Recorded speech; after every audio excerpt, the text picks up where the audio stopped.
like always.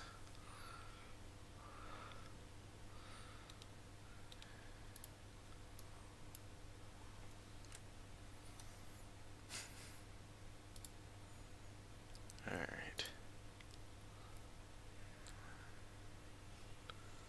Who keeps messaging me on my phone?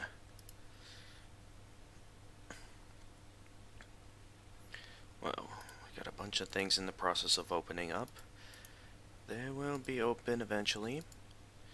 Until then, let's continue starting some things up here.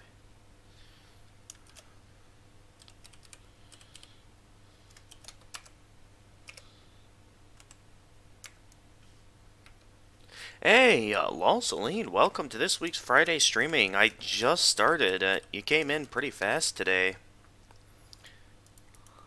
You're ready for today, aren't you? Hey there, Jedi Hoyman Gamer. Welcome to this week's Friday streaming. Like always, I'm gonna get some announcements ready here before we begin. Also, another thing before we begin is that from what I've been hearing on the internet, notificate. Oh, on Discord, I'm guessing. Alright. Now, as I'm in the middle of posting announcements, you've probably noticed that, I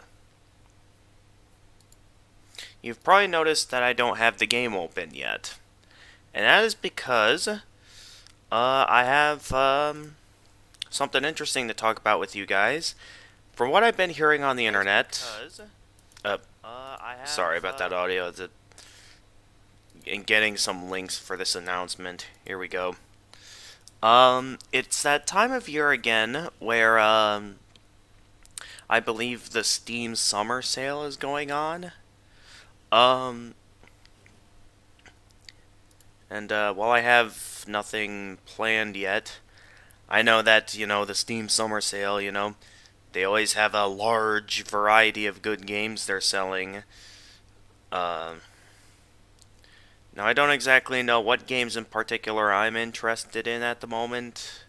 So if you guys have any suggestions on some good games that I should get, if you think I haven't played it yet, be sure to let me know in the chat throughout the stream. Till then, let me continue with announcements.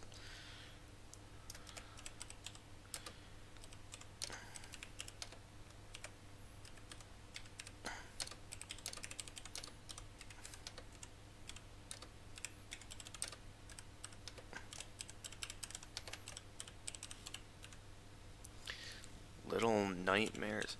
Is that like a horror game? Because I'm usually not that big into horror games. I know a lot of the popular channels play horror games and stuff, but I myself have never been really that big into horror games. Like, if you look at my history on some of the videos I've made, I've tried to play one of the Five Nights at Freddy's games, and I got jump scared once, and it caused me to completely lose my will to play the game on later on attempts. So, yeah, alright. I'll take a look here at let's see here. Nightmares. Let's see what this is about. Immerse yourself in Little Nightmares, a dark, whimsical tale that will confront you with your childhood fears. Yeah, I like horror. It's also like a puzzle game. I loved it. I mean, I guess I can kind of see the appeal, but again, I still don't think I'm really that much into horror games.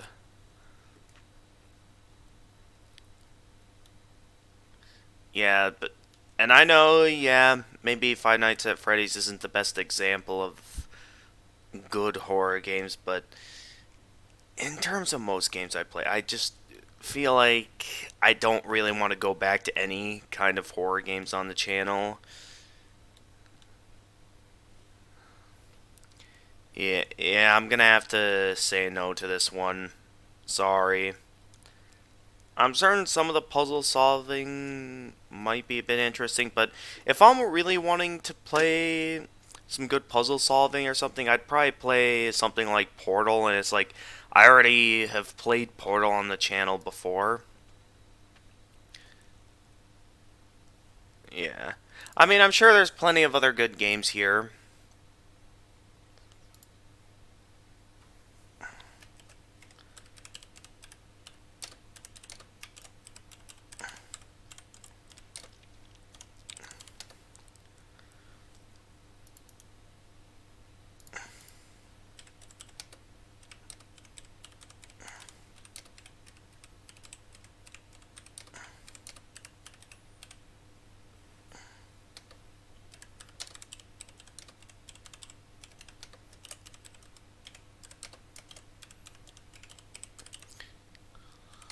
Alright, well, I suppose, I've got the announcement ready, so I'm gonna go ahead and get distributing it. I suppose I can go ahead and get the game opened up here.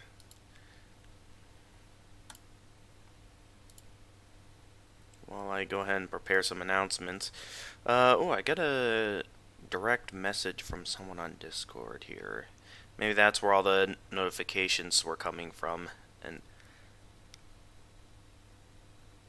oh, it's this guy again. This guy that's like... What is this? So I got a direct message for someone named Sequence. And oh, they're a bot. Premium to enable your Yeah, I'm not sure if I trust this Sequence bot. Saying that apparently I can gain benefits by adding them to my server. Yeah, no, I don't see that as a good idea. I don't trust it. Alright, where was I here? So the announcement already... Wow, that was fast. I've had some live streams where it took quite a while for it to announce in my Uploads tab that I'm live. So I'm quite impressed that it announced my stream that quickly. Alright, let's get some other announcements rolling here.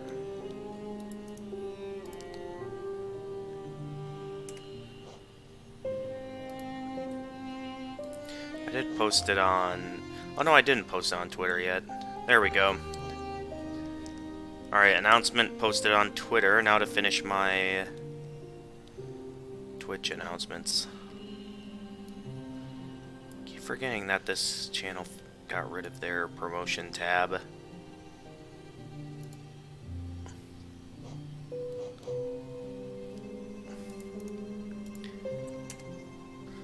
But yeah, anyway, before I actually start playing the game, I do think I want to take a look a bit around here and see, like, what games might be most worth getting here.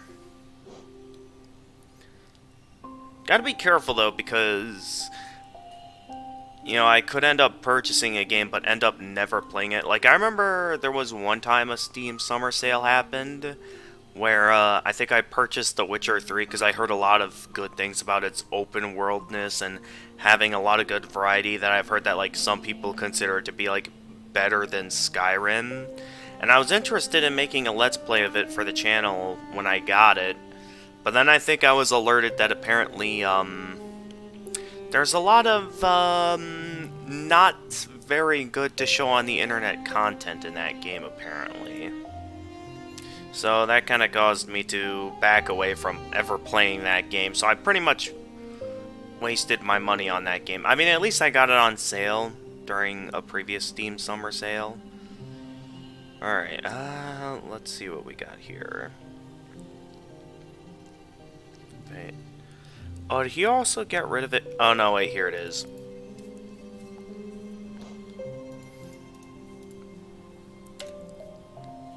Downloaded Tales of Iron, but haven't played. Yeah, exactly. That is exactly what I mean. It's just like, you gotta be careful what you purchase during this Steam summer sale, because sometimes you may come across a game that you haven't played, that you like will never play. Like, I remember even Hollow Knight here. I remember when my sister first gifted me Hollow Knight. It was initially so I could use, like, a PlayStation controller I used to have. And I pretty much never used the controller. Okay, I went into the game here, so I might as well get started. I wanted to look at more Steam games on sale, but I guess since I'm in the game now, we might as well get started. But let me finish my story first. And I immediately forgot what my story was about. Well, let's just get started. Alright. Hey guys, gamer of gamers in the zone, and welcome to what potentially might be my last time playing Hollow Knight on the stream. That is if I can beat this ultimate challenge, because I've basically done everything in the game at this point. And to show you here, I've gotten the Weathered Mask for beating all the Pantheons with the individual bindings. I believe there is no reward for doing all the Pantheons with all 4 bindings activated at once, outside of the doors lighting up. Really, this challenge is only for those that think that they're up to the challenge, like me. And yeah, I've gotten a Void Idol, Seal of Binding, Hunter's Mark, basically all the different kind of rewards that you could get for doing just about anything in the game. So we're at the point where, yeah, this is the only thing that I haven't done yet, which is doing the Pantheon of Hollownest with all 4 bindings activated at once. I'm definitely a little bit concerned, because I know I died a few times with the Charms binding on its own, so I'm very much not looking forward to having to do this with all 4 bindings. But seeing how I've made it this far, and considering the skill level I've seen myself with, like, I've seen no other players manage to do this as well as I have in terms of my playthrough of this game. Like, I look at live streamers play this game and stuff, and it just makes me, like, question, like, am I really that good at these kind of games? So yeah, so I feel like if anyone is capable of beating the Pantheon of Hollownest with all 4 bindings activated at once, it's gonna be me. Before we do that, though, I do think I want to quick get out of the game, because I do kind of want to look at some more Steam games that might be on sale while we're still on the subject of it. I know I got in here and everything, but at the same time, you know, I was starting up talking about Steam games, and I'd like to continue to look at what games might be available at the moment and what might be worth purchasing. Actually, I think I might have an idea. Hang on. Is this game potentially on sale? I just remembered this being announced a while back. Yeah, the Epic Battle Fantasy Collection. Oh, no, it's not on sale. I mean, it is only about $7.99. I guess.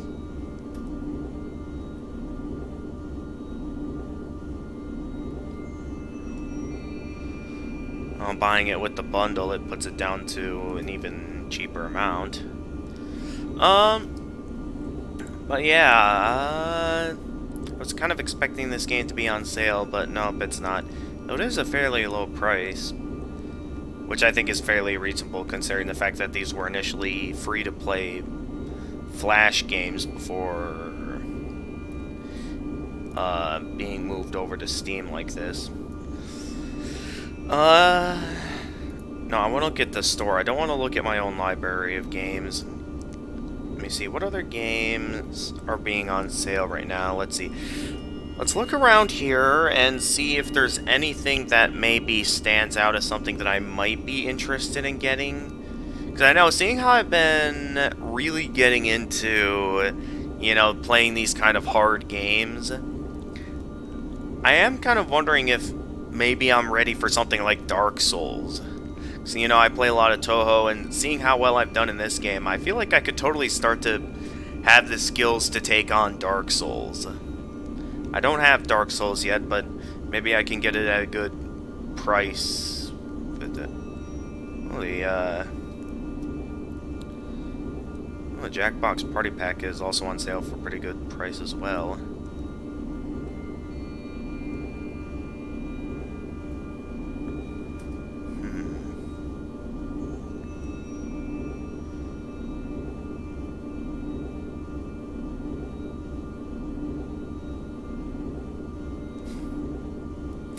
Yeah, except I think when it comes to playing Jackbox with my family, it's usually when it's on my Nintendo Switch, not really on Steam. So I don't really see that working anywhere else. Let's see here. What other games might be interesting to play here? Browse this genre of sale by theme. Not sure which theme I want to go for here. Featured franchises. Any good franchises that might stand out to me here?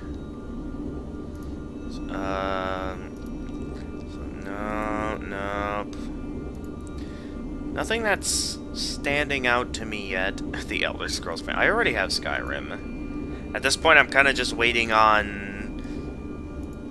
the eternity of waiting for Elder Scrolls 6. I remember there was a point where they announced Elder Scrolls 6, and I have heard nothing from it yet on if or when that game will ever be coming out. So they've hyped up that game before, and we've seen no sign of it yet. Alright, time to keep looking around here. If there's anything that stands out... Ooh, Chrono Trigger is only $7.50. I've heard some pretty good things about Chrono Trigger. Like, compared to other RPGs, apparently this one's, like, a lot more engaging and surprisingly shorter, but at the same time, I've heard a lot of good things about Chrono Trigger. This timeless classic RPG returns loaded with upgrades. Journey to the forgotten past, to the far future, and to the end of time. A big adventure to save the planet now begins. Allow me to go ahead and state your opinion on this, guys, if there's ever a game that stands out to me that you think I should get. Well, I've heard a lot of chaotic things about Ultimate Chicken Horse. That I remember seeing a few videos on Ultimate Chicken Horse, and oh boy, from what I've seen, they can be pretty chaotic. DLC for your games? No, don't think I really want any of that. So far, nothing that's stood out to me yet. I mean, there's some pretty good options. But at the same time, nothing that's really standing out yet. Gonna be staying that for a while. And, oh no, not at the bottom of the screen yet. It's still going down. This thing is still going down, so there's still clearly... Well, I've already seen a lot of live streams on the Stanley Parable Ultra Deluxe while I think that would be pretty cool to play on the channel, at the same time, I've pretty much already seen a ton of people play that game already, that it's like, nothing would be really much of a surprise to me. I don't really see that worth getting at this point, seeing I've already seen plenty of people on the internet play that game already. There is... Just keep looking around here. Seeing a lot of stuff on RPG Maker, even though I've done nothing RPG Maker related on Steam. Let's see, oh, Hades is on sale. I've heard some pretty good things about Hades, though I don't know. Let's see, initial price was $25, now it's $15. What do you guys think? Should I get Hades, maybe? I don't know. There's so many good games that I could easily get my hands on. And at very reasonable prices, too, because of this Steam summer sale.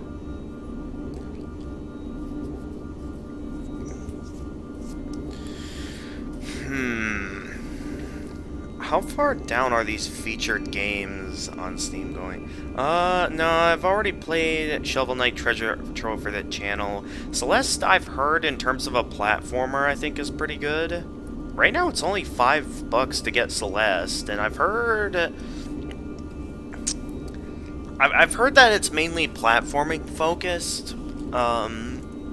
It's never been anything that's been of high interest yet for me. So I would say in terms of the two games that interest me, so far I see Hades as being potentially interesting and Celeste being potentially interesting games. Those are games so far that I've heard a bit of interesting stuff.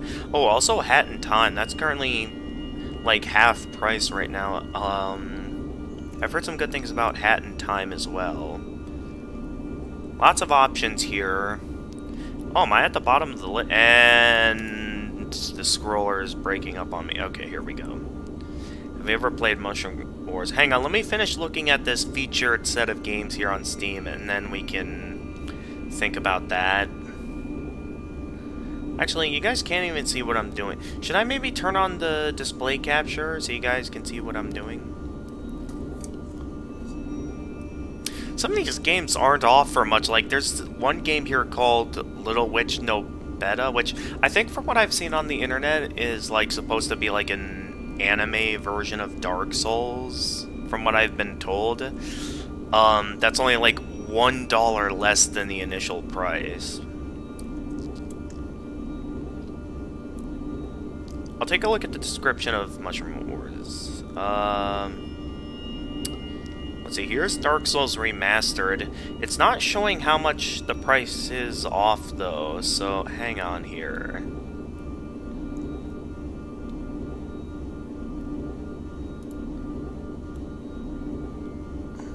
Well, I'll look up Dark Souls in a moment, because I know I'm interested in getting Dark Souls. That, like, out of all the games here, so far, a few of them stand out to me, but the biggest one to me is still, like, potentially Dark Souls if it's for a good price. Ooh, and also Jump King. I've also... That's another, I think, game that is kind of like getting over it, which is a game I have played on the channel and have beaten, by the way.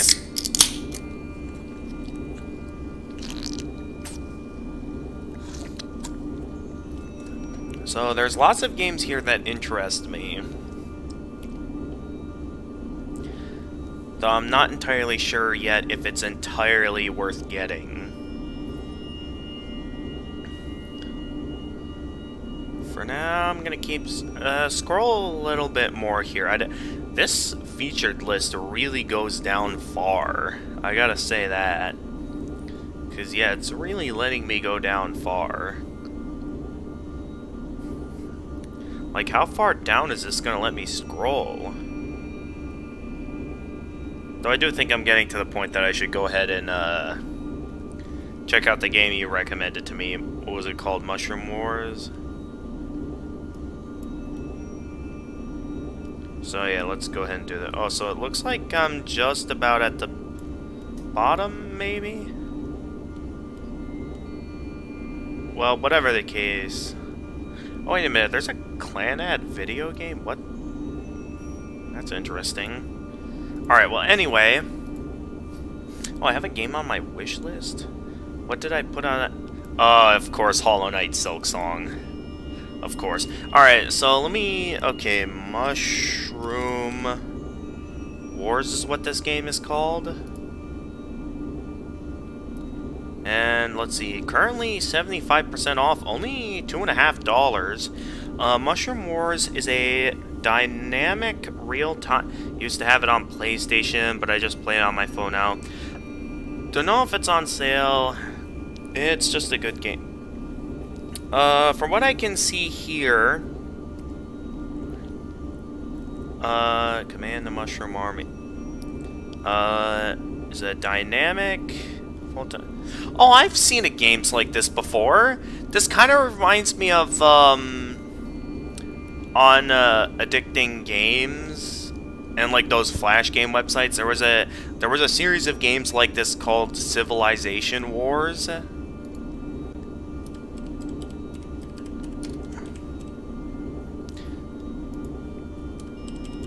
That's exactly what these games are like. Okay, Mushroom Wars 2. Let me see that one. But yeah, I've totally seen this style of games before. And I can definitely see the addicting nature. Okay, Mushroom Wars 2 is currently 60% off, being only $6. In Mushroom Wars 2, enemy tribes of feisty mushroom creatures face off in short but fierce RTS battles. Step into the shoes of a fearless mushroom commander, choose a hero to lead your army, and take control of the battlefield in a variety of multiplayer modes or challenging story campaign. So from what I can see here, I can sort of see that, yeah, gameplay-wise, it looks pretty cool. But at the same time, though, with the fact that I played games like these before, specifically the Civilization Wars series on like Flash game sites, it does kind of make me less convinced on like seeing how I've played games like this before. What's gonna make this one in particular stand out to me? That's my question.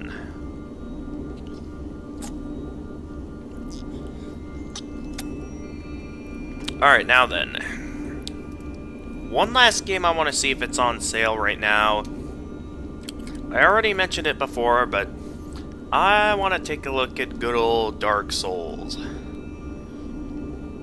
Because I have heard a lot of good things. Are you serious right now? None of the Dark Souls games are on sale at all.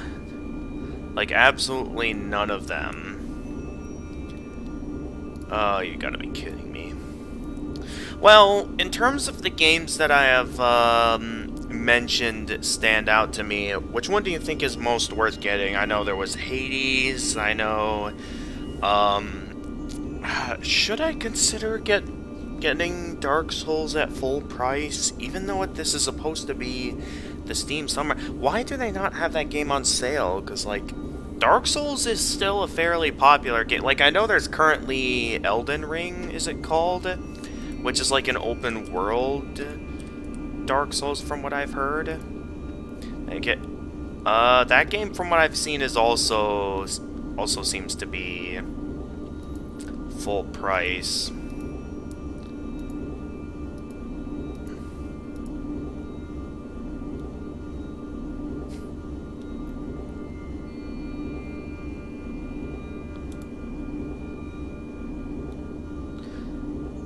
Elden Ring is still currently full price for a full $60. So, no.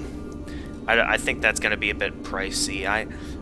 For games like those, I think I want to wait for them to go on sale. And I'd say it's only until I'm, like, running out of games to play or, like, till, like, I feel good with where I am in my life before I go purchasing a pricey game like that again. Unless it's a game, like, I'm highly anticipating, like Splatoon 3 or something. But, I feel like maybe I should get at least one new game that maybe I could play on the channel sometime. So, of all the games that I mentioned, I think, Hades, Chrono Trigger, I had mentioned, there was that anime Dark Souls, Little Witch No Beta. Everything goes on sale. True. So I can always wait till the game goes on sale. I know if you wait till the right times, yeah, you can get some good games at a reasonable price. Like, I remember my sister told me one time that I think there was one time an event that went on where she was able to get her hands on every single Valve game at an extremely low price. And it's just like, wow, all that for a very tiny price. It wasn't insane to know that my sister got that. I mean, I know Valve is like those are the people that own Steam, right?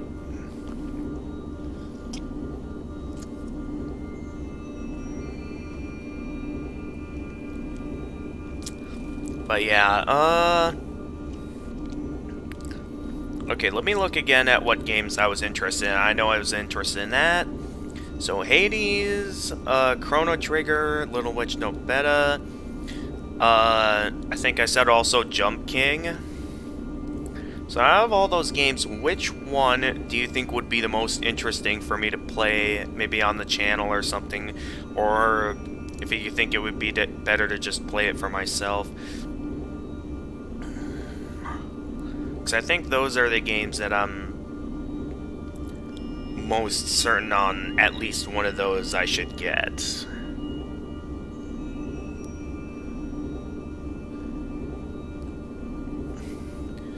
Yeah, again, thank you for introducing me to Mushroom Wars, but already played games like it. Don't think I'm really going to be too interested in that one. Oh, Metal Gear Rising Revengeance is only $7.50. I don't think I've ever been that interested in the Metal Gear Solid series. I think I only know Metal Gear Rising Revengeance only because of the "standing here, I realize" meme,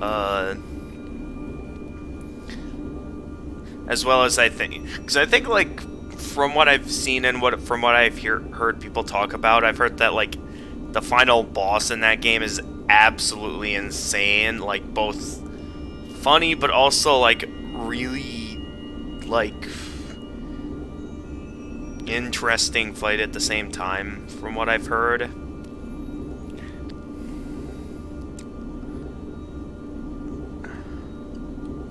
Alright, there's Hades again.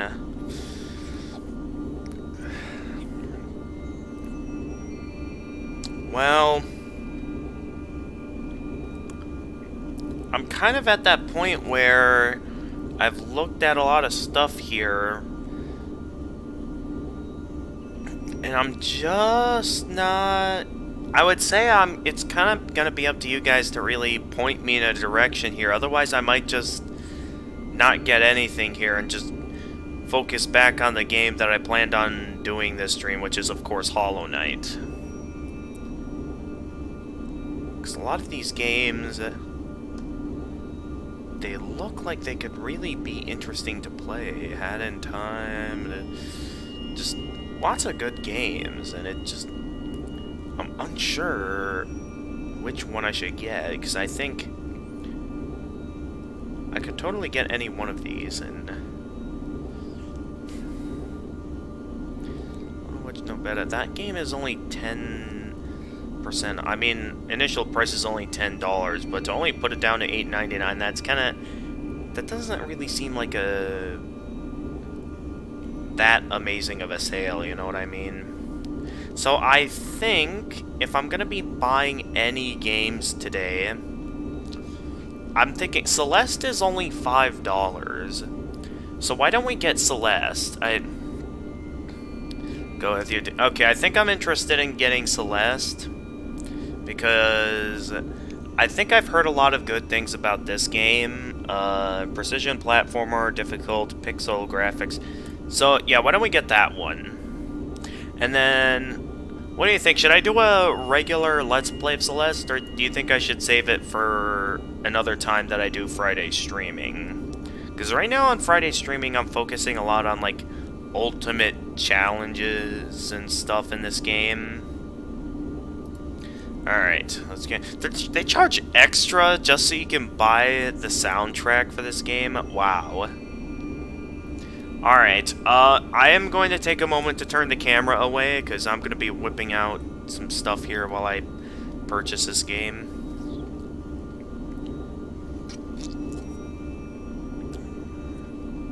Alright, so I'm going to purchase this game, and then we can go ahead and get started with the stream.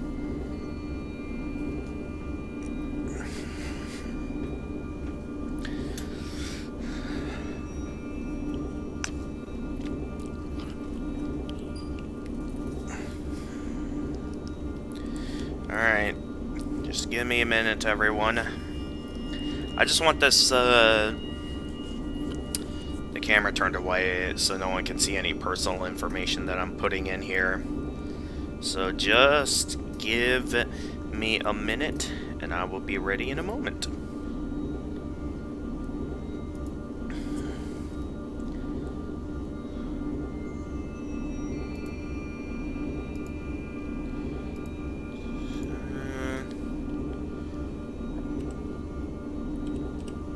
Excuse me.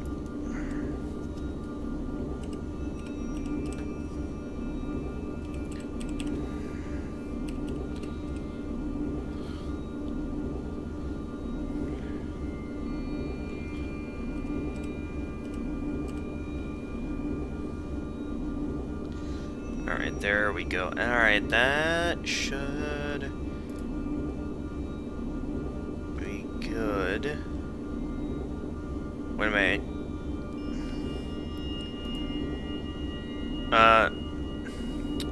Too late. Alright, let's go. Purchase.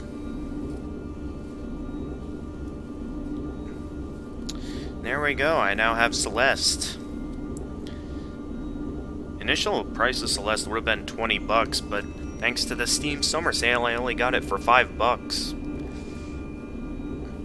Very nice price, I must say. Who knows, maybe I'll boot that game up if we can beat the Pantheon of Hollownest today.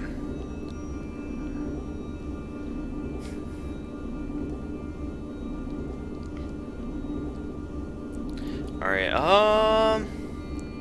am I able to install this while I'm busy with a game? I don't think I can. But now the game is a part of my library, so maybe I'll wait till off. Here's what I'll do. Once I exit out of the game, I'll go ahead and install it. That's what I'll do. Man, this looks like a really cool game. I'll be sure to lay it out sometime. Anyway, I've kept you guys waiting long enough, and now that I think I'm done messing around with the Steam Summer Sale, let's go ahead and get started on the Pantheon of Hollownest with all 4 bindings at once.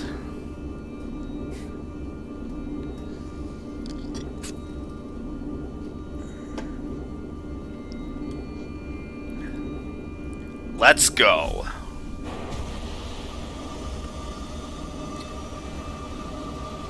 And in case you're wondering, yes, I am absolutely scared going into this. Because the thing is, I know how long the Pantheon can run for. And knowing that I'm gonna be here for a while, and not even for, like, attempts, like, that's the thing with other attempts with this game, is that the challenge mainly came from the amount of attempts you had to take with this game. Here, though, it also comes down to the Pantheons themselves taking a bit of time. And it's because of that I'm not exactly looking forward to this, because each individual attempt is going to take some time. And I know... Look at that, I already died. That is probably the first time I've ever actually died to that boss. Now, to be fair, I wasn't exactly paying much attention, and I was kind of focusing a lot on healing.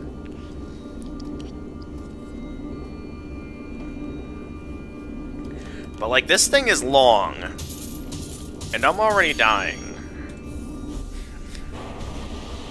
So I suppose, while we go ahead and get comfortable as I watch myself suffer all day in this, why don't I go ahead and enlighten you guys with maybe how my week went. So, a thing that I was hyped up all week, at work. And in case you're wondering where I'm working at a, like on an assembly line, making, I think like, I think they were called Bobcats? Yeah, bobcats. So I remember my workplace announced that they were having their, I believe, a celebration for making it to our 300th day without accidents. And so they said that they were, in celebration of that, they were going to bring in some pizza for everyone. So all week, I was looking forward to that. And as for my work performance this week, it went quite well. They gave me some speed tips on ways that I can go faster on the production line that I work in. So I was on a roll this week, and when it came to that final work day and stuff, I was all set and ready for some pizza and everything.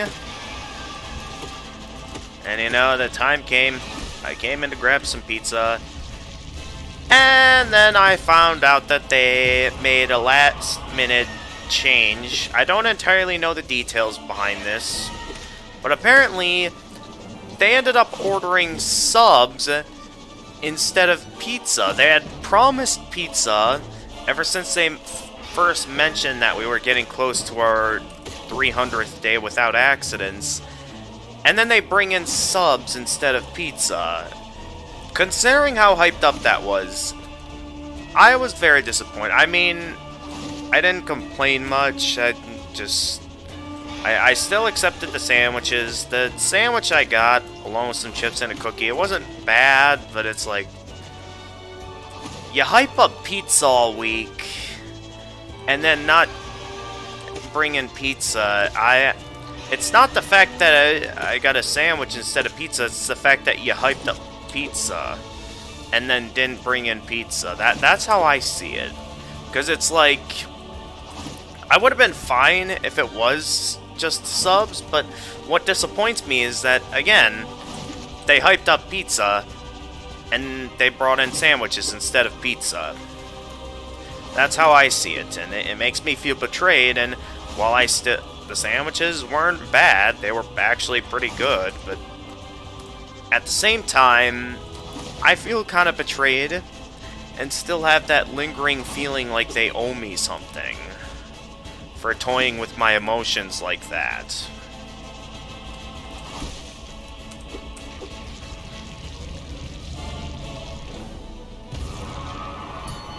Like, have you ever had an instance like that where something was hyped up for a long time, only for out of nowhere, oh wait, no, the thing that was hyped up for a long time isn't actually happening? That's what happened to me.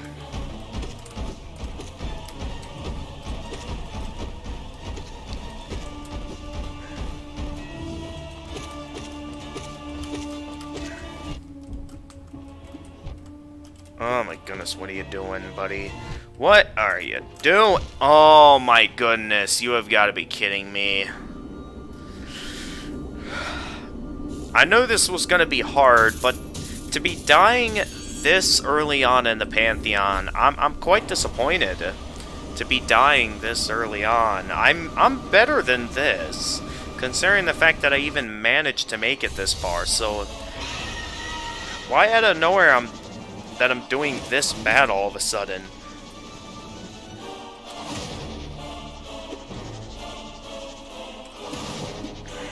Of course, I straight up missed one.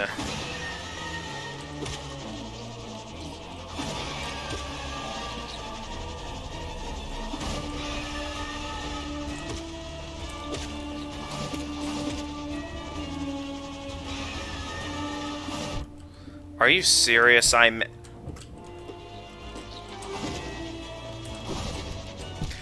What is happening? Okay, hurry up and heal. Heal! I was holding the heal button. Hello? Why did I not heal there? Okay, that time wasn't even my fault. For some reason, it just chose not to heal at all.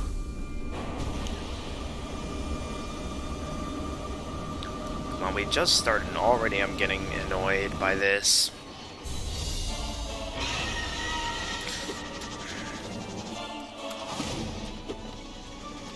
I so badly want to use nail arts to speed things up or something, but at the same time, I don't want to be wasteful of my abilities, and at the same time, why?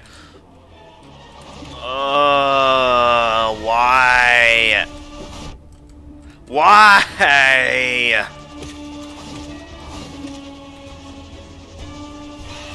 Stop, please. Just stop. Getting very annoyed by you guys constantly diving in front of me like that while I'm in the middle of healing. This normally isn't bad, but the game is just being annoying with me right now.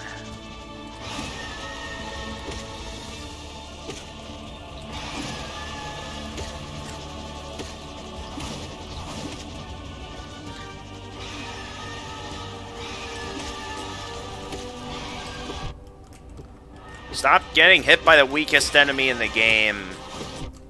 Stop getting hit by the weakest enemy in the game! What is happening? I should not be getting hit by the weakest enemy in the game.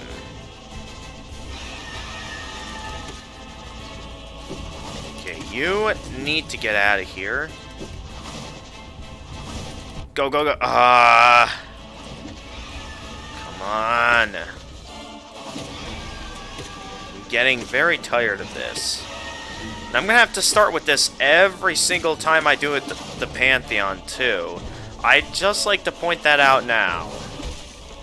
This is the first boss I have to do in this Pantheon. And it's normally supposed to be one of the easiest bosses in the game.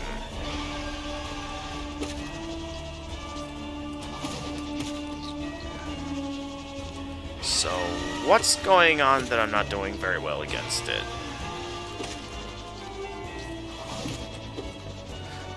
Come on. I just want the fight to be over.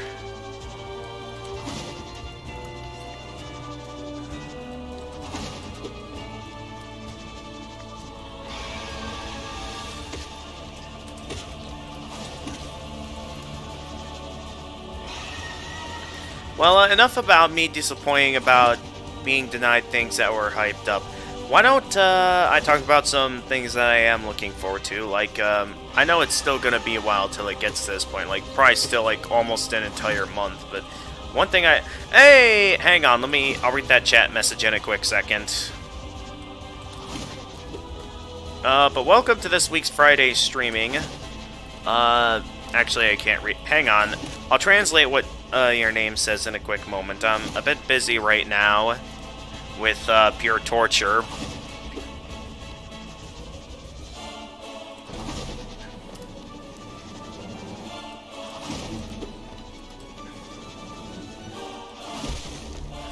Alright.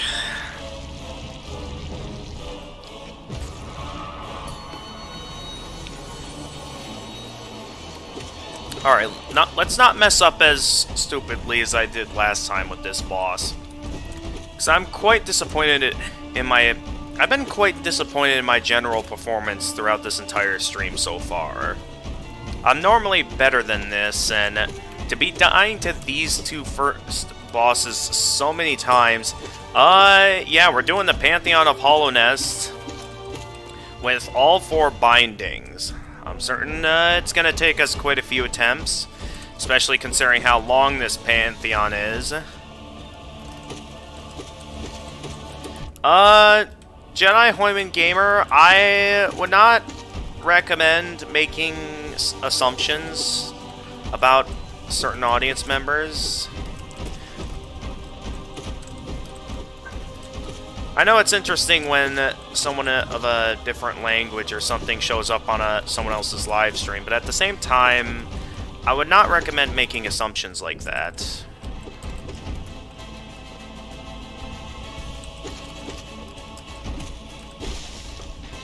Okay, finally we're making forward progress. Yep. Pantheon of Hollownest with all 4 bindings activated at once. See, how was I having so much difficulty with those first 2 bosses when it's like, False Knight is like still super easy. I mean, I know False Knight is intended to be like the first boss you face in the game, so of course it's gonna be easy. But still, though, how did I die so early on in the Pantheon? Just doesn't add up to me.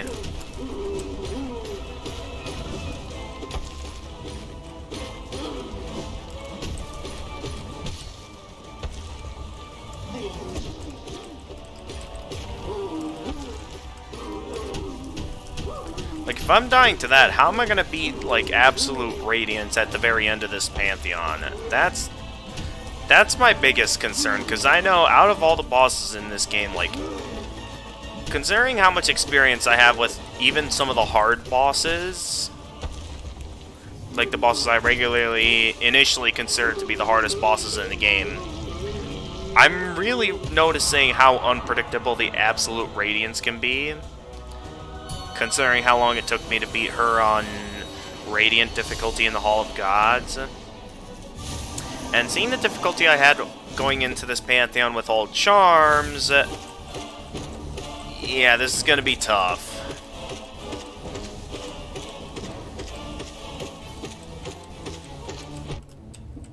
Okay, couldn't quite get through that.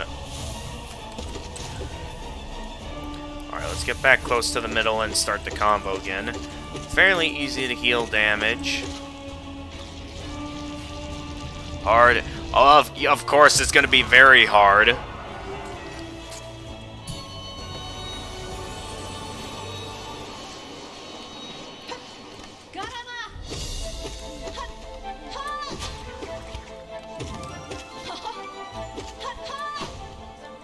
Alright. Hornet's another fairly easy boss. I still can't believe out of all the bosses, it's those two that I immediately start dying to. Let's hope I don't die to those guys again, because I'm quite disappointed that I started this stream off by dying to them out of all the bosses that I could have died to. Because, like, here, look at how well I'm doing against Hornet, and the two bosses that are normally meant to be early game bosses that are normally easier than that.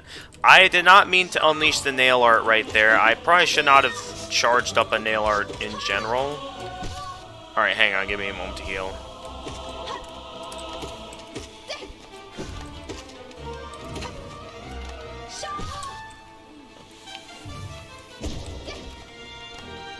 Yep, we got Hornet.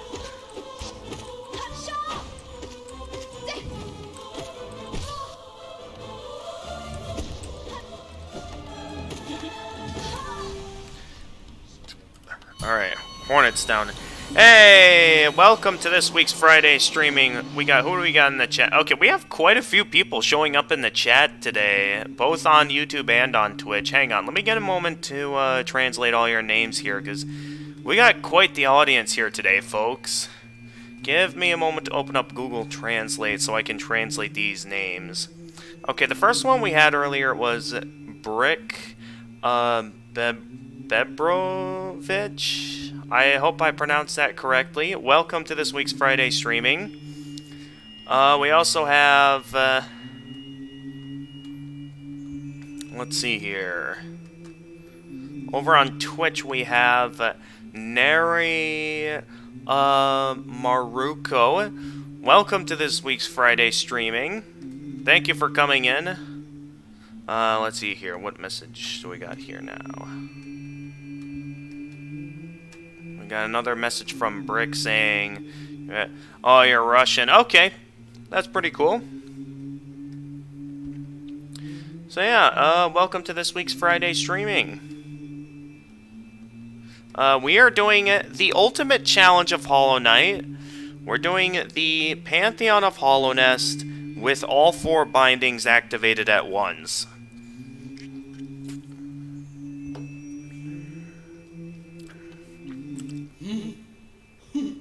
Mischief beyond mischief. We cannot escape thee, even in this highest, most distant of pantheons. O wielder of nail, O eater of soul, are thee a messenger of the gods, or something stranger? We will not defy thee. Continue thy combat, we shall be listening closely. Continue thy combat, O stranger. Continue thy ritual, we shall be listening closely. If you dream nail the Godseeker here, he'll say, O gods of Hollownest, Show us your might. We shall attune ourselves to thee and ascend ever higher. But yeah, maybe before things start getting crazy again with all the bosses, maybe I could show you a few other things here. Let's see, we got another message from Brick. Waiting for Rounded. Okay. Alright, well, let's not wait around any further and go ahead and get back into fighting some more bosses. Let's go. What do we got next here? We have Gorb.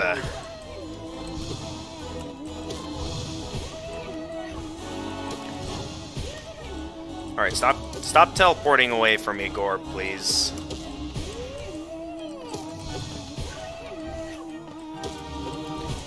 I am making a lot of reckless moves right now. No wonder I died so early on in the Pantheon at the start of the stream.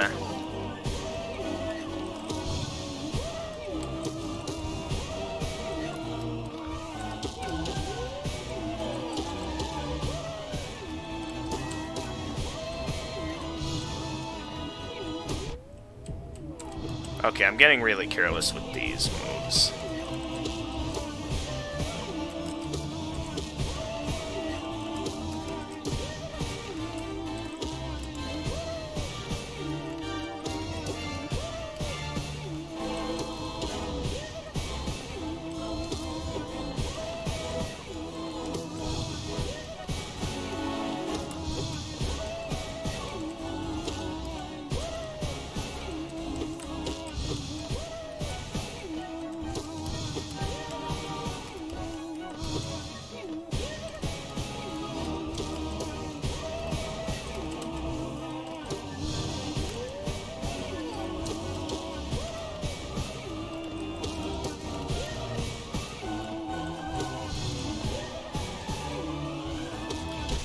Gotcha.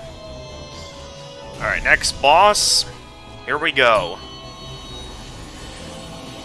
What do we got next? We have the Dun Defender.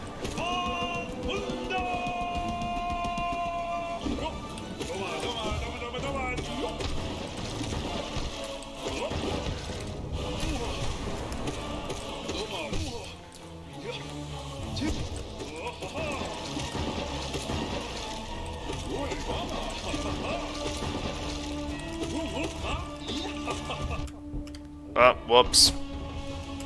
Alright, there we go. Gotcha. Yeah, this is only the beginning of the Pantheon. We're still only in the early on portions. It gets hard.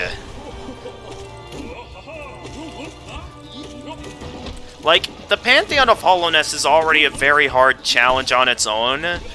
But doing this with all 4 bindings activated at once, like, this is the game's ultimate challenge right here. I've been dreading this ever since I made it this far in the game, and we're finally at this point, because I have basically done everything else in the game at this point. Like, maybe once I fail this attempt, I can show you some of the achievements I've done in the game, just to show you how good I am at this game.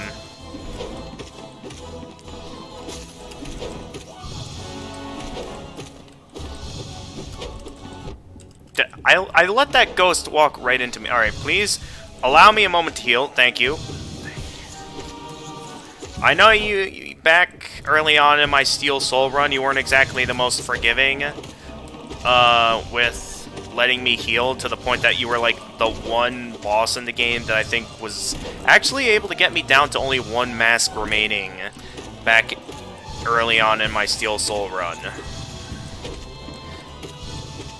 Yeah, in case you guys, a little history lesson in terms of my playthrough of this game. This is like the one boss that was the closest to getting me to actually fail my Steel Soul run of this game. I barely managed to beat him, though. Alright, I know I have the nail binding on, but he sure does have a lot of health. A lot more health than I definitely remember.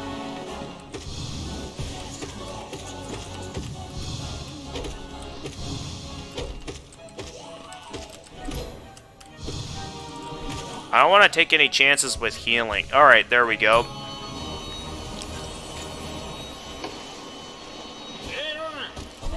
Alright, Tiso, let's go! Oh, wait, nope, it's just the Brooding Malik.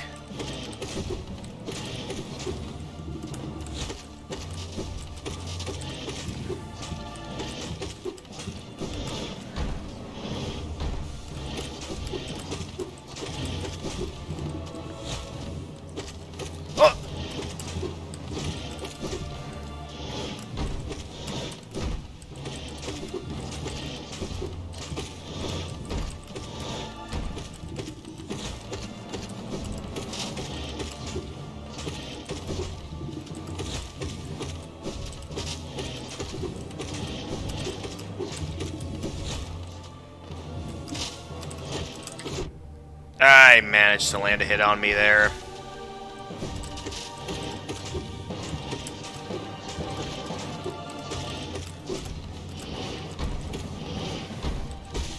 Gotcha. Alright, moving on in the Pantheon. We have... oh boy, our first Godmaster boss. Nailmaster Oro, let's go.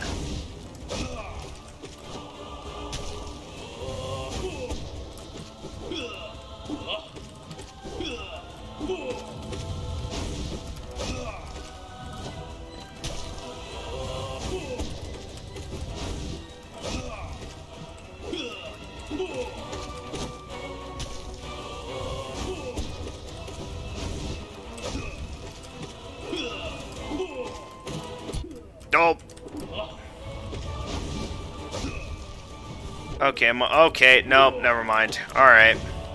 I gotcha. Only 3 masks remaining. I'll stick with that then. Oh no, Avast! No, no, no, no, no, no, no, no, no! Oh, a program opened up and, like, pulled me out of the screen for a moment. I'm betting it's probably something stupid like Avast asking me to smart scan or starting up an automatic smart scan for me. I don't know. I'm just annoyed by Avast for doing that while I'm in the middle of... Avast, I am in the middle of something here. Oh! Ah! Couldn't escape it.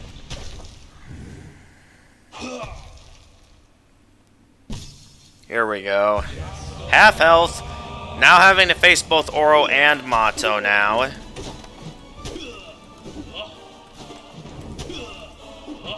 Alright, can I have a moment to heal, please? No?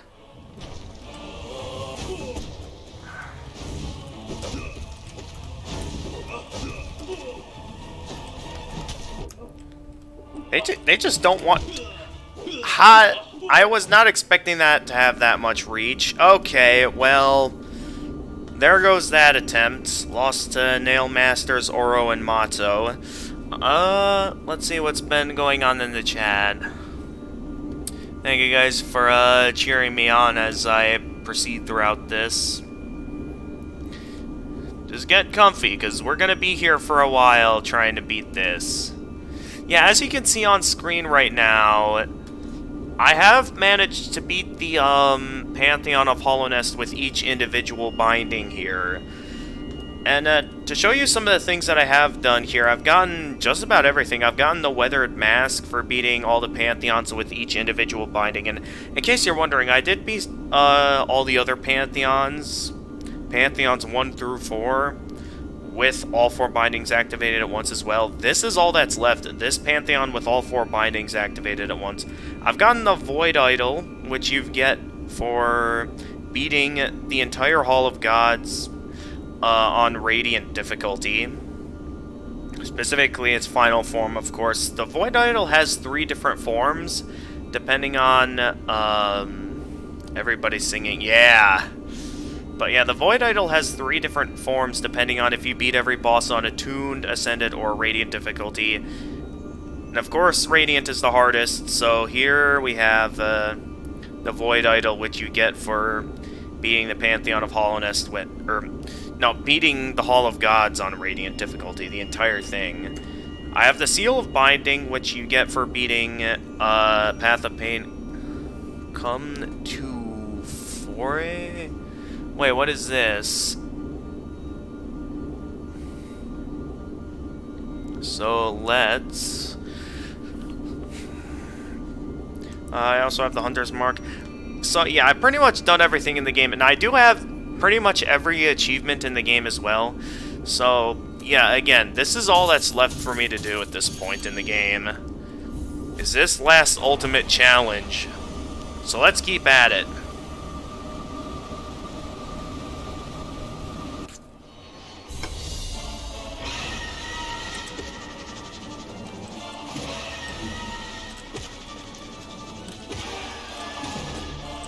Alright, here we go again. Come on, hit it. Jump!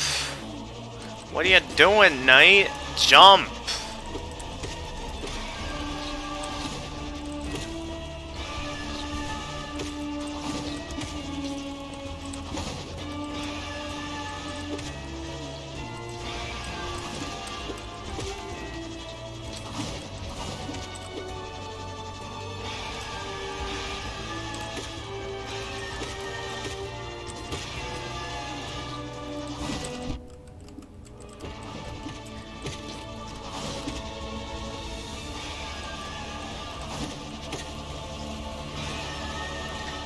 Again? Wait, again what? Ah, the stupid... It's always the small ones that seem to manage to land hits on me.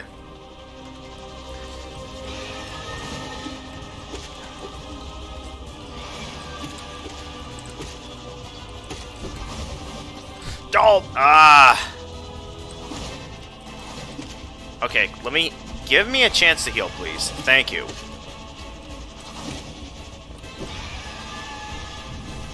Oh, I got them both on that side of me now. Okay, that'll make this interesting.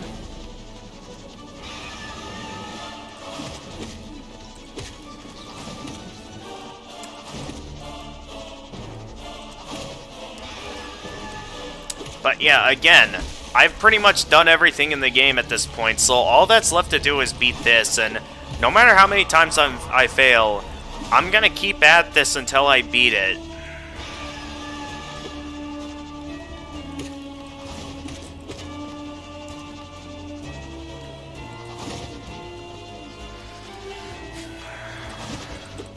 And I will not stop until I either beat this or until Silk Song comes out.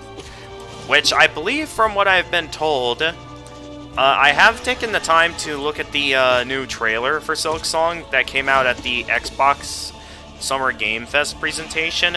It looks really good, so I'm very much looking forward to Silk Song. And from what I've heard, the games presented at that Xbox presentation, they said those games would be coming out in the next 4 months. So, somewhere within the next 4 months, we're going to be seeing more Silk Song content. And I am very much looking forward to it. At the same time, though, I'm left questioning if I'll have enough time to finish this Ultimate Pantheon before Silk Song comes out. I mean, I guess I could always come back to this once I'm finished with Silk Song.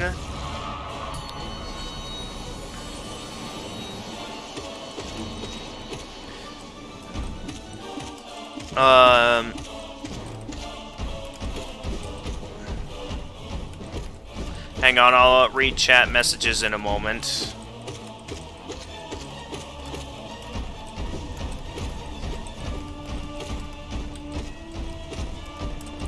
Oh yeah, and in case any of you guys ever get confused as of who I'm talking to, just know that I'm streaming this off Restream, which allows me to stream on both YouTube and Twitch at the same time. So because of that, that basically allows me to, I'm basically reading both the chat on YouTube as well as on Twitch as well. Alright, back at False Night again.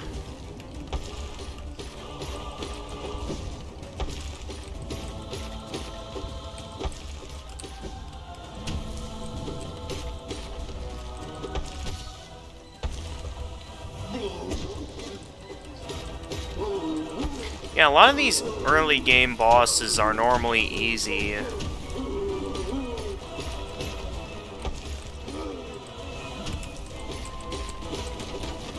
So they're usually not that much of a challenge. The Nailmaster, Zoro, and Mato, though, yeah, that's definitely where things are going to start getting a little bit more challenging.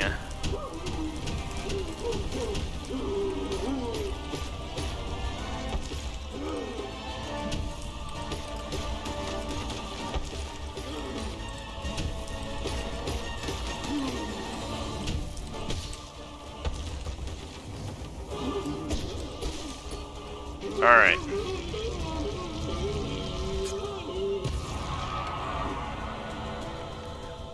Nice. Thank you.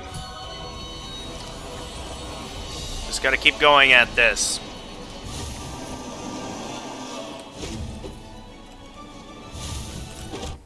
Ah, I was too close there.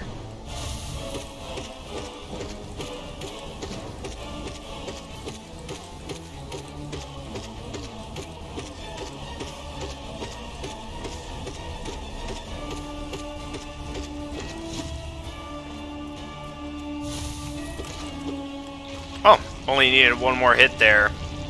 Okay.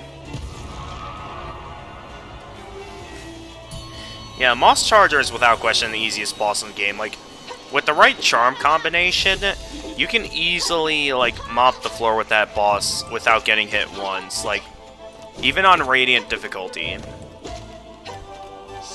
Like, I'm pretty sure it's even possible to push it back with the right charm combination.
Mischief beyond mischief. We cannot escape thee even in this highest, most distant of pantheons.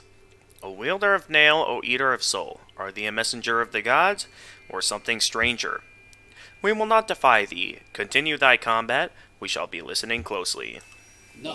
Continue thy combat, O stranger, continue thy ritual, we shall be listening closely. O gods of Hollownest, show us your might, we shall attune ourselves to thee and ascend ever higher. Alright, let me take a moment to see what you guys have been sending in the chat here. Thank you very much for your compliments. Let's see here. Tsusoyo...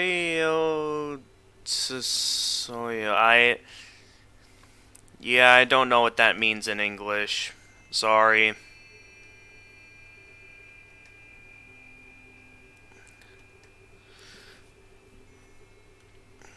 Oh, and you have a little Pikachu emote there. That's pretty cool. Alright, let's keep moving. We have Gorb once again.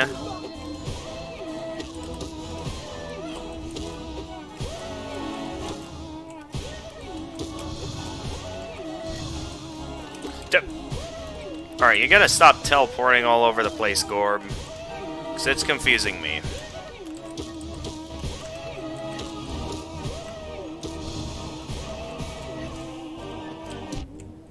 Don't know what I was trying to do there.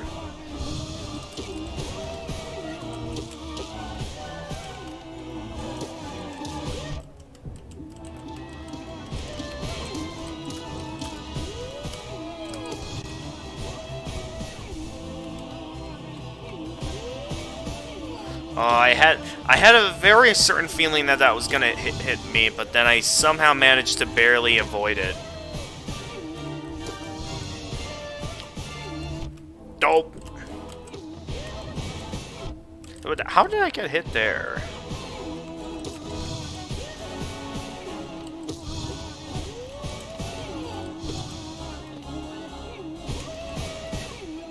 Alright, give me a moment to heal real quickly.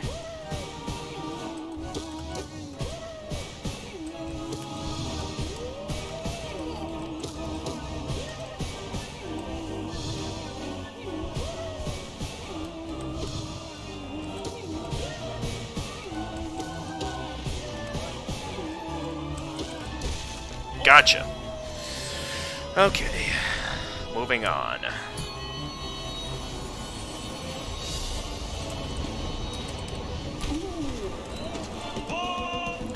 I like how you can always, like, even before he introduces himself in the fight and stuff, you can, if you know about this exploit, you can just immediately start landing hits on him before the fight even starts.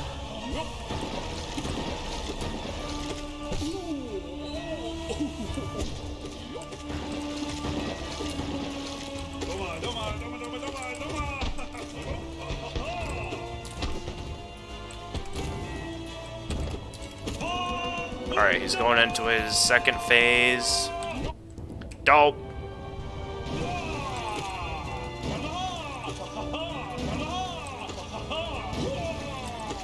Alright, I'm just gonna go through this part regularly, seeing how... That's clearly the better option.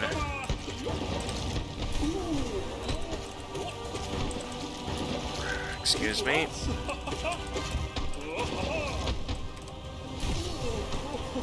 Ooh, didn't expect that attack to stun them.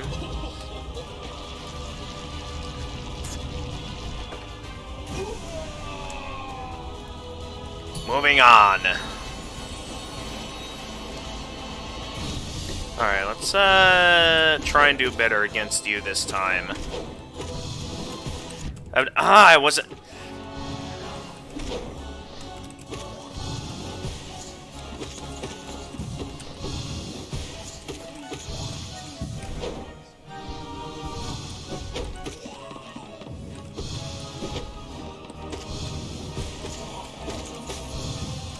Alright, I guess there is kind of some decent openings to heal on this boss.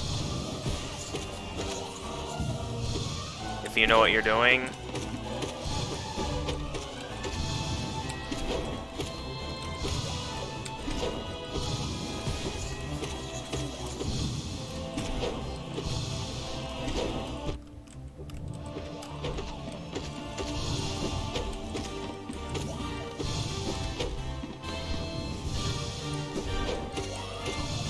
Nice try. Oh, I thought I had enough height to pogo off him there. Guess not.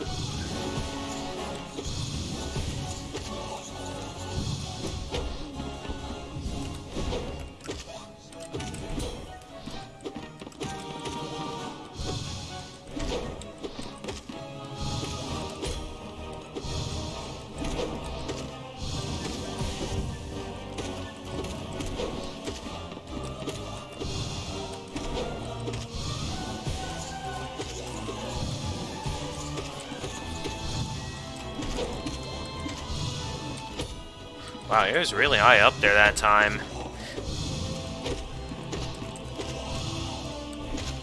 Gotcha.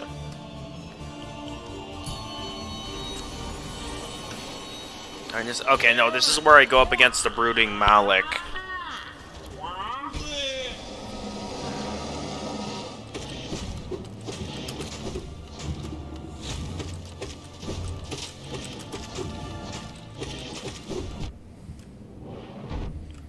Oh, okay.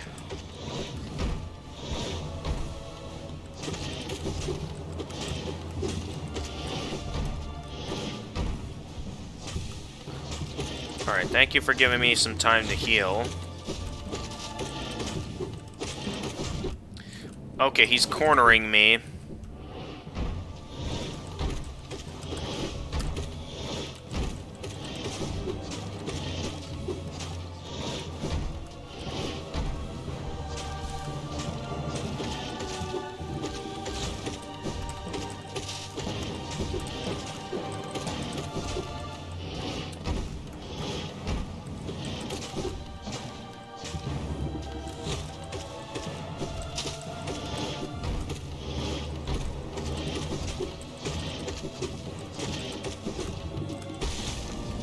Got him.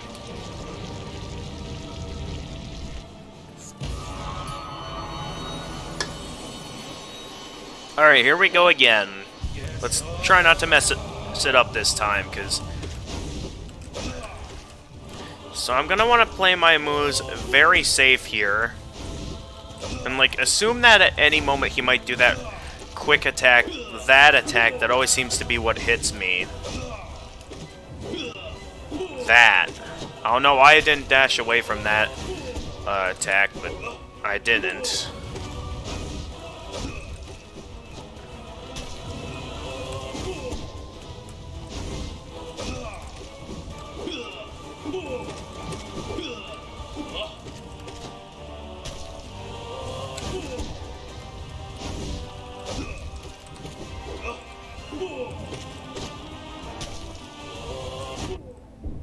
I thought I had enough space to work with there.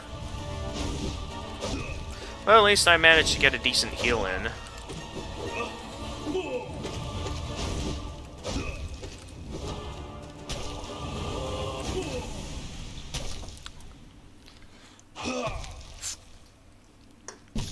Alright, here we go.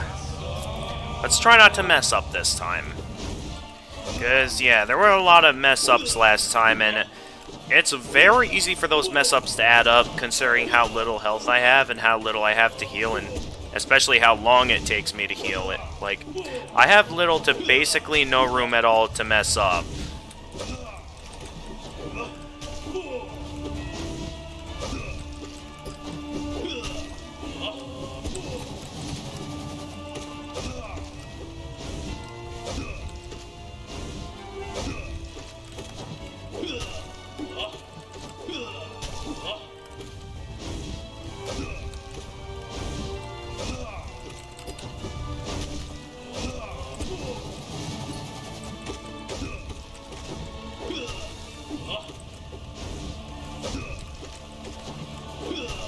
Alright, I'm doing pretty good so far.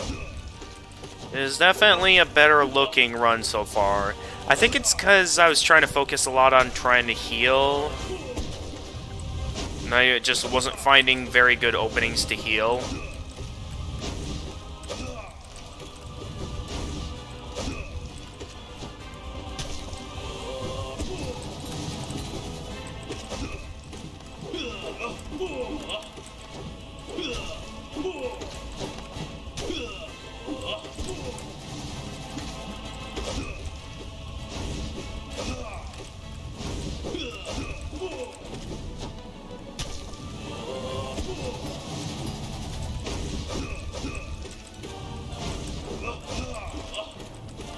Alright, they're doing some wacky combinations now. Alright, one's down. Now for the other. Alright, Oro's down. We just have to deal with Mato, and then I believe there'll be a checkpoint coming up. Although I'm getting hit a lot more than I expected to, so... I thought I could get away from that in time.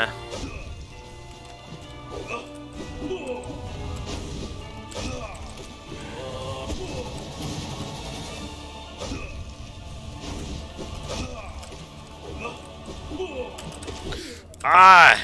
Never ready for when he goes attacking from the other side like that.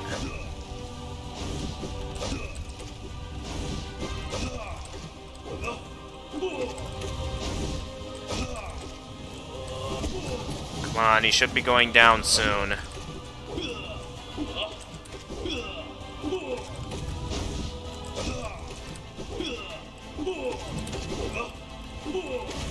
Gotcha!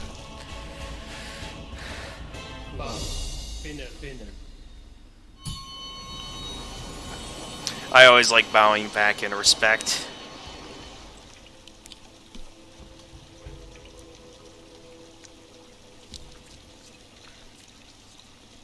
Alright, that's the last of my Mountain Dew in that can.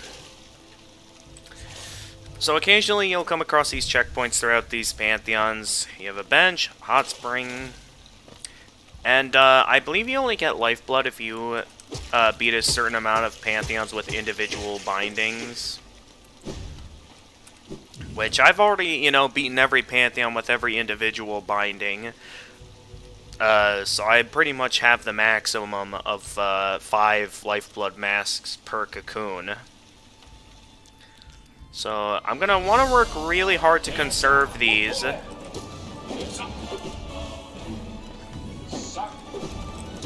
So let's try and be mindful of what we have here.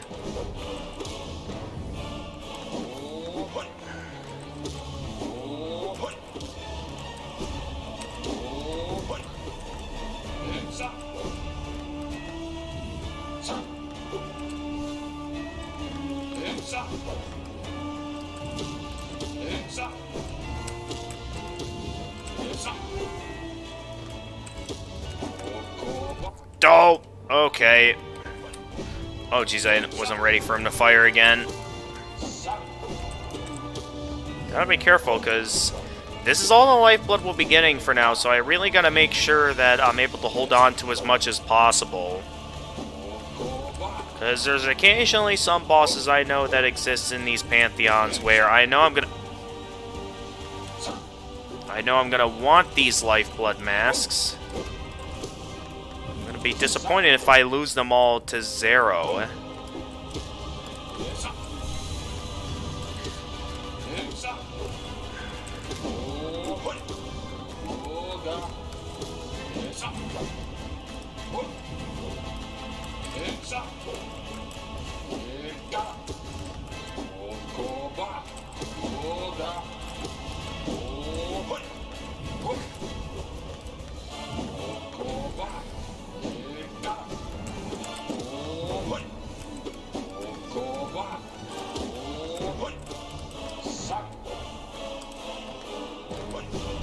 Ah, of course I finished my Shade Dash right at the end of that. Already down to my... And there go all my Lifeblood Masks to 0. Of all the bosses to lose them to, of course I lose them all to 0. Alright, well, let's just do my best to manage the... This is going to be interesting, because I basically have 0 openings to heal against 0. So, things are about to get difficult. If I don't have any Lifeblood Masks to be able to at least have some decent health, it's going to create problems for me here. Also, I would prefer not to die to the Crystal Guardian out of all the bosses that I could possibly die to in this game. Crystal Guardian would be the worst. This Crystal Guardian is an easy boss.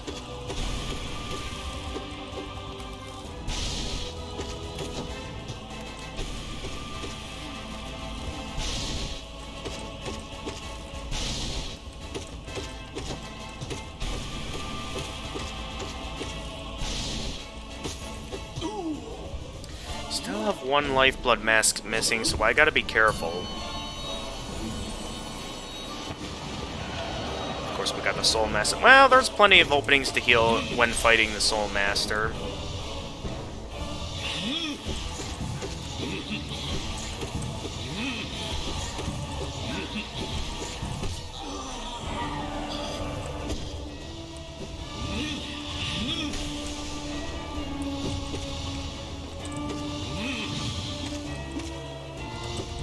I wasn't expecting him to appear right there.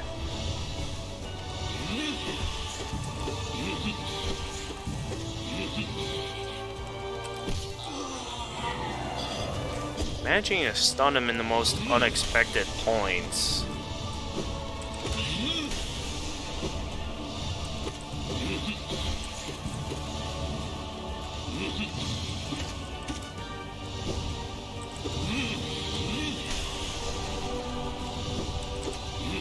Get over here.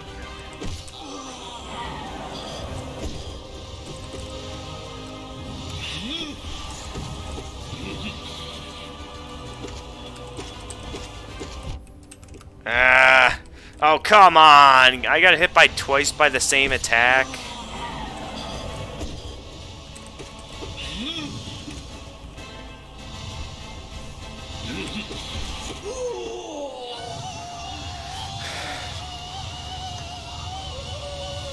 Alright. I just noticed the Godseeker in the back looking back and forth in all the places that he teleported to. I just now noticed that. That's actually pretty funny. Because I think the Godseeker's always looking wherever the boss is. So to see the Godseeker constantly turning his head like that is actually pretty funny.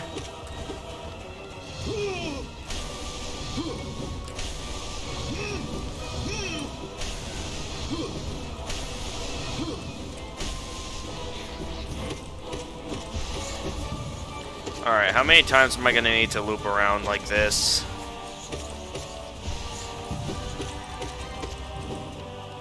I'm guessing a few times. Before I finally make some more forward progress. Oh no, there we go. We got him.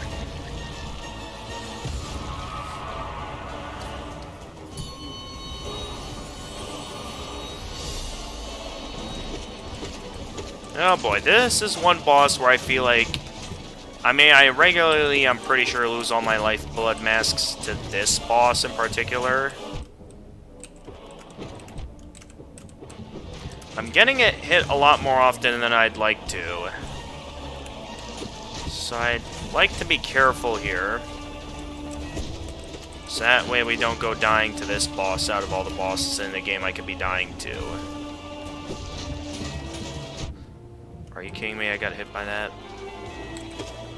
Yeah, I'm pretty sure even if I had some lifeblood masks after beating Zero, I still probably would have lost them all to this boss.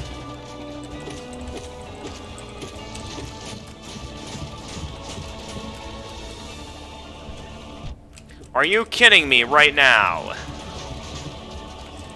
Give me an opening to heal, please.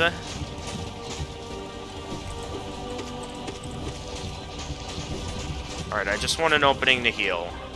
That's all I ask. Nothing more, nothing less.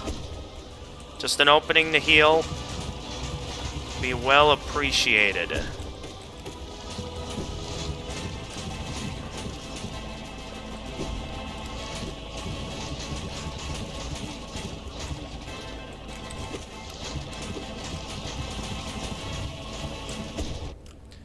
Of course that would be there. And of course that comes in my direction.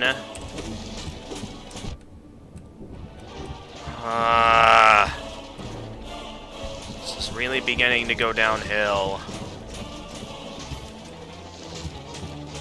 Alright, hang on, come down. Come on down here. I want some...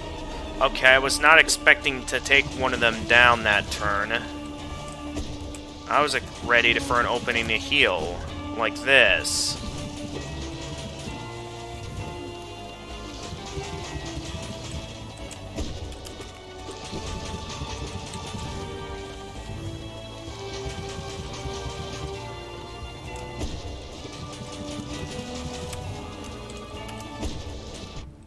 I was just about to...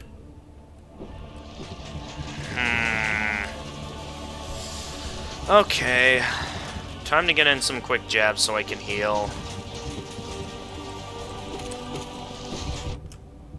Or not, I guess. Seeing how this game is not wanting me to heal.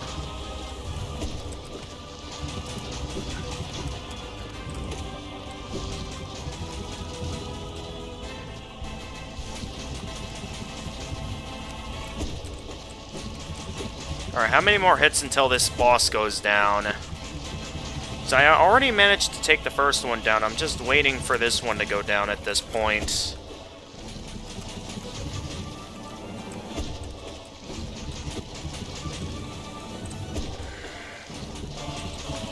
I'm unleashing multiple great slashes against it. I feel like it should be going down at this point. If it hasn't gone down by now... Ow. If it hasn't gone down by now, then... Get comfortable, everyone.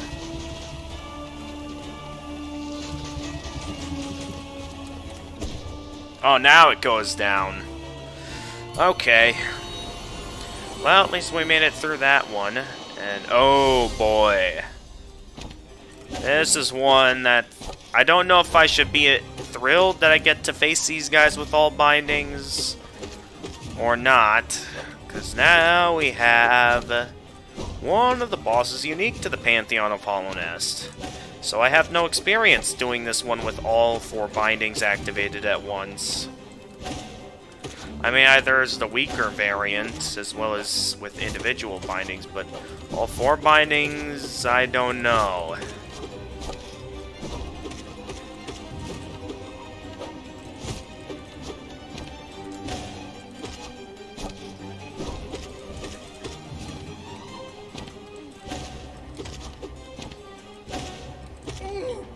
Alright, one's down, and then...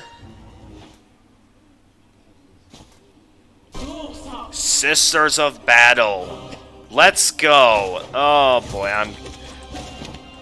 I have the distinct feeling that I am probably going to die here.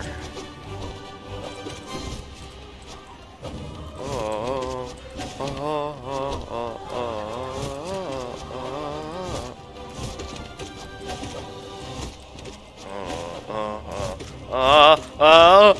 oh, no, other way, knight.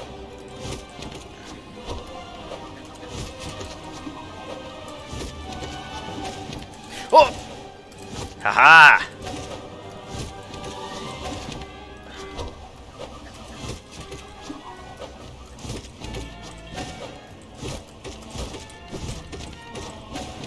Oh! Oh! Uh-oh! Uh-oh! We got a hit. Alright. 3 masks remaining. Can we do it, everyone? Can I beat the Sisters of Battle with all 4 bindings? Is it possible?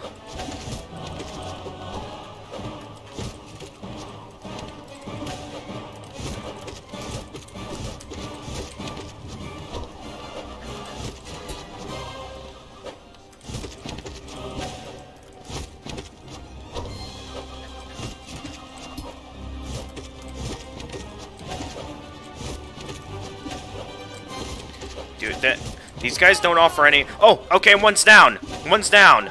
One's down. Okay. Alright, that should slow things down a bit. Because now 1 is down. Leaving only 2 to go. And I got an opening to heal. Which is very nice.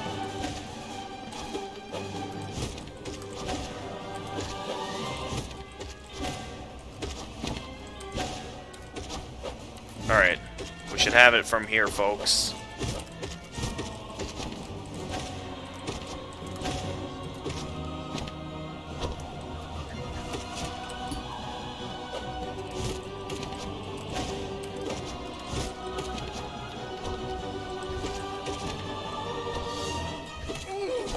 Alright, one more.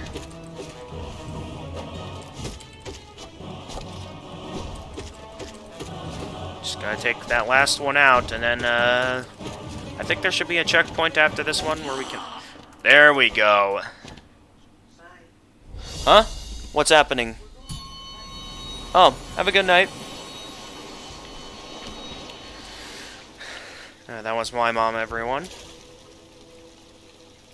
They said they were going out somewhere.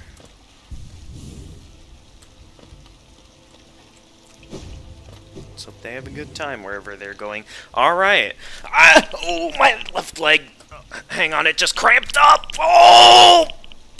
Oh, my left leg. Oh, okay, give me a moment, everyone. I think I need to go get a glass of water or something, because my left leg just cramped up really badly. Okay, hang on. I'll be right back.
My apologies for that sudden moment right there, everyone. That I just got a really bad cramp in my upper left leg, and I think I may need a moment to like either walk it off or something, because I don't know. I drank a bit of water. Okay. I don't know if I should be standing up or sitting down or what I should be doing about this, but this is a really bad leg cramp. I have never had a leg cramp this bad before, and I'm not sure what it's going to take to get it to go away, but I'm just going to need a moment to calm down and just relax. Just try to avoid any tension in it, I'd say. Can I sit down?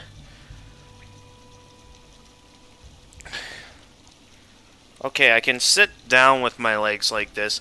So maybe I'll... Maybe as long as it doesn't tense up again, I can keep going. But at the same time, I'm not sure if I can do the Pantheon like this, because I don't want to be in the middle of the Pantheon and then my leg cramping up again ends up costing me the run. I don't want that to be the case, so I may just need a moment to sit down or something. Just give me a moment while I let my leg heal and just relax for a moment. Was it off march or lunge? Circle, walk it off march. Okay, I'll try walking it off. Oh my goodness, that... Yeah, I drank a bit of water. Oh my goodness, oh.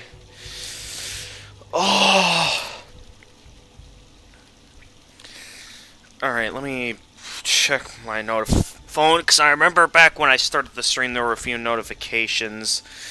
To a show in Green Bay. Alright. Just kind of Dad telling me where they were going.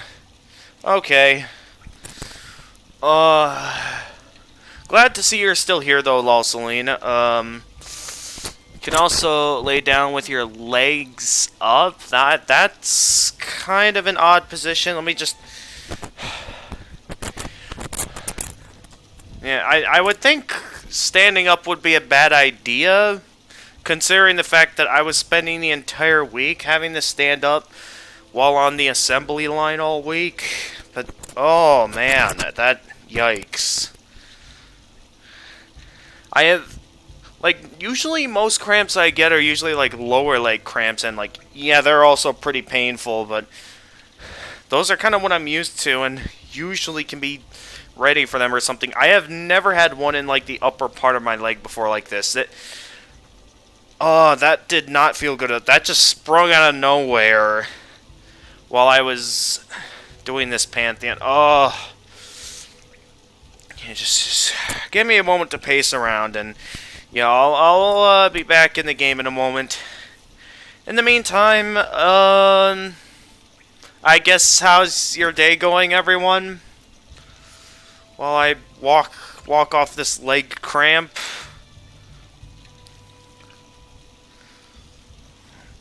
Oh, this.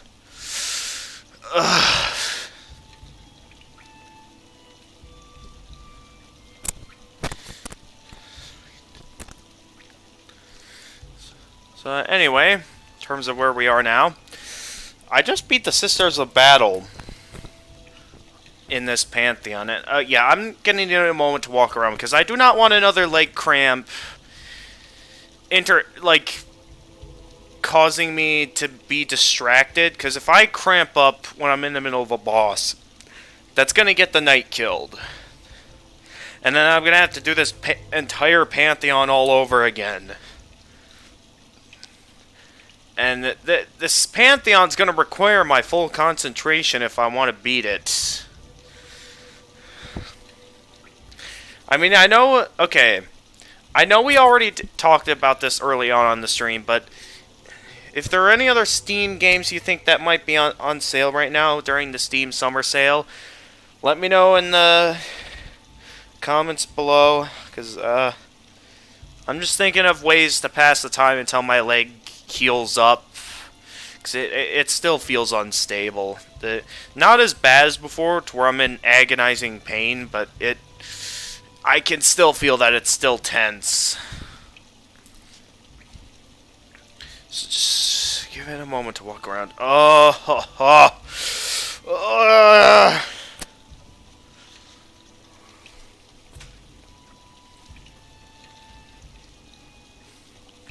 And of course, this had to happen right as Mom and Dad left, too. I'm sure I'll get better, but, I'm just not sure if I can keep going like this, because, like, again, if my legs tense up again, it's gonna cost me the run.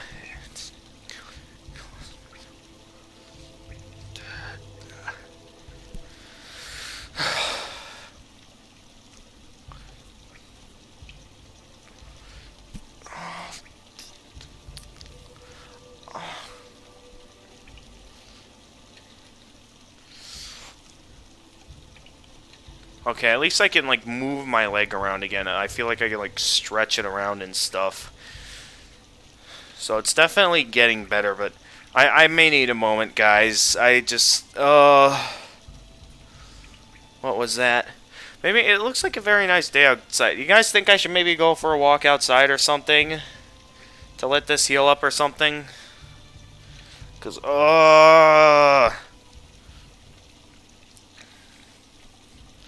so a nice little stroll outside. Maybe I consider at this time also maybe going to get some dinner, maybe. Okay, lay down with legs up. That's also a pretty... Circle your joints. March or lunge. So like lunge, you mean like this or something? I don't know. Let me try the bed with legs up here. Oh, okay. Might have felt something there. Hang on. I don't know if this is helping or making it worse.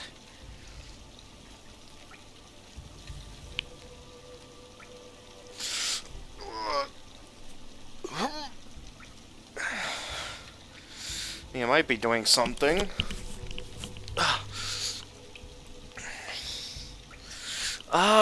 Let's see how the stream's going here. I don't know if there's audience members that are still here or not.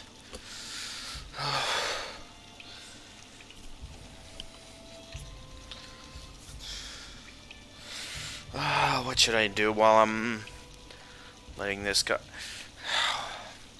I still feel like that's too unstable. The thing is, I don't want to risk again. I know I said this plenty of times before, but I really don't want to continue, and then my leg cramps up, causing me to not be able to focus, and then that ends up costing me the run. What do you guys think? It looks very nice outside right now. Probably a decent amount of heat, but I do think maybe a walk outside could be a good idea if you think. What do you guys think? Breathe deeply to relax. Okay. I'll give that a shot. Think it's safe for me to sit down yet?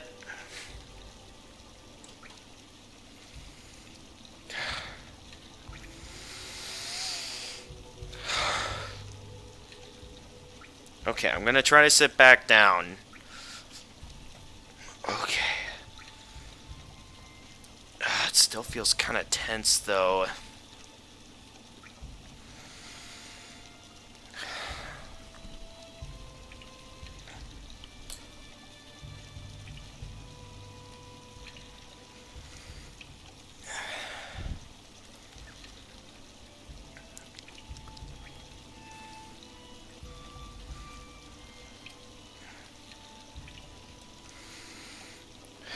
Alright.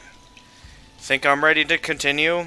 It does, the lower joint on my left leg still feels a bit tense. But what do you think?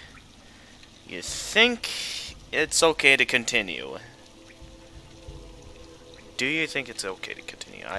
I'm leaving this choice up to you if you think I should continue to just take a moment to let my leg calm down, or if you think I'm ready to continue.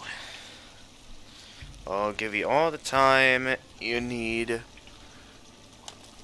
I'll just maybe play on my Nintendo Switch for a little bit to relax and just let things calm down.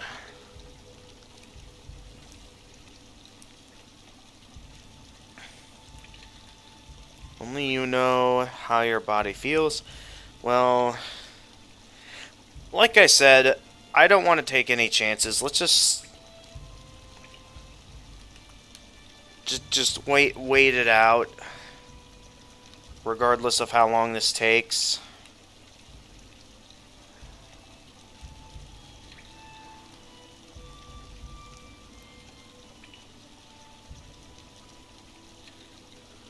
Because, yeah, this is probably gonna take me a minute. Just gonna maybe relax for a moment on my Switch or something until things heal up.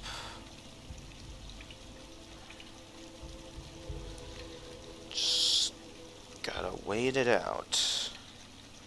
That's how I see this.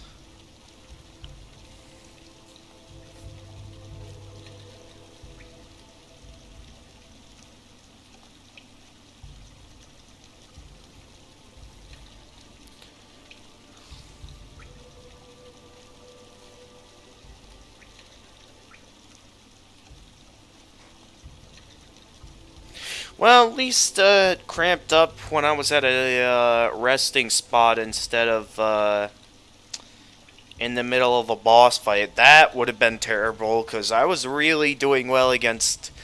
I was really doing well against the Sisters of Battle. That was, like... yeah, really good.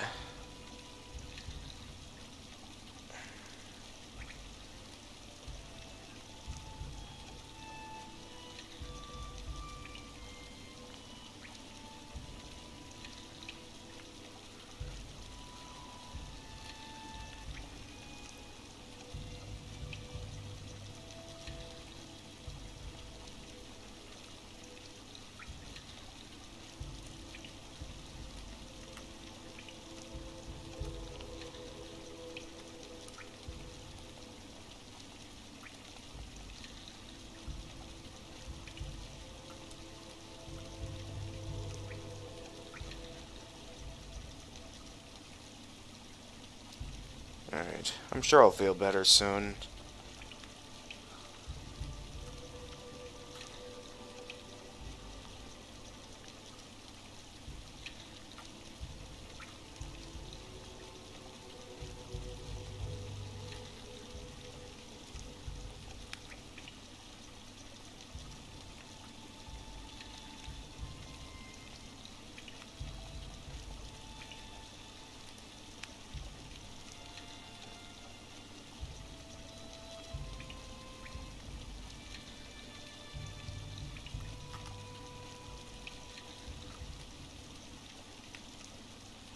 Alright, hi gamers.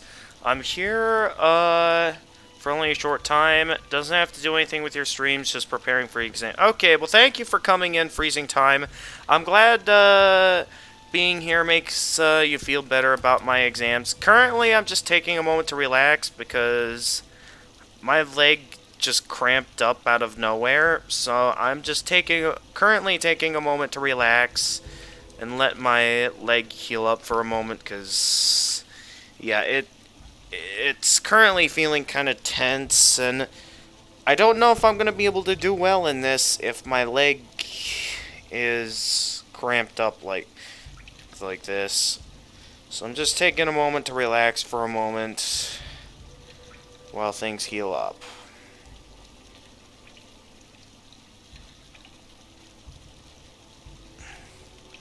So just give me a moment. I'm sure it shouldn't be long for me to feel better.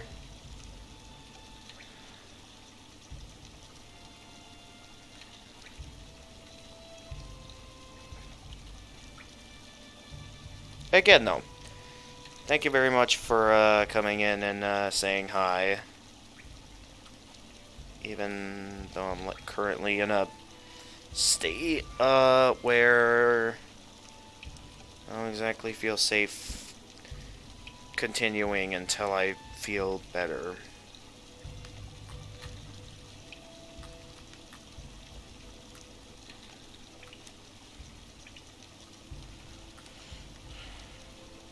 I'll know when I'm ready to continue. Just give me some time. Watch your last stream and record, so now I understand what you mean by saying that this game is Ultimate Challenge 2. Yeah, exactly. I'm glad to see that we now understand each other. You see why, what I'm going through and why I'm going through this. 'Cause, yeah, this is pure Ultimate Challenge material right here. For sure. So I'm just taking a moment. Now, again, I'm currently taking a moment to relax my legs while I'm in this position, because, yeah, this... not very good.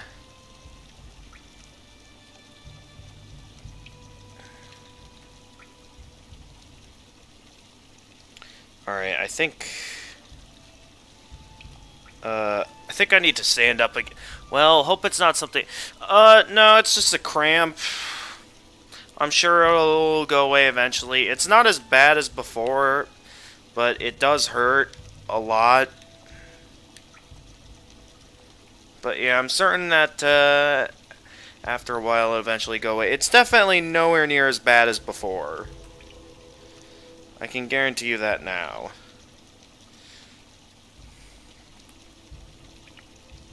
But oh boy, when it first sprung up, it hurt bad.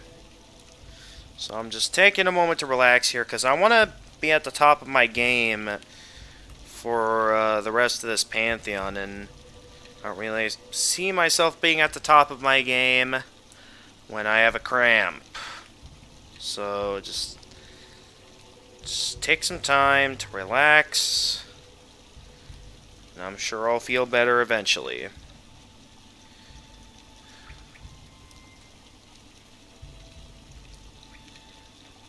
Again, though, thank you for coming in.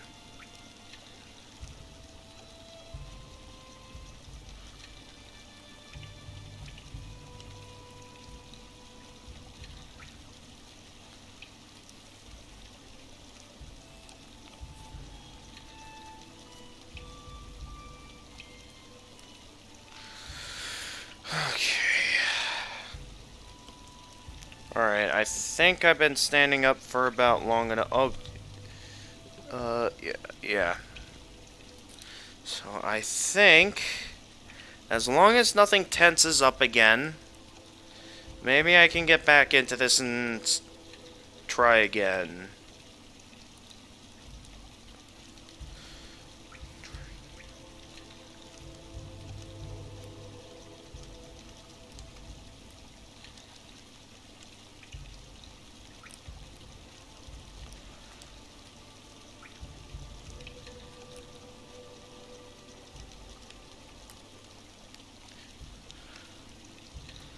Alright, that's enough Switch games. Let's get back into the game that I was going to play on the stream. I just needed a moment to relax my leg. Now that I'm feeling better, I think it should be safe now to get back into the game. I'm a little bit worried since I don't feel 100% back to normal yet. But I'm gonna... as long as it doesn't tense up again, we should be good for the rest of the stream. Alright, let's continue with the Pantheon. I just was not expecting that such an interruption to happen like that. I mean, it's obviously something that's beyond my control. Sometimes this kind of stuff happens, I get it.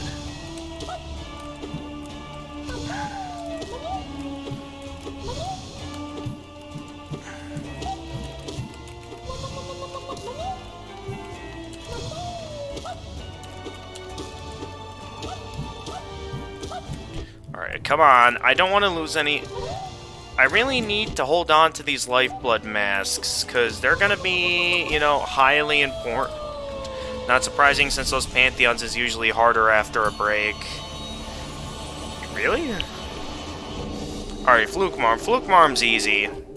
I say that right as I run right into it and lose my last lifeblood mask. And then take another hit from one of the regular enemies.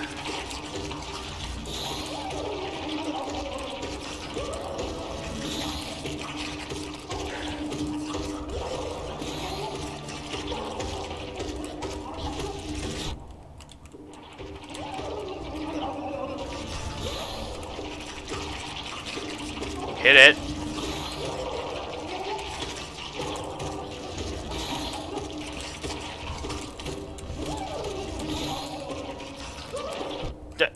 Hit it. Hit it.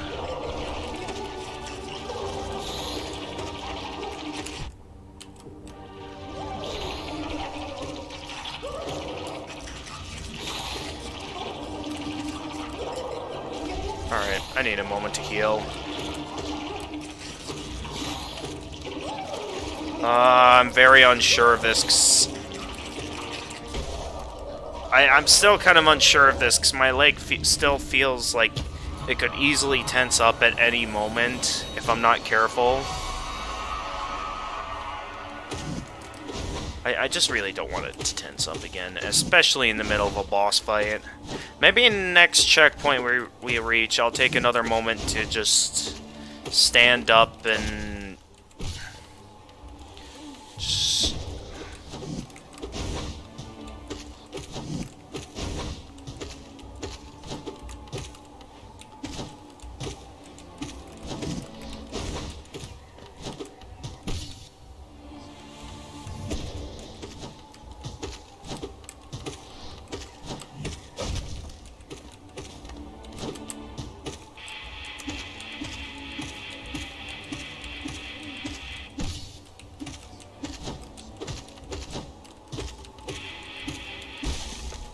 Alright.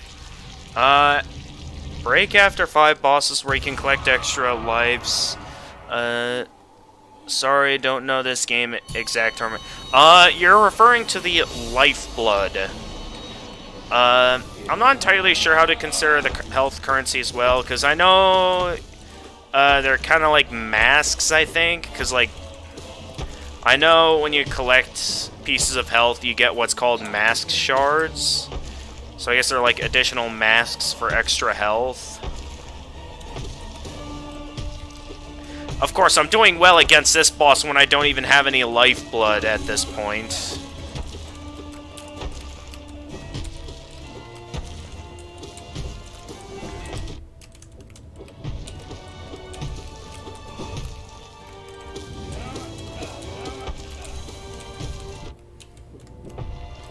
Alright, okay, man. This needs to stop. Can I have a moment to heal, please? I'll take that as a maybe. Alright, dude, I need a moment to heal. Just a moment to heal is all I ask. Oh, barely escaped that. No! Was going so well.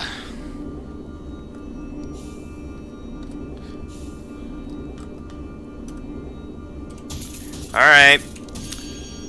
Let's begin again.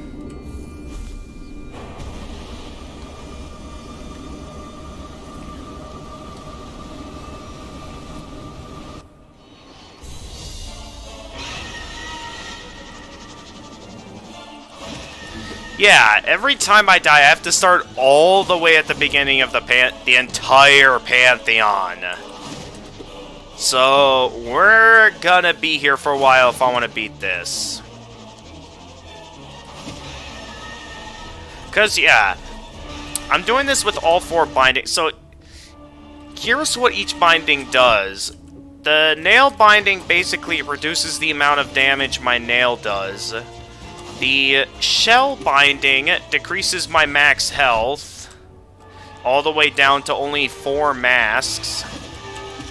The soul binding basically makes it to where I can only carry a little bit of soul, to where I'm only able to cast 1 spell at a time. Why did I let him hit me there?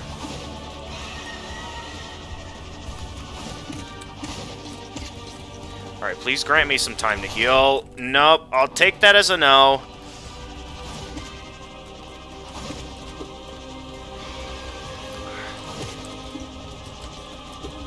Oh my god, I am not dying to the first boss again. Alright, come on, heal up.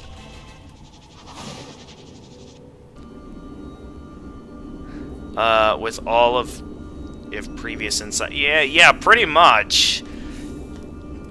It's like you can see here, I've managed to beat this Pantheon with each individual binding.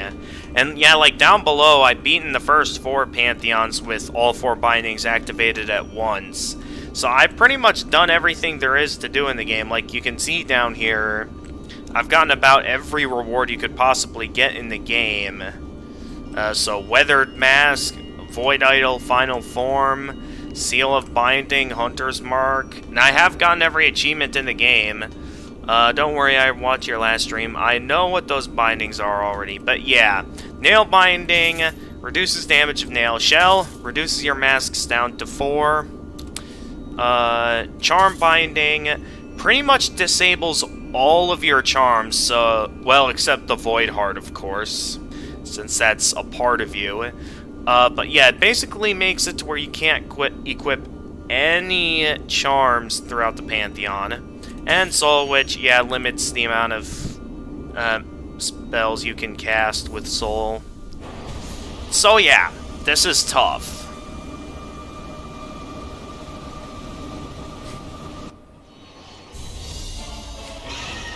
But yeah, glad to have you here, Freezing Time. Yeah, it's like, I'm sure there's probably players that have managed to go as far as to do this. But, like, the thing is, most Hollow Knight players I see, like, from what I've heard, there exists some players that, like, give up before they even make it to the first boss of the game. So, like, and from what most players I've seen, they have trouble with a lot of stuff in this game that I remember having a fairly easy time with. So it's like, I know my skills with this game are really good. Like, I'm really good at this game, from what I can tell. That I'm fairly certain that if anyone could beat this Pantheon with all 4 bindings activated at once, it's gonna be me.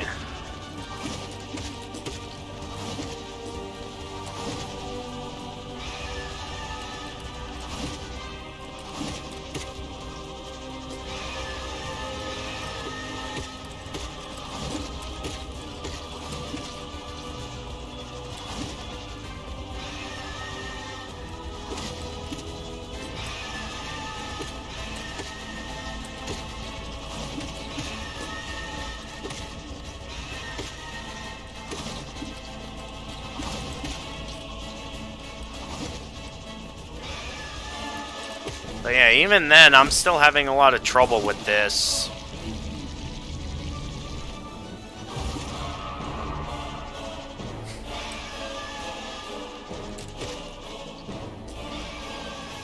Stop sending in enemies and just allow me an opening to attack you, please. They make what is basically the most annoying boss at the very start of the Pantheon, too.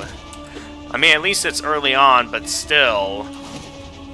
And considering the fact that they basically make Winged Nosk very similar to this fight, is also something I don't like. Tell that's hard, though I know I would try this challenge if I ever will play this game, since I'm a bit of a perfectionist, I guess. Yeah, and I mean, yeah, it's this particular challenge is only one that I'd say is only worth doing, like, if you're really up to the challenge, because, like, there's technically no reward for doing it, because as you've seen in my journal entries, I've pretty much gotten every reward you could possibly get in this game. Your only reward for beating Pantheons with all bindings, as maybe I'll show after this attempt, is just that your victory markings light up. That's all you get for beating these Pantheons with all bindings. Really, nothing else.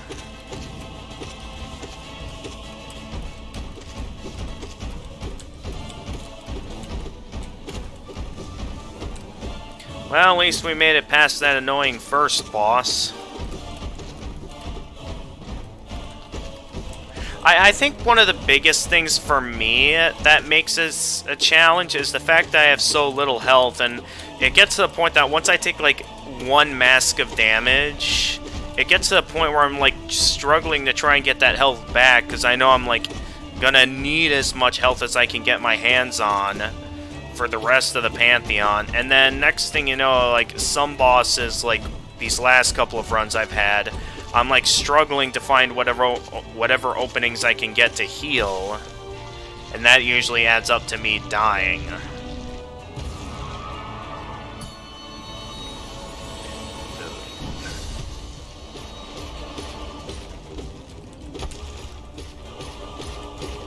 But yeah, good luck if you ever plan on playing this game, because I don't know if you're gonna be as good as I was in this, but because like the thing is, back when I first played this game, there was quite a few bosses that most players have trouble with that I was beating them on my first try.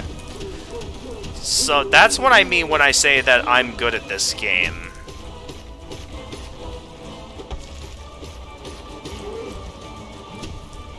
I'm good to the point that it's like, I see no rival to my skills when it comes to this game. Like, it's to the point to where the only person I know that probably went as far as to do this and won would be maybe like Gerard the Completionist, if you know who that YouTuber is.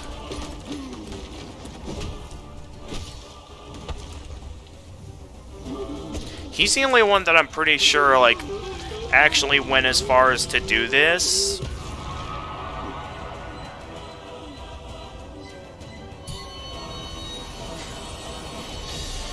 Alright, the easiest boss in the game, folks, right here. Massive Boss Charger. Let's go.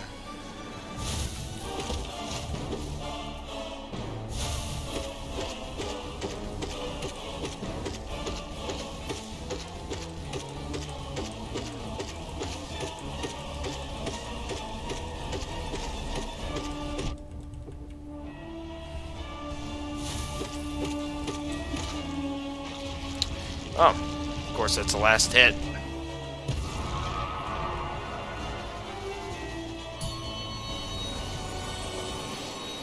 But yeah, I hope you do well on your exams, freezing time. Do you feel good that, like, you feel ready for these exams?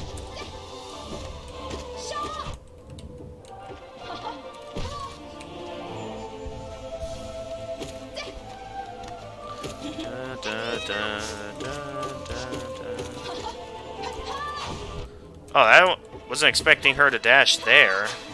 Okay.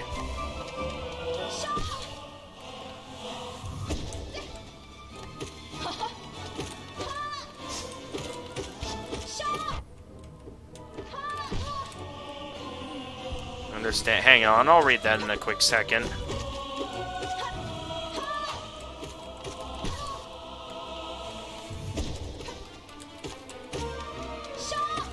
Okay, I think my leg feels back to normal at this point. I don't feel any tension anymore.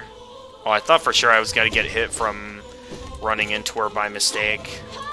Guess not, though. I guess the game must have thought I barely scratched it or something. I can understand that because I beated original, the harder one, Isaac, for 100%. There was nothing to gain from beating all hard mode achievements with almost unfair bosses. Well, to be honest, I'm not sure about the exam, which will be tomorrow. But about others, yeah, I'm pretty confident. But yeah, I'm glad he came in. Just make sure you occasionally take some time to study for that.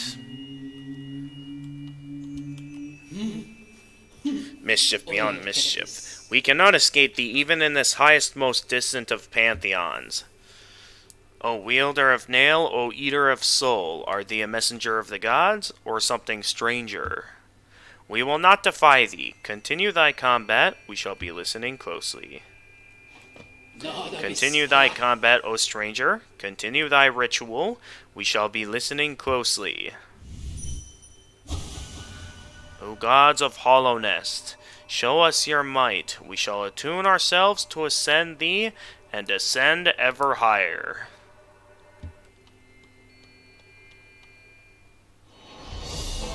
Alright, we got Gorb. Ascend with Gorb! Alright, I think that meme's getting old at this point. I think I've said that plenty of times now on these streams, and I think that's enough.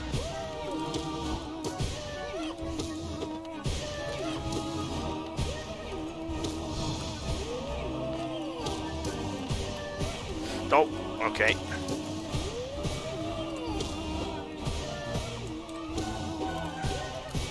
Oh! Oh, well, at least I didn't fall into the abyss below. Oh, wait, no, that isn't the abyss below. The abyss is, at the bottom of the ancient basin. This ain't the ancient basin. Wait, did I heal? I thought for sure I got hit somewhere, right? I don't know, for some reason I don't remember healing at all. I don't know why. Could you not do that right in front of me, buddy? I get you're busy ascending, but still. I would appreciate if you not ascend right in front of me.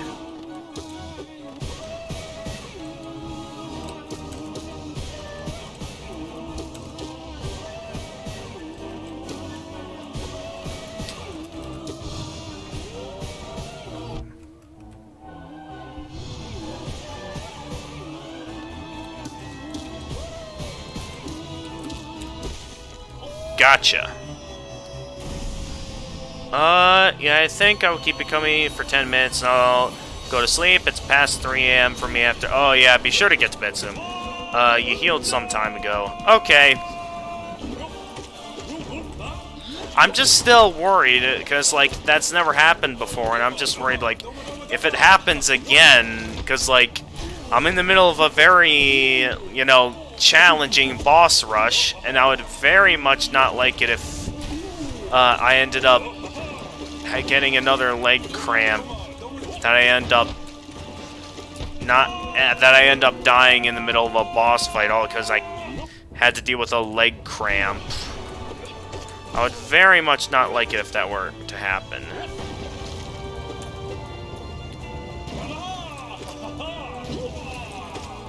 Oh, he's still doing this attack, even though I used a downward strike on him? That's interesting.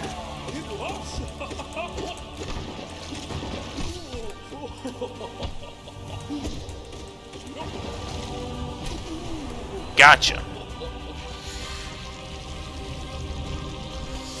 I don't know, it's always hard to tell when it comes to cramps, because it's like, you don't... Like, as you're healing from them, it's like, it's hard to tell if, like, if it's gonna tense up again, or if, you know, I don't know when it comes to this kind of stuff.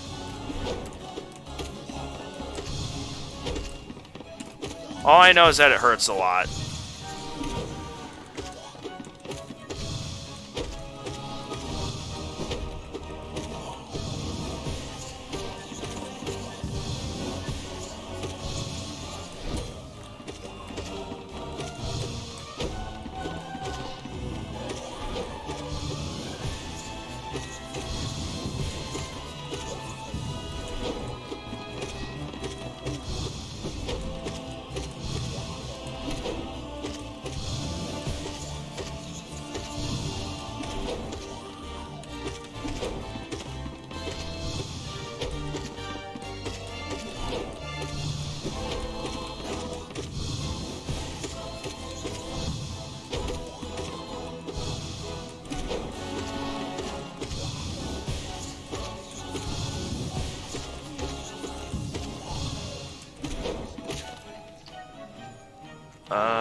It's not 10 stages, but I don't know for it.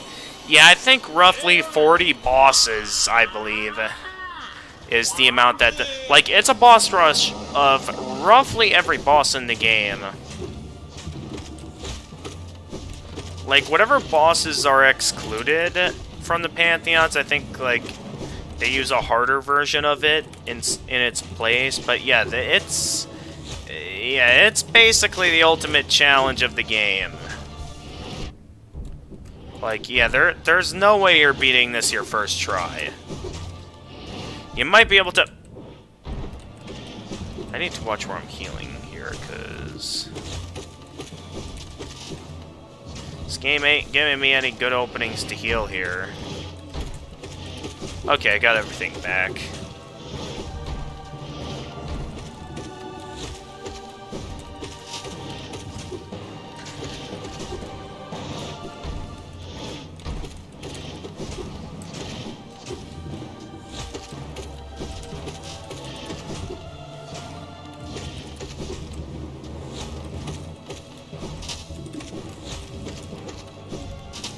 Oh, how did I avoid all of that?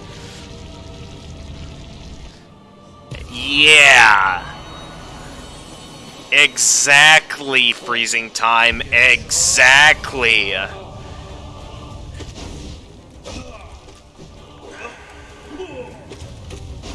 I mean, it's still... like, yeah, it's definitely a challenge to beat this Pantheon on its own without any bindings at all. Because, like, I'll admit, my first time doing this Pantheon without any bindings, it was still a challenge. That now I can easily do this Pantheon without any bindings. But, yeah, with all 4 bindings activated at once, it's pure torture. For sure.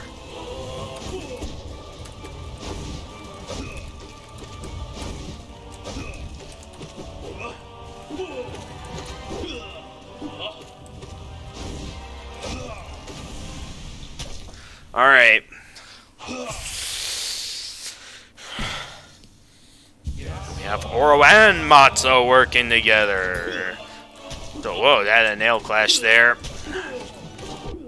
I always like it when games do that, whenever you have Sword Fighter versus Sword Fighter, that sometimes when they both strike at the same time that their swords can clash like that.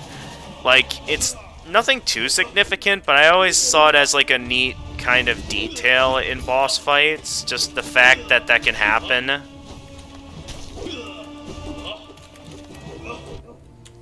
Yeah, they keep double teaming me is what they're doing. You missed! Haha! Oh, okay. I did not like that.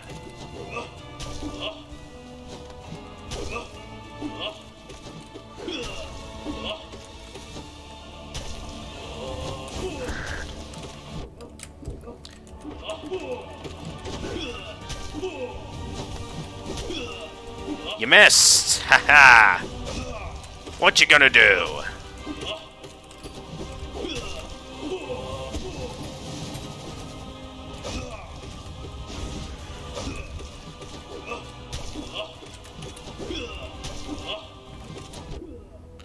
Oh, I didn't expect it to actually hit.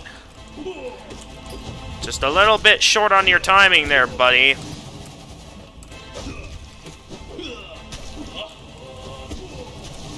Wait, what? Okay.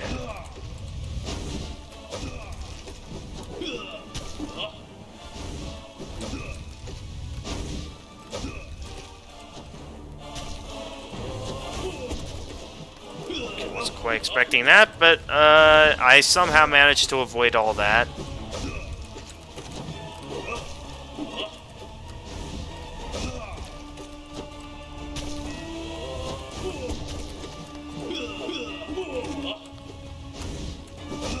Why did I choose to walk in front of him where he was attacking? No matter, I didn't get hit.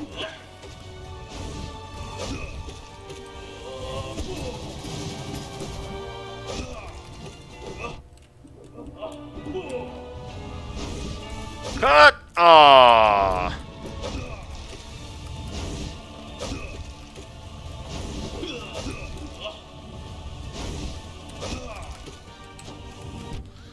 Oh, he walked right in the middle of where I was.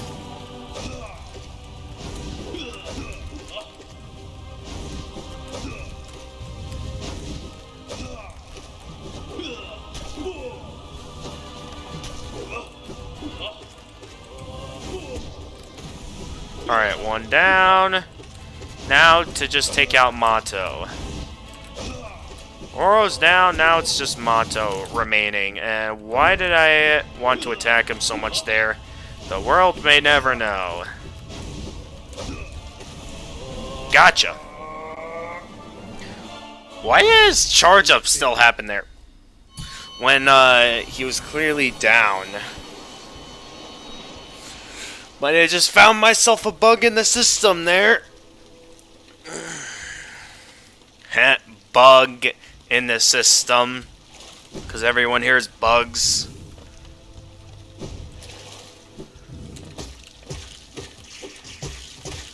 Alright, pick up some lifeblood. And let's continue.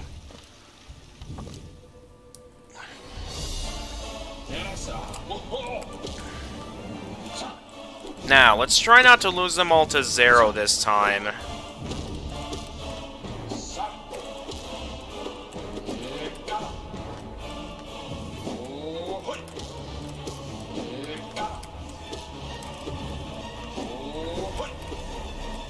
Huh, why did I take such a bold move like that?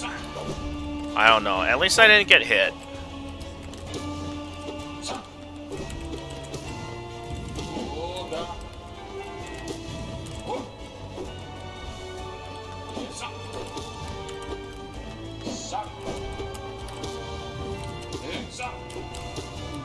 No! I should have maybe dashed or something there.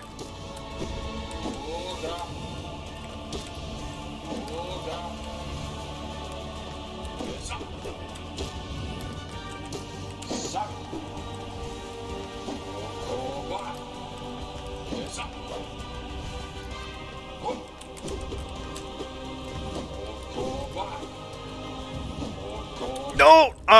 Yeah, I could tell when I had to clean.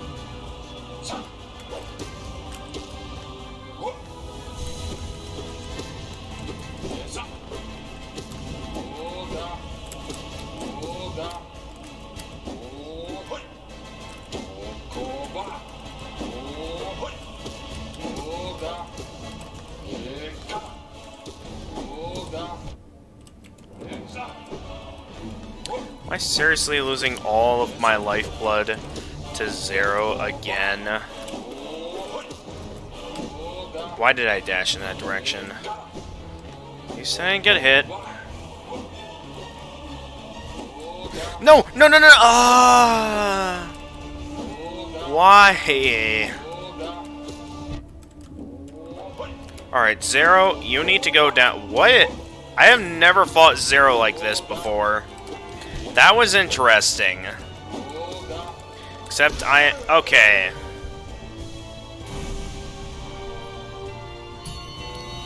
I'm not particularly paying attention either. I just go along with things. I don't keep track of them all.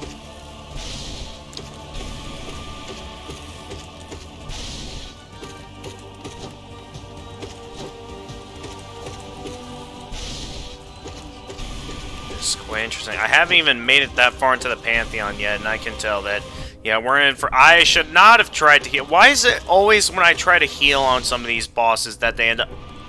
How did I get hit there? No, I am not dying to the Crystal Guardian. It is an absolute shame to die to the Crystal Guardian. Can use this tactic against them. Okay, Soul Master is easy. I can easily heal back up here.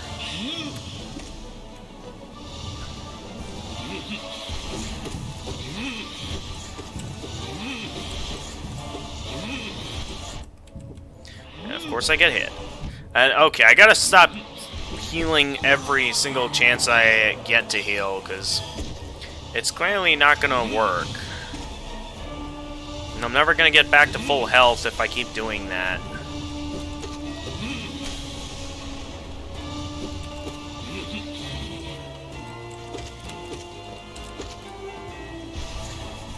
Okay, back to full health. Now just hit him a few more times to restore my soul. There we go.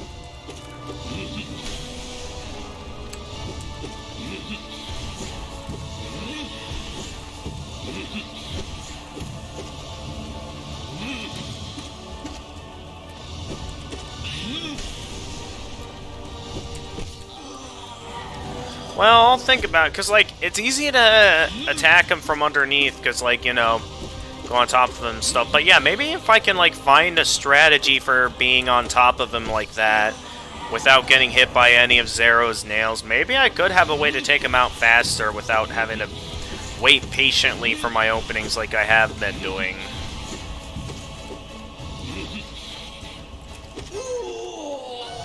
Watch the Godseeker here. He goes back and forth paying attention to the boss here, and since the boss is moving all over the place, he's just... Or maybe next run when we get to the Soul Master, you'll be able to see what I'm talking about. So I'm not sure if you were paying attention there.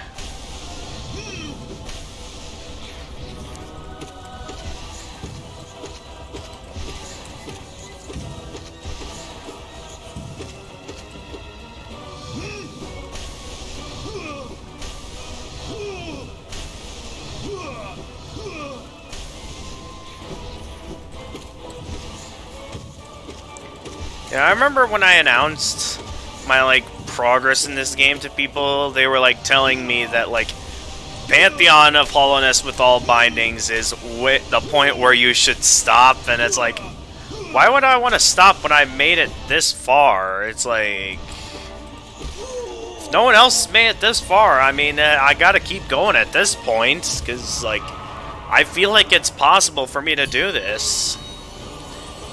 And I'm certain I can do it. Of course, I immediately get hit the moment the fight starts. The Obels have always been kind of an annoying boss for me. They were difficult to find a good strategy to beat on Radiant difficulty. And while I managed to pull it off, I can't really maintain a consistent, like, beating them without getting hit strategy with these guys. I got hit there? That did not feel like I got hit. Stop getting hit by everything.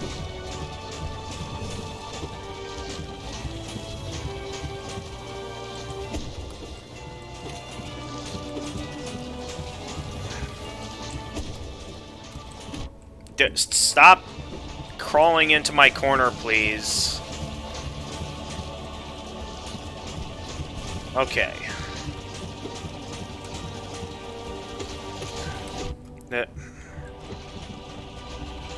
Just let me heal in peace, please.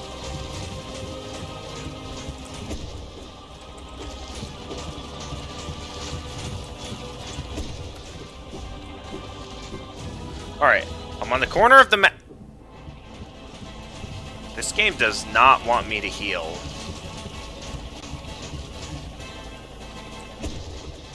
Whatever the game is doing right now, it clearly does not want me to heal. Okay, can I please have a chance to heal? Thank you. Alright, one's down. Now I just gotta be careful in terms of the projectiles speeding up. So that way I don't have to struggle to find openings to heal. If I can do that, I can...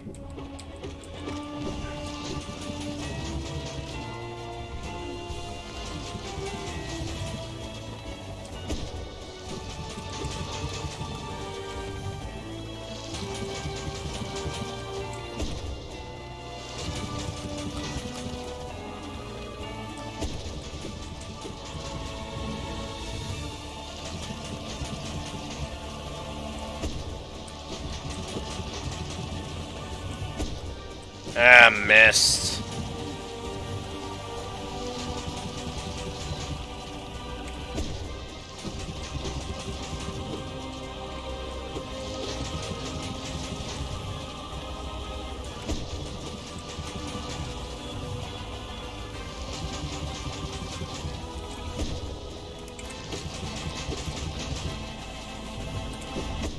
Ooh, got a dash slash in there. That's probably the first time I actually managed to perform a successful dash slash before.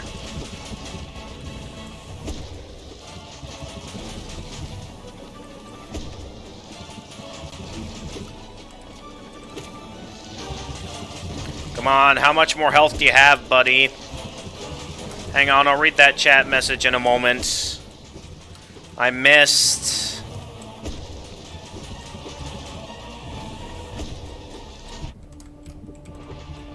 Oh, of course, I only took one more quick jab. I'll go to sleep. Okay. Thanks for coming in, Freezing Time. I hope you sleep well. Good luck on your exam tomorrow. I'm certain you'll do great. If you feel good about the other exams, I'm certain things are gonna go well.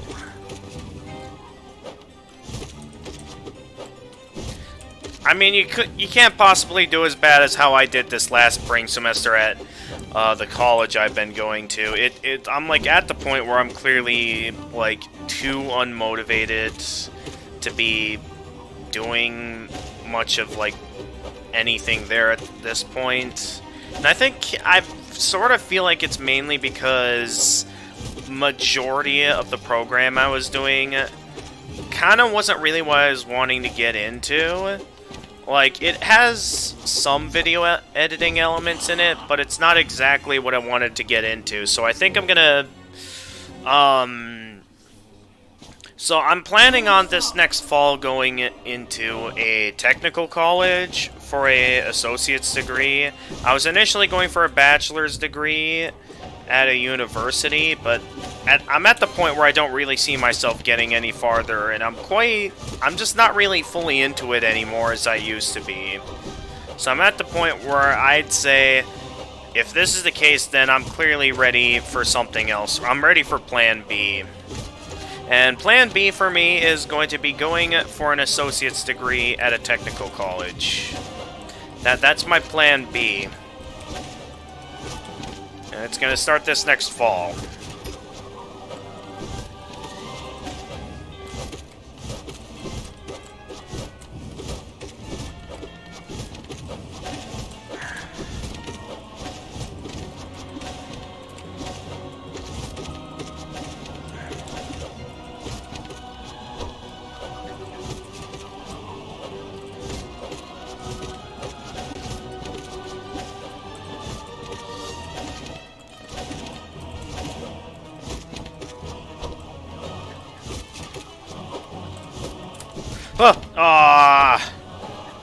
Alright, come on. I just need to take one of them out so I can start getting some openings to heal. I just need an opening to heal.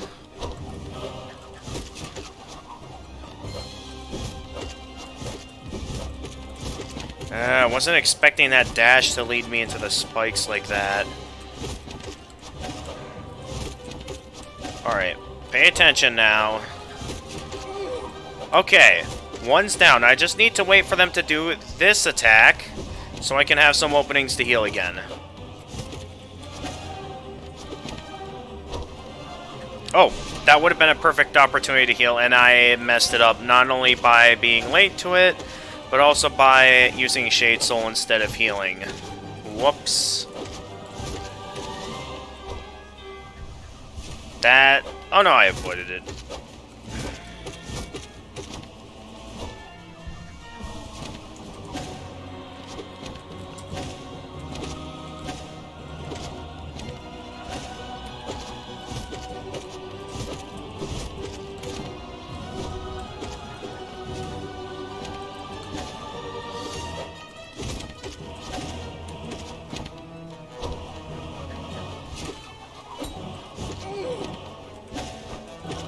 One to go.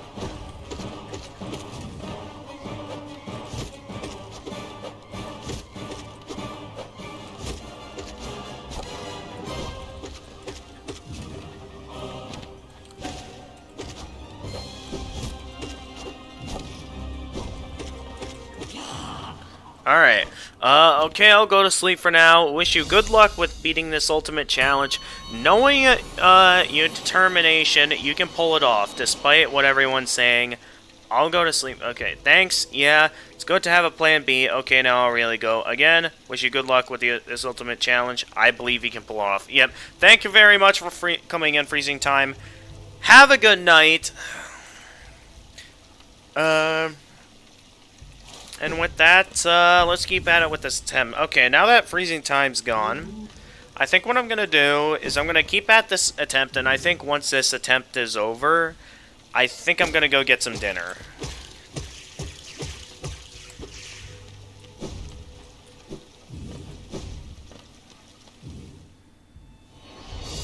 Okay, let's not mess up as badly against Marmu. So I did pretty bad against Marmu last run. I'm doing bad again. Come on now.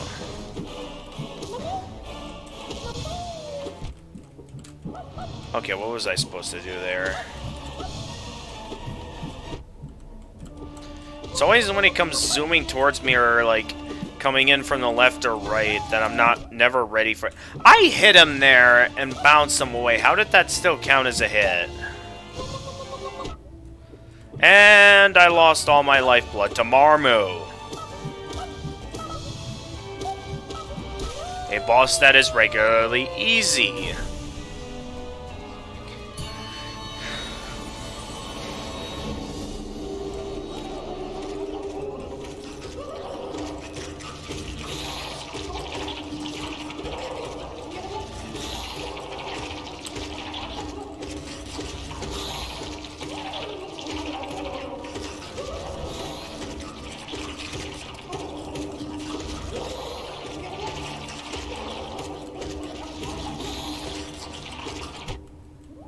That counted as a hit? Alright, well, I'll just need a moment here to... There we go.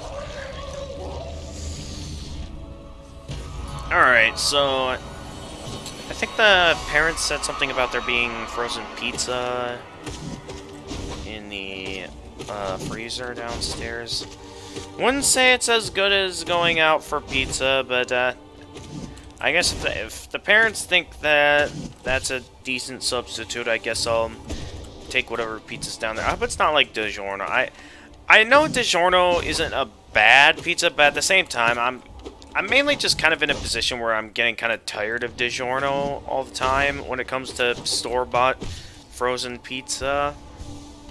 It's like at this point, I kind of feel like there's plenty of better pizzas than store-bought, or than DiGiorno when it comes to store-bought frozen pizza. At least that's my opinion. I'm sure a lot of you out there absolutely love DiGiorno, and I apologize for acting like I'm hating on DiGiorno or something. Because, I mean, DiGiorno isn't bad. I'm just saying that compared to other frozen pizzas, they're just... It's getting to the point that, like, there's some that I just like more than DiGiorno. Because I think I'm at the point where the only time I'll enjoy DiGiorno if it has that cheese-stuffed crust. Alright, this is the farthest I've made it in the All Bindings Pantheon, so let's see how far we get this time around.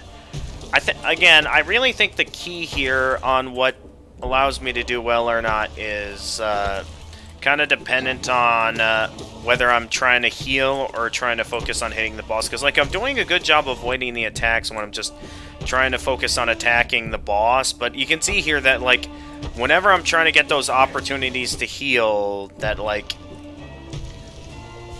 sometimes the game is either generous and allows me the opportunity to heal, or it just decides to be absolutely mean to me and do that to me.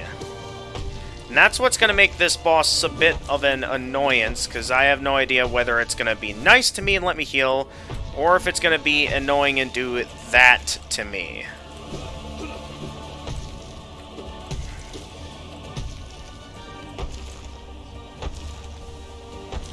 Okay, managed to escape at that time and get away with healing. And managed to get away with it that time as well, so we're doing a bit better than we were in our previous run, though can we beat him this time? That's my real question at hand at the moment. I got kind of stuck there. I don't know what I was supposed to do. Okay, I am getting kind of trapped a lot. Not sure what to say about that. Oh, come on! Are you serious? I'm getting comboed now. Alright. And my Shade Cloak wasn't regenerated. Come on! Out of all the bosses, why is it that one that's giving me trouble? Again, I feel like it's kind of because he's not really giving me the best openings to heal. That's how I feel about it. Alright, well... Seeing how we have failed, and considering the time it's going to be, I think I am gonna go and get some dinner at this time, so let me open up my usual out to dinner to... Okay, what was...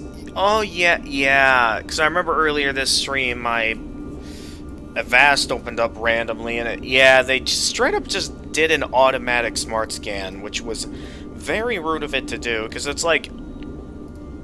I appreciated doing that, but is there any way I can adjust this to make it to where it doesn't try to automatically smart scan my computer like that? Let me go into... Let me just go into my stuff here and just see, is there somewhere where I can, like, turn off automatic smart scans?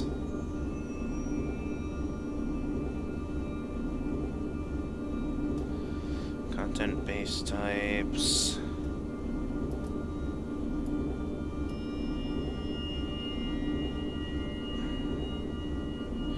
Is there somewhere where I can mention, where I can, like, adjust, like, when I have it smart scan my computer? Because I don't want it doing those smart scans while I'm in the middle of something like this, because, again, what it did just a moment ago was extremely rude. Alright, let me get my offline screen opened up here. And then I'll be back to you guys soon. Because, yeah, I don't know how much longer this is going to take. Because we've been at this for kind of a while now.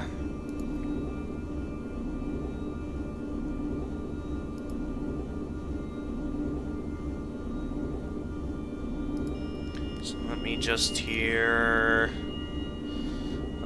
open image... Where's open image in it? Here it is. Alright, here we go. Just turn off Hollow Knight. Turn on display capture, and there. Alright. I'll be back, everyone. I'm just, a little bit annoyed right now. Not to the point that it's anything serious, but still, though, just a little bit bothered. Be back, everyone.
I apologize to keep you waiting, everyone. I haven't eaten yet.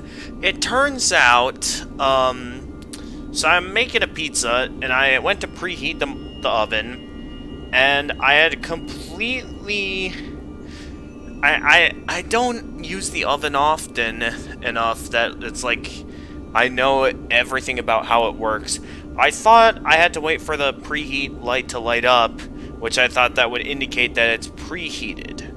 Apparently, it turns out the light for preheating being on indicates that it's in the middle of preheating, and it turns off to indicate that it's preheated and is ready for me to cook food in it. Because of that, I've basically been waiting around without even realizing that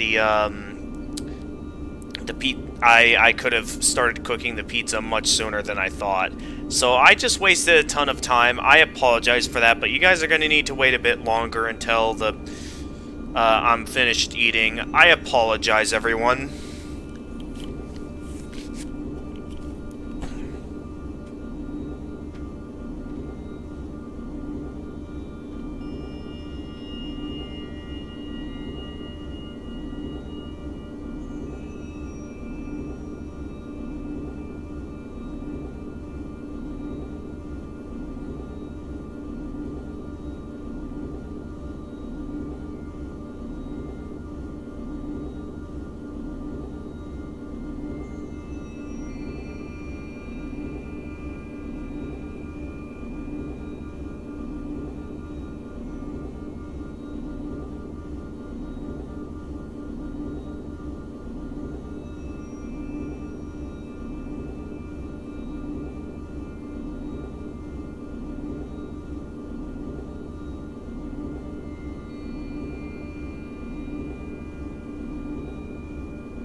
Alright, I'm back, everyone. I apologize for the wait. That took a lot longer than I was expecting.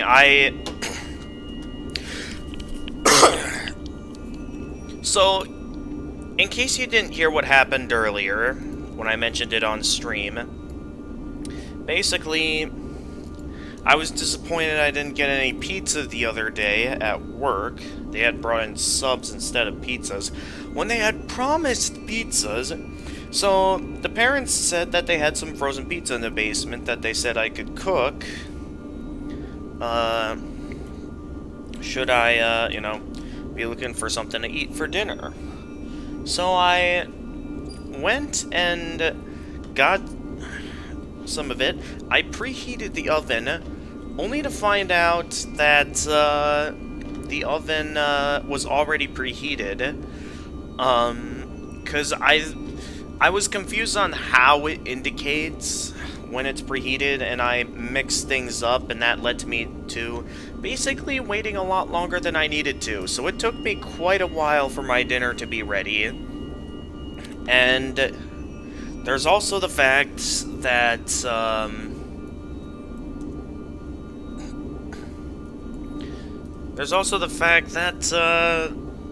another reason why it took me a while is there was a couple of shows I was watching that I wanted to watch. Because, like, the parents weren't home, so while I was waiting for the pizza, there was a show I was wanting to catch up on. So, a couple of shows, actually, that I don't normally get to watch, because, my parents are pretty much hogging the TV all day. So, this was my them being away, I saw that as my opening to go and watch some shows on Netflix. I also watched the finale to Kenobi, and it was pretty good, I must say. Like, it really leaves me feel like that I really don't like the fact that the people who review bombed Kenobi did that. Like, I really don't like that they did that. Because the show, from what I've seen in the last couple of episodes of Kenobi, it was really good. Like, it seemed like things really fell into place and stuff. In my opinion, it was a good show. Anyway, enough talk. Let's get back into this ultimate challenge. Now that I'm back, again, I do apologize for how long this took. I was not expecting to take this long. I just thought, this would be a simple dinner break and all. But mainly because of the shows I was wanting to catch up on, combined with, me not having good experience cooking with that oven. Yeah, it pretty much added up to me taking a much longer than expected dinner break. That's for sure. And I do apologize for the wait, but I'm back now, though I'm betting my audience has probably left at this point. I always notice that DA always comes in whenever I'm out having dinner. Like, I never get a chance to actually see him on stream. I hope he actually does come back, because, well, now I'm back. So I do hope he comes back.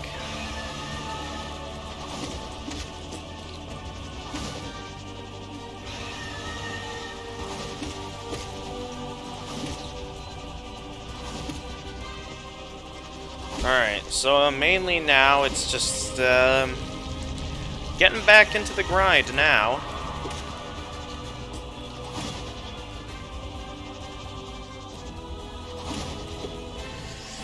This fight takes forever. I would use nail arts if it weren't for the fact that there's no useful nail arts that you could do without, getting hit. I don't want to have to get hit every time I want to use a nail art.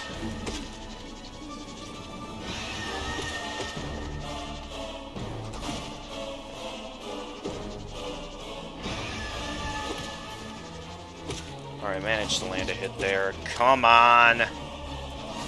Can we just end the fight already? I feel like a well-timed nail art would finish it. At the same time, though, I don't want to take that chance, because if it doesn't finish it off, well then, I end up getting hit. It's the only nail arts that...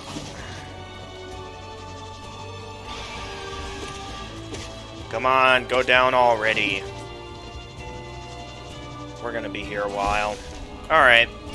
Finally, we made it past the first boss. Why is... I mean, I'm glad it's the first boss, since, you know, we get through the most annoying stuff early on, but... There's just so many bosses in this game, man. Sometimes I just, like, question why they saw it necessary to make a boss rush out of every single boss in this game. Like, I was able to handle it, but this is just... This is torture.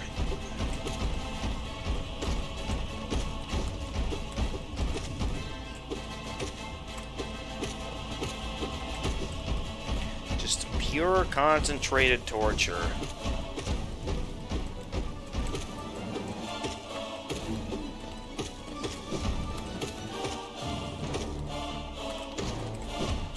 Alright, off to a pretty good start so far this run. Not a single hit. I say that right as I get hit. Come on.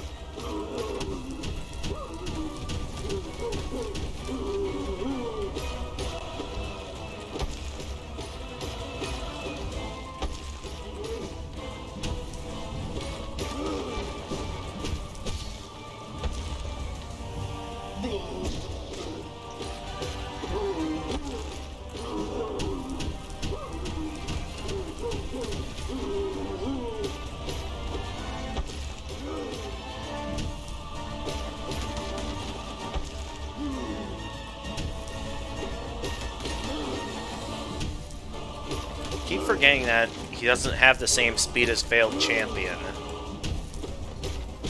That's something I really need to remember.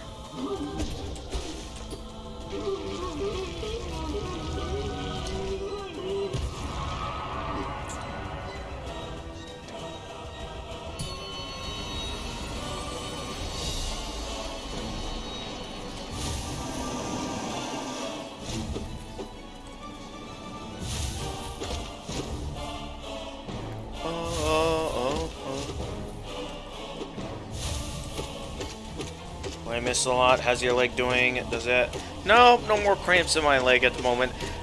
You technically didn't miss a lot because my dinner break ended up taking a lot longer than I expected. And that is mainly because, well, two things.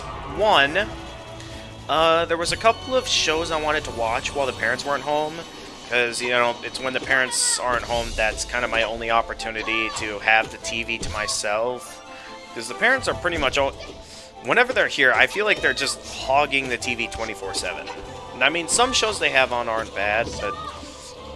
There are just instances where there's certain shows I want to watch on, like, Netflix, that... It's like I can't watch if they're busy using the TV. And,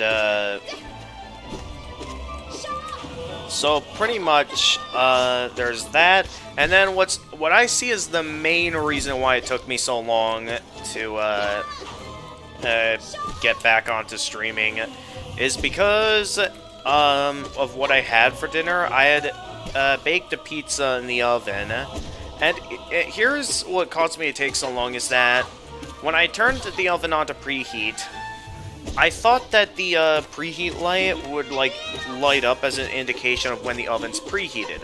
What I didn't know was that the preheat light was a way of indicating, you know, that it's in the middle of preheating, and that it turning off is an indication that it's done preheating.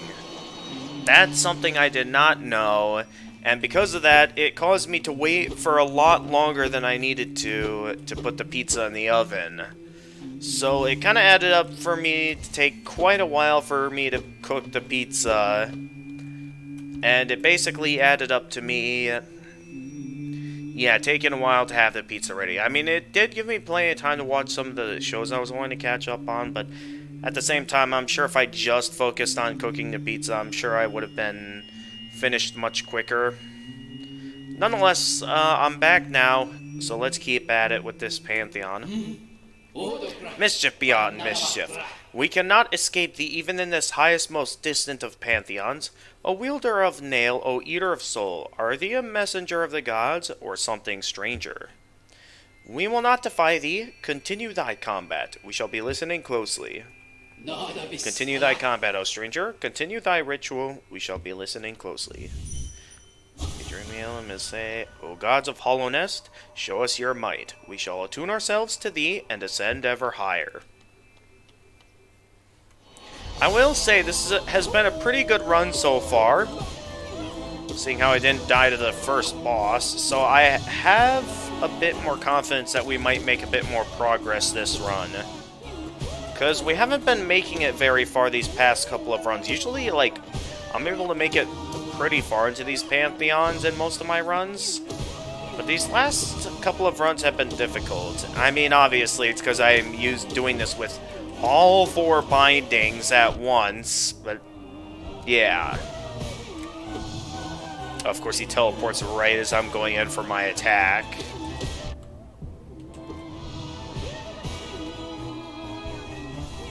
Get out of here.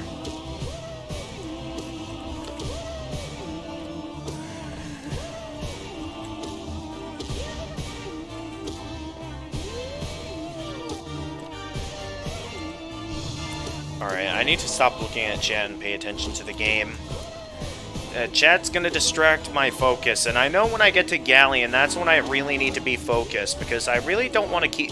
Galleon is, like, the farthest boss I've gotten to this stream, and I really don't want to die to Galleon again, because, like, for Dream Warrior standards, Galleon I've always considered to be one of the easier Dream Warriors, so to be dying to so many times to Galleon out of all the bosses leaves me quite annoyed.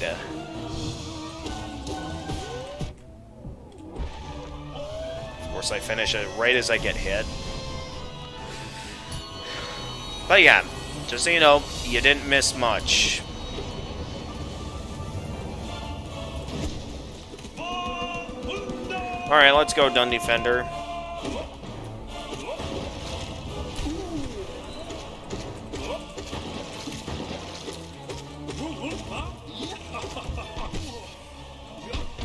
So an interesting detail that I found out in terms of the Hollow Knight lore, I mean, I've taken the time to look at plenty of Mossbag videos on Hollow Knight lore, but an interesting piece of detail I've learned about the Dun Defender is that his real name is Ogrim.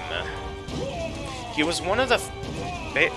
based around the statues he had built, especially the one he added with the knight in it, as your reward for beating the White Defender all 5 times, I had found out that,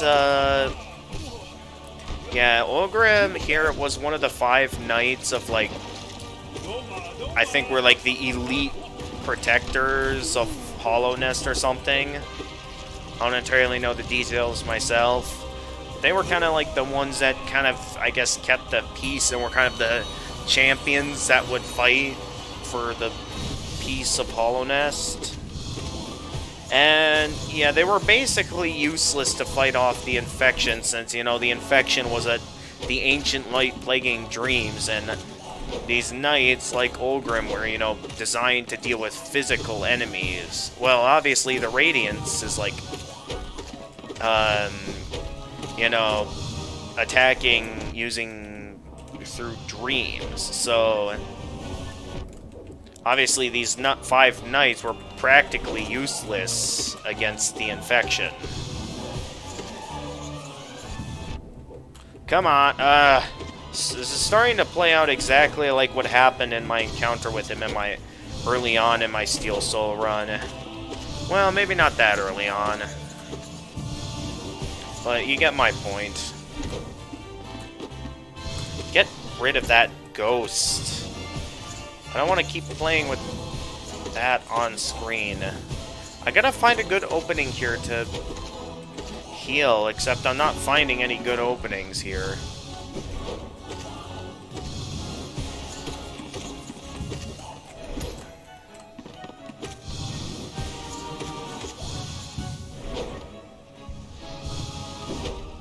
Okay, got all my health back. Not that there was much health to begin with because of these stupid bindings. Seriously, what made them think that these bindings were a good idea? I feel like they should have just made it to where you could only have one binding equipped at a time, because the fact that they made this a possible challenge that you could doing these with all 4 bindings. Like, if you wanted to have a reward for doing all these... There goes Tiso. If you wanted to have a reward for doing all these, why didn't they just, like, make it to where to get the weathering mask? Is that what it's called? The weathered mask. Why didn't they just make it to where to get the weathered mask you do have to do it with all 4 bindings equipped at once? You know, maybe that would make this challenge seem a bit more appealing, I guess. That's what I'm kind of trying to get at.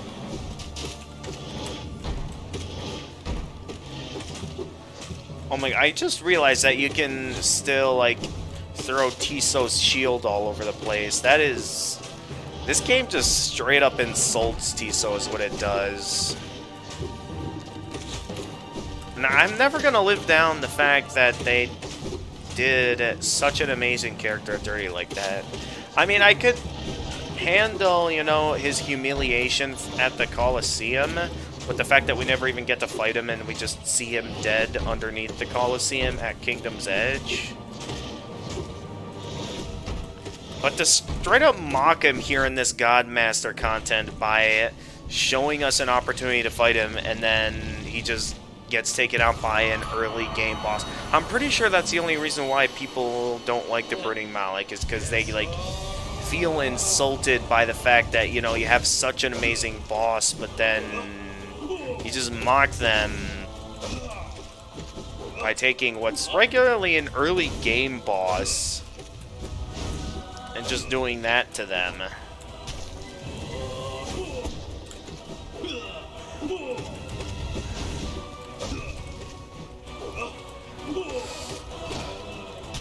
Well, at least the pizza was delicious. I still feel kind of unsatisfied, though. There's still... While I am happy that I did get some pizza this weekend, I still feel... There's just that disappointment of the fact that my workplace, you know, promised pizza, and they don't deliver subs instead. I'm glad they at least got me something, and I'm glad the parents were considerate about my position and tried to help me out a bit here. But at the same time, I still have that lingering feeling of betrayal that, like, you toyed with my emotions, and now I'm angry.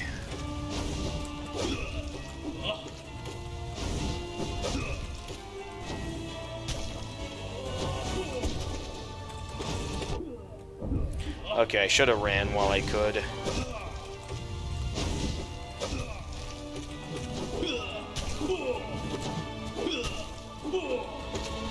I mean, the amount of progress I've been making in these Pantheons so far isn't bad.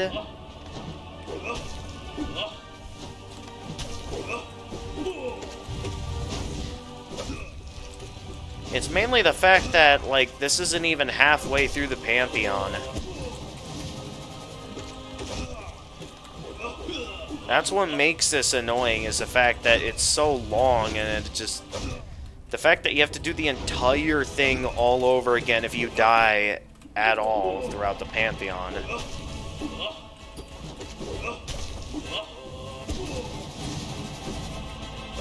It just feels hard to carry.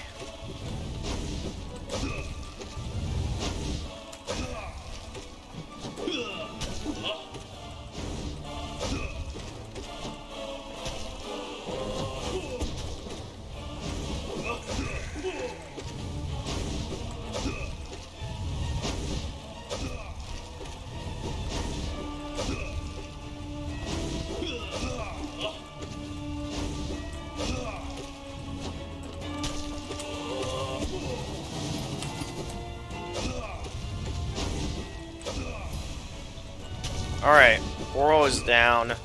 Now to just deal with, what was his name? Shio's the Paint Master. Oh, Mazo. That's right, that's the name of this Nail Master.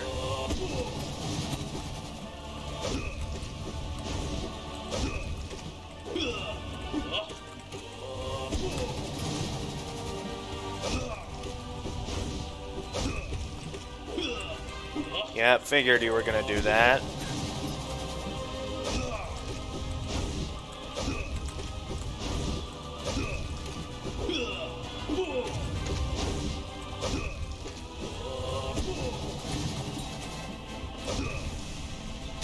Gotcha.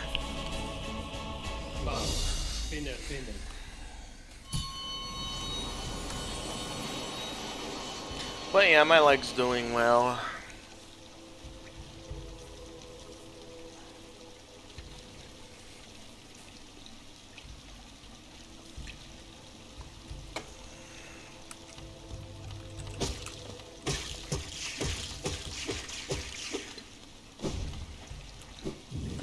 Alright, moving on.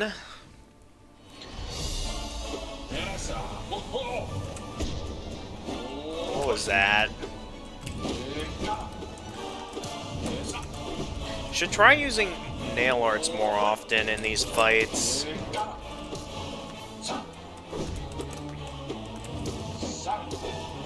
What was that?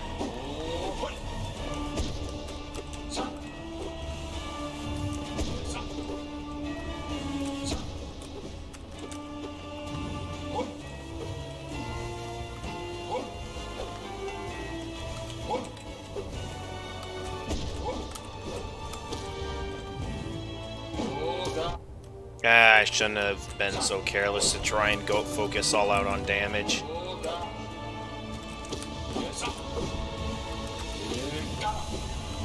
Oh, he's whipping out the... I'm trying too hard to focus on dealing damage to him. That's what I'm doing. That was a faulty jump. Yeah, that definitely added up to me getting hit there. That was my bad. Alright. I can't really focus get in good slashes with how I'm able to hold my fingers on the keyboard.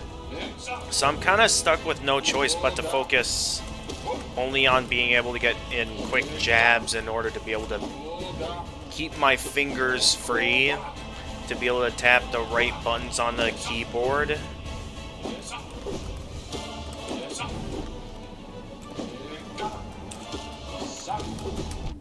I dashed right into that. That was entirely my fault.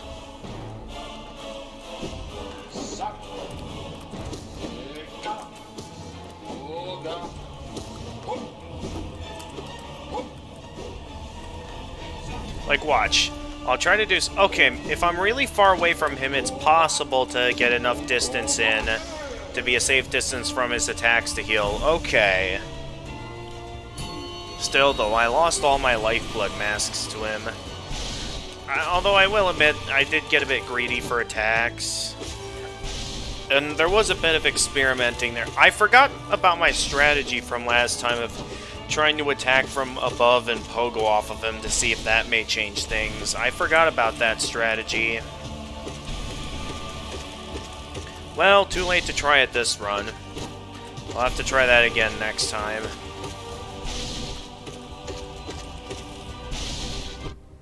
How did I get hit there?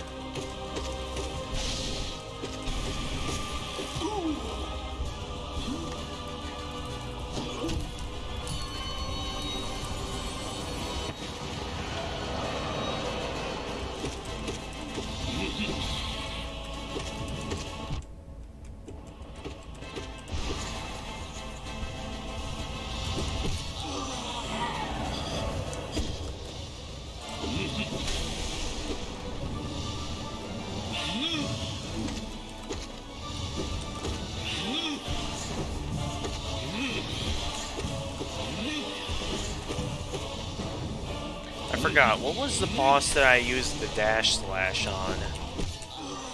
I don't exactly keep track of every boss that I fight, so I just... Getting curious, what boss was it? I feel like I should know, but I don't.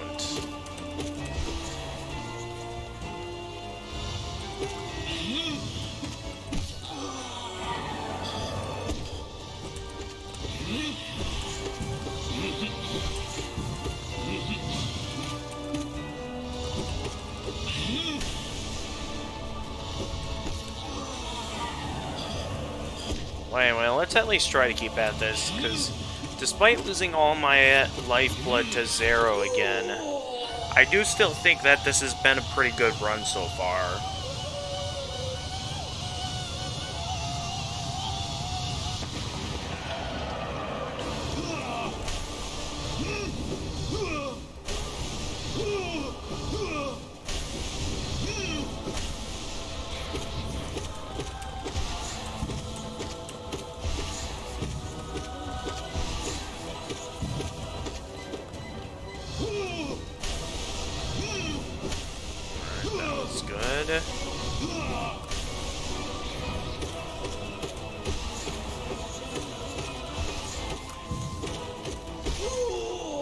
Only 2 loops. That was pretty good.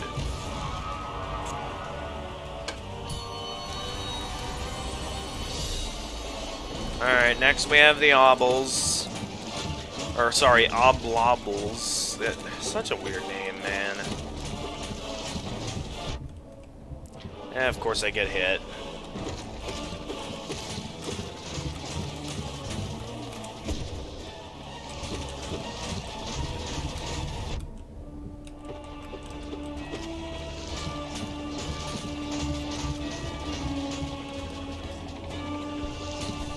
There we go, I got my opening to heal.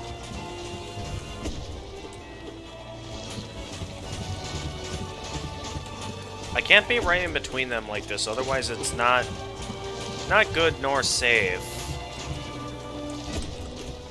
From what I can tell.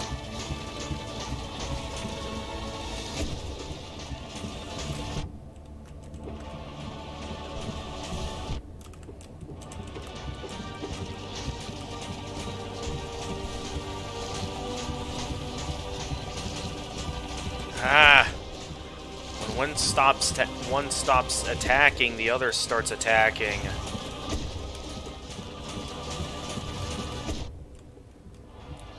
I'm getting cornered here.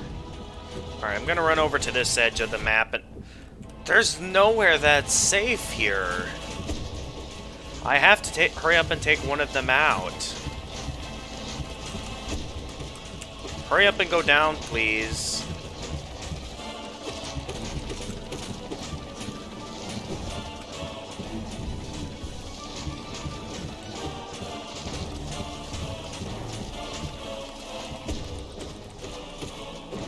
Finally.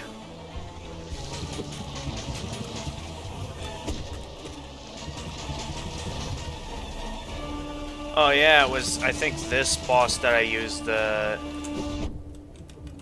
That got canceled out by me getting hit? Really?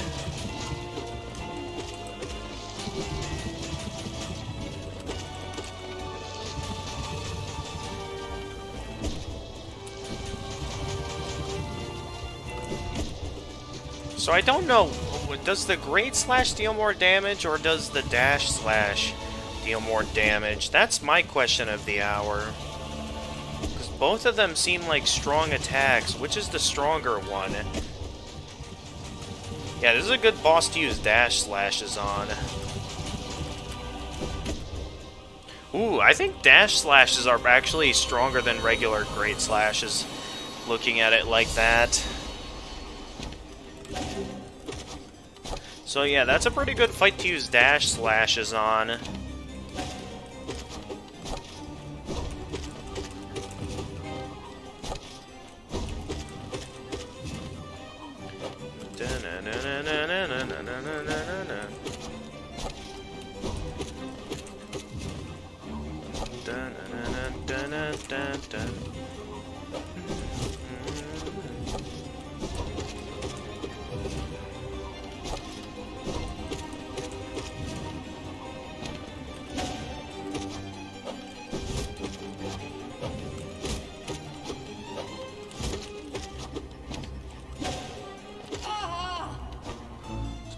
in.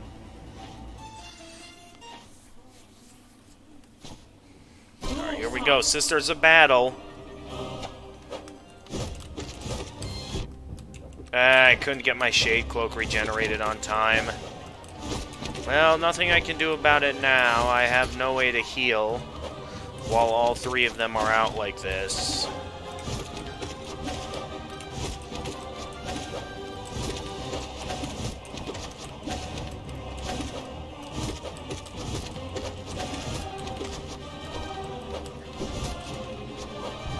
Can I maybe try? Nope, that was a stupid move. I don't even know why I tried that. For some reason, I thought I had a decent opening to heal right there. And there. Alright, let's just admit that it's a bad idea to try and heal in general when all three of them are out like this. See, watch. Heal, and then immediately lose it. It's only that ring attack that's the safe spot to heal, and I can't heal when, you know, one of them is striking down on me like that. So my only chance at victory here is if I can take one of them down. Or if I can quickly heal and... Okay, yeah, no. My efforts to heal end up being what killed me in that run. I'll admit, that was my own fault. I focused too hard on trying to heal on a fight that I know that I'm normally not supposed to heal on. It's just so tempting to want to heal and, like, search for openings to heal when you're in that position where it's like every bit of health counts. It matters. So it just hurts when you're stuck in a position where you know, can't heal. It hurts.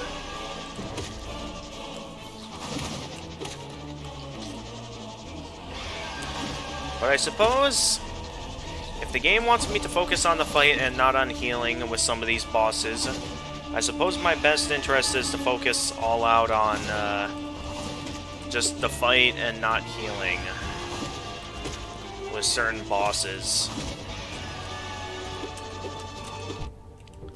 Oh my goodness, you gotta be kidding me.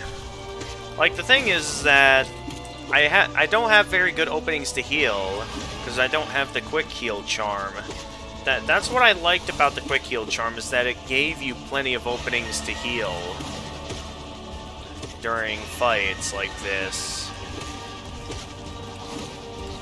Or quick focus, that's what it's called. So to not be able to heal, it is kind of a problem. Hang on, I got an itch on my neck.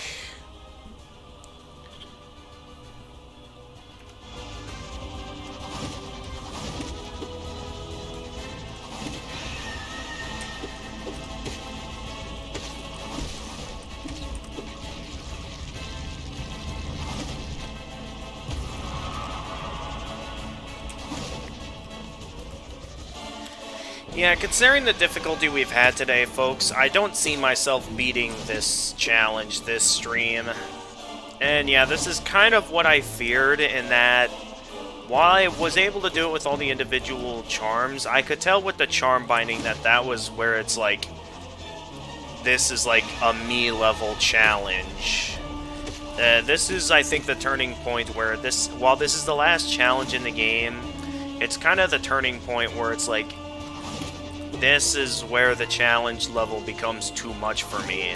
The charm binding on its own in this Pantheon was good.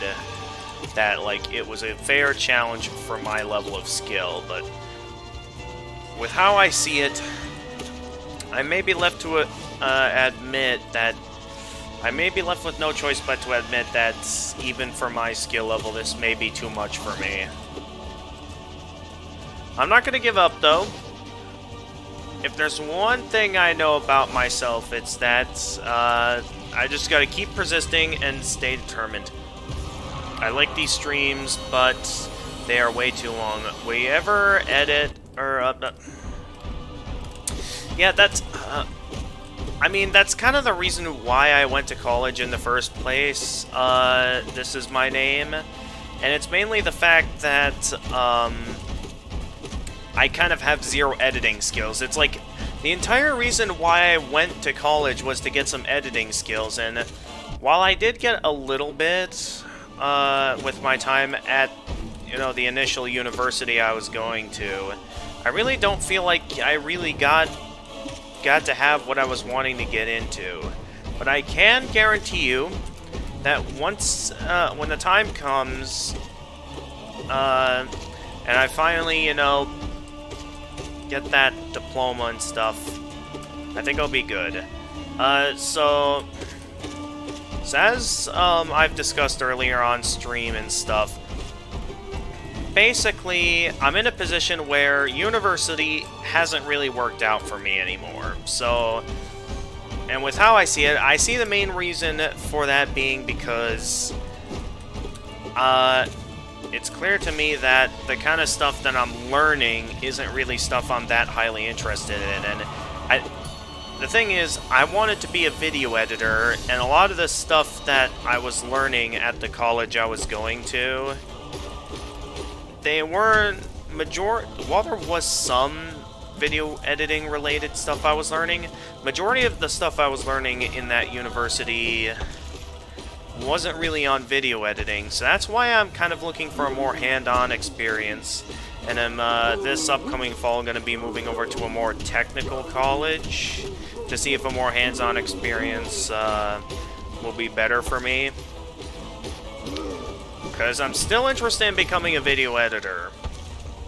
And I'd say that that's the main challenge here, is like getting into video editing, because it's like I'm still kind of in a position like that what brought me to college in the first place, in that I was interested in becoming a video editor.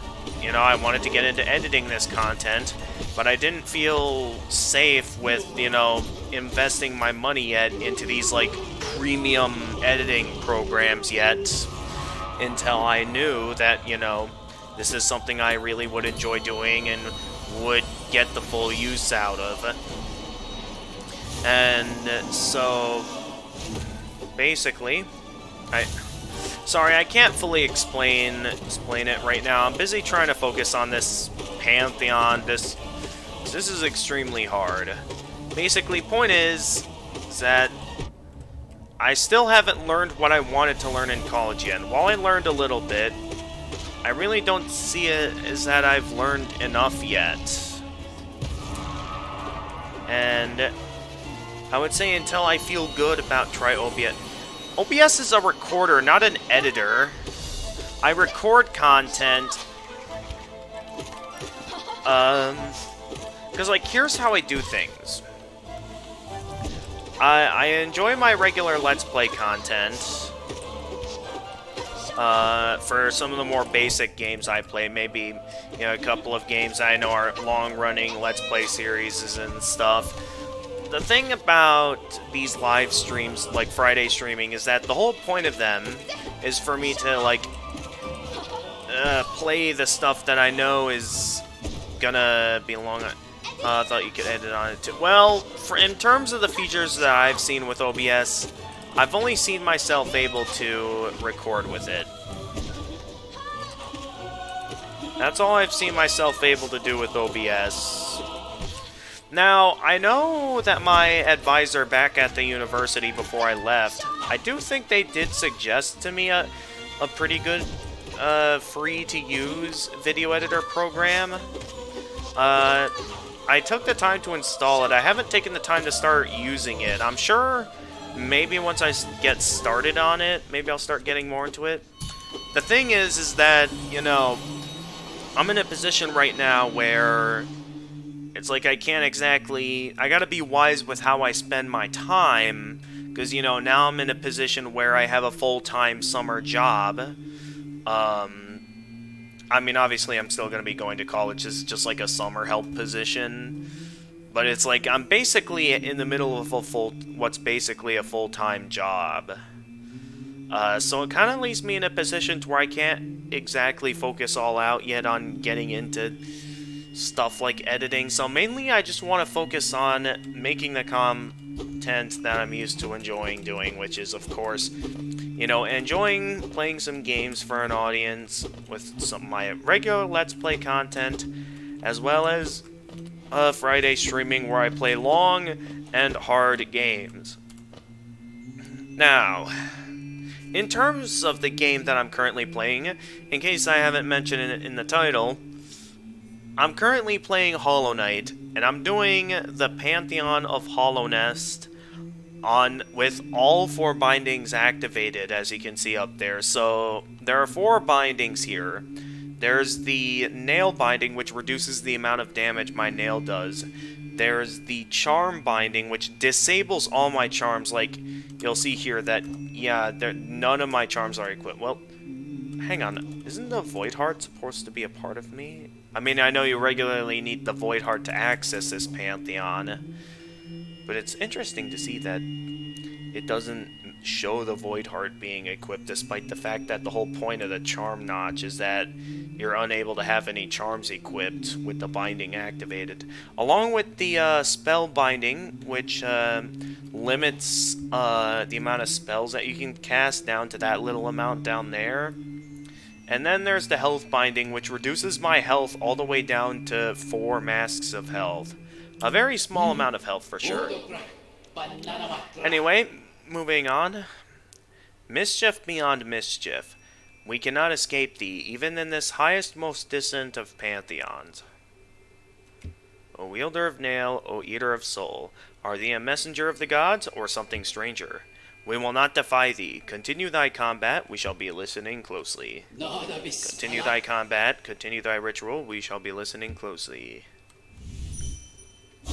O gods of Hollownest, show us your might, we shall attune ourselves to thee, and ascend ever higher. I forget what the name of the video editor was that my advisor sent to me. I do have it on my computer, though, that anytime I could get started with it. So I do have a bit of time this weekend that, outside of a bit of recording, I suppose since you're really trying to push me in that direction, I can take the time to start getting into doing some editing and see how this is going to work. Now, one challenge that I am going to have to face is figuring out, because yes, you mentioned the fact that it's going to, these streams are long, so, and I don't really make these streams into recording, so how is it exactly that I'm going to be able to create, like, a way to sort of download the entire stream after, like, you know, I'm done streaming and stuff, to begin making, like, a highlights stream, or a highlights video on my streams?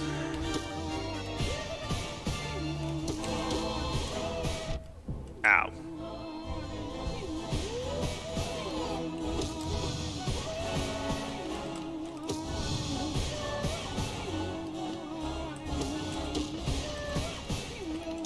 Don't know why I looked away there, but I didn't get hit, so not that big of a deal. I am lucky that none of those were aimed directly at me. Oh, that was. Okay, well, I guess,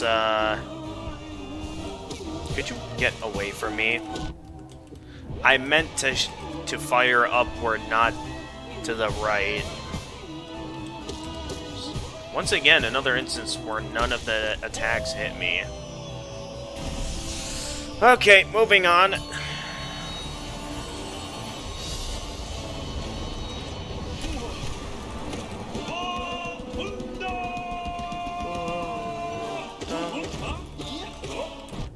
Ow.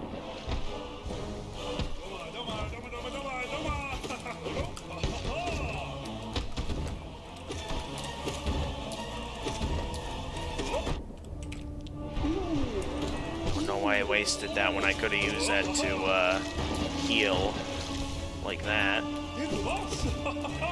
But I really gotta start making more progress in these Pantheons, because I'm quite disappointed that I haven't even made it halfway into this Pantheon.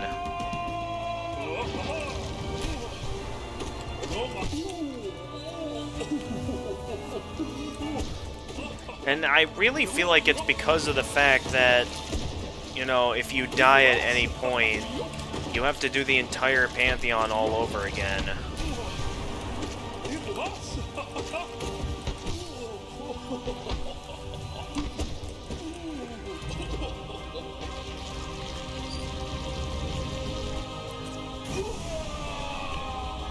iMovie. No, not iMovie. I forget the name. If you insist on knowing, maybe I can take the time to close the game out, and I can take a look on my computer to show you what my advisor wanted me to get.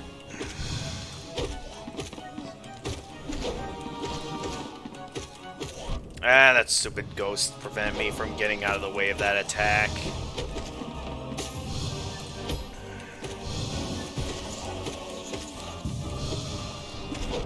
Ah, of course that ghost appears right where I needed to jump to avoid the attack. Already down to half health. I gotta be careful here, because 2 more hits and I'm dead.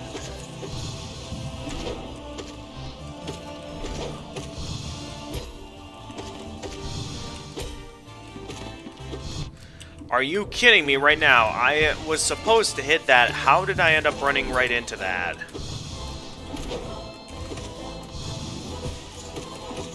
I really need to find some openings to heal here, because...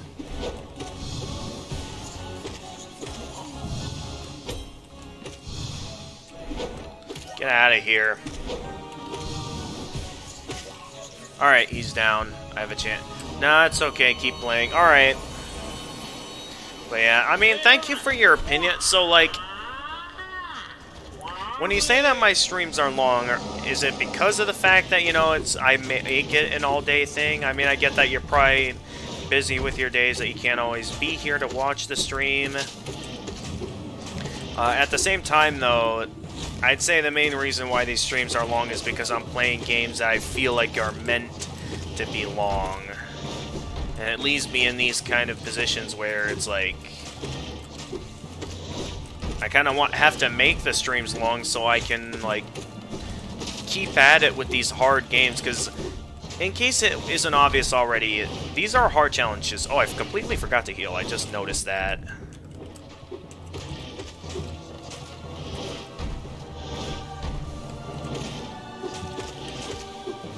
Alright, take the time to heal. And of course, I immediately take damage after healing. Okay, heal.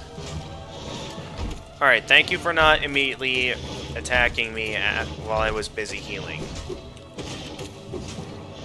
'Cause there are some bosses that, like, never give you any opportunities to heal, and those are the bosses that I'm worried about throughout this Pantheon. Because this Pantheon's basically a boss rush of every single boss in the game, and, like, on its own I'm able to do it. What makes this challenging is, again, the bindings that I've previously mentioned.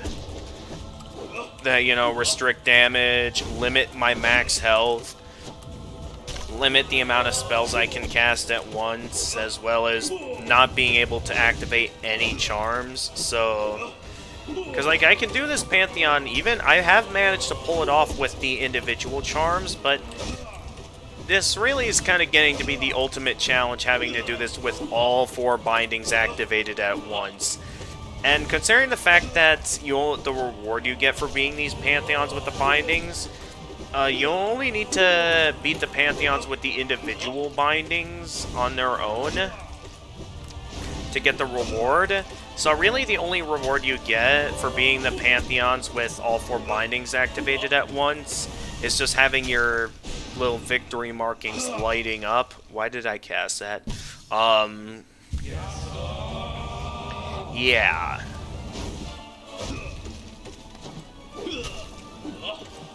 Just some little details I wanted to talk about.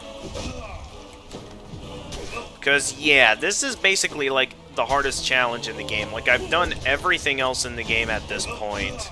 This is the one thing left I have to do, and then I'll have done everything in Hollow Knight. And I haven't really seen anyone pull this off. Maybe sometime off stream afterwards. Maybe I'll take some time to look up some videos and see how people beat this, because I feel like despite how good I am at this game, like, I'm really good at this game. That's something... Oh, I didn't even have enough soul to heal.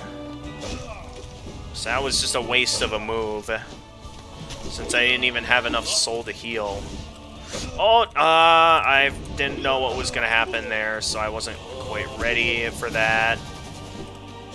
Okay, hurry up and just give me a chance to heal here. Why did I start healing there? I immediately knew that was a bad idea, but at the same time, it was too late to recover. Ha! Managed to Shade Cloak my way past that. That was close. And I managed to escape that, too. So I'm back up to full health now.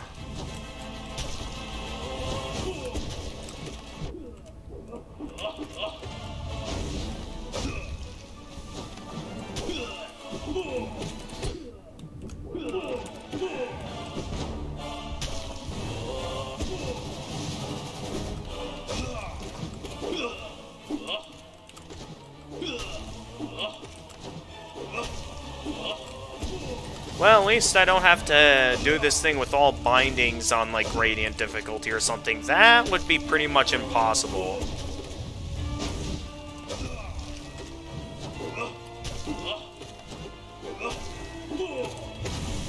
Okay, 1 down, 1 to go. Why did I even bother to do that? Oh, jeez, stop, stop. You're basically just swiping your nail around at that point. Stop it. All I ask is an opportunity to heal.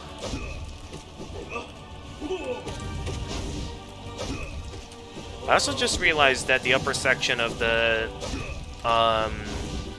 soul binding kind of has it where like the top part does kind of light up to indicate that the bar is full. That's a pretty neat detail.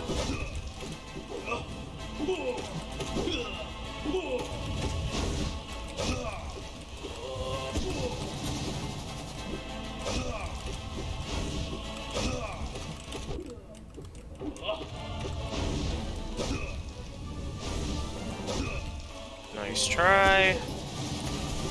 Gotcha.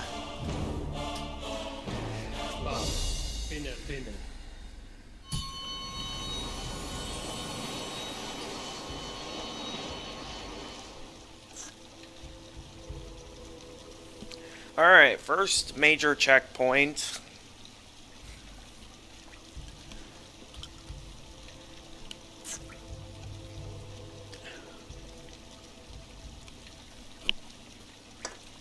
Now then, we have a place here where we can restore our soul. We have a bench here. Despite having a bench here, you will still be sent back outside of the Pantheon and have to do the entire thing all over again, should you die. Despite having benches at these little rest areas. Anyway, there's a Lifeblood Cocoon containing 5 Lifeblood Masks. Let's be careful not to lose them this time, because I've been losing them a lot these past few runs against these bosses. Okay, my plan was to get on top of Zero, so I could try to find a way that I could just pogo off of him, I believe. Was something I was interested in doing, though I don't really see that possible because I think he's just too high up. Okay, maybe not now, though. Did I just find a strategy to be able to... No, I'm still getting hit too much. It's a good way to maybe, like, continuously attack him or something, but at the same time, I'm getting hit by him way too much. A nice little experimentation, but I do think it's too unstable of a strategy. Maybe a good strategy if you're just wanting to tank him, but considering the fact that I have doing this with all bindings, I don't really have the option to tank anyone, since I have ridiculously little health, and because of all the other bindings, you know, everything's super hard, so I can't tank anything at all. So I don't have really the option to tank anything, especially when I need a high reliance off those Lifeblood Masks. That's definitely a must. I need to make sure that I don't lose those Lifeblood Masks. Otherwise, stuff like this is going to happen where I'm going to lose all my Lifeblood Masks, and...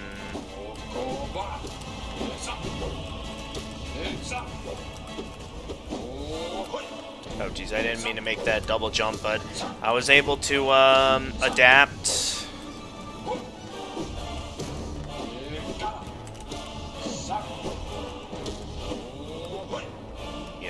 that would be going in that direction. Take that. You done yet, Zero? I'll take that as a no. There you go. So many bosses. I get that this is supposed to be the ultimate challenge, but it's like the penalty for failure is really like serious, since, you know, you die, you have to do the entire Pantheon all over again. Ow, where am I? Oh, there I am. I somehow, hey, I managed to get in an opening to heal. I've always seen the Crystal Guardian as a boss that doesn't really give you openings to heal. He's always jumping around and unleashing attack after attack. I usually never see him as the kind of boss to offer openings to heal, so I'm quite impressed I actually had enough time to heal there without immediately getting hit again.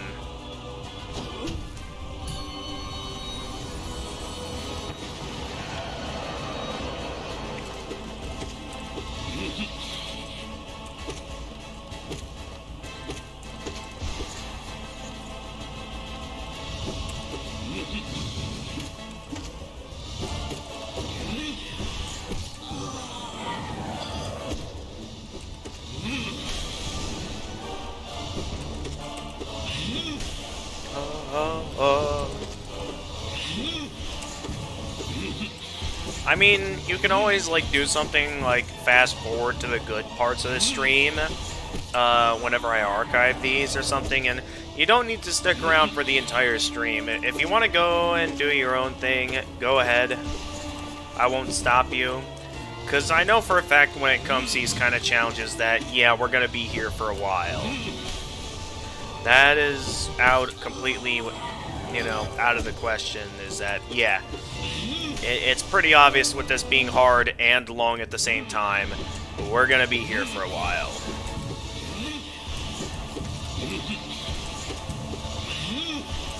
So I remember how challenging this was when I first did this Pantheon, back when I did it without any of the bindings at all, and I had trouble specifically against some of the bosses that I didn't have much experience with. Like, once I got a bit more experience with some of the tough bosses, I didn't fight that much in the Hall of Gods. That's what really allowed me to do better and eventually beat the Pantheon of Hollownest here without any bindings. So having to do this with all bindings, again, was kind of something I was dreading, and I honestly, even back at that point, I honestly never expected I would make it this far. I kind of expected maybe, like, you know, a slow time scale, but to make it here so quickly, and to the point that I've already done everything in this game, is quite impressive. Like, here's how I was expecting this all to go down. I was expecting things to go where, like, my Steel Soul runs were going to be the ultimate challenge, where it's like, there would likely be points where I'd be dying, and whenever I did die, that would be the point where, you know, I focus the rest of the stream on doing more Godmaster content. But the fact that I managed to 112% my first Steel Souls run, first try and everything, I mean, it was quite impressive. The fact that I was able to pull that off. Because obviously, Steel Soul mode, it's definitely quite difficult, and something that's only worth doing if you have, like, a lot of experience. Like, I would not recommend doing Steel Soul mode until, like, you beat this Pantheon of Hollownest and, like, have gotten every other achievement in the game.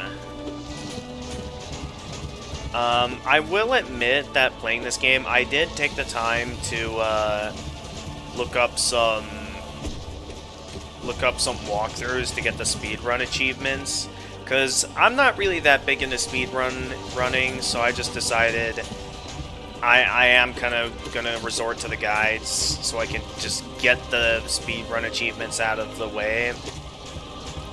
Because I'm really not that big into the speedrunning community as some people are. Because I know there's some, like, hardcore speedrunning community fan bases and stuff, but Me, I've never been that big into speedrunning.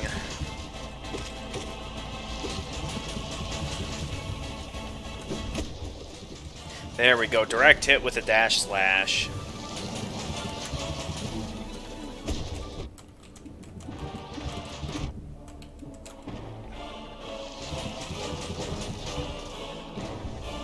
Alright, gotta stop getting careless here and focus on survival method so I don't go dying to this boss, because I really don't want to die here.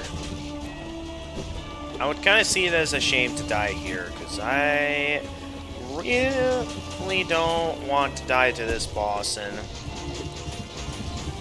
I know I've had worse runs than this, but at the same time, I would like to at least get farther than Galleon. Oh, jeez. No! Come on! Of course that one fires there.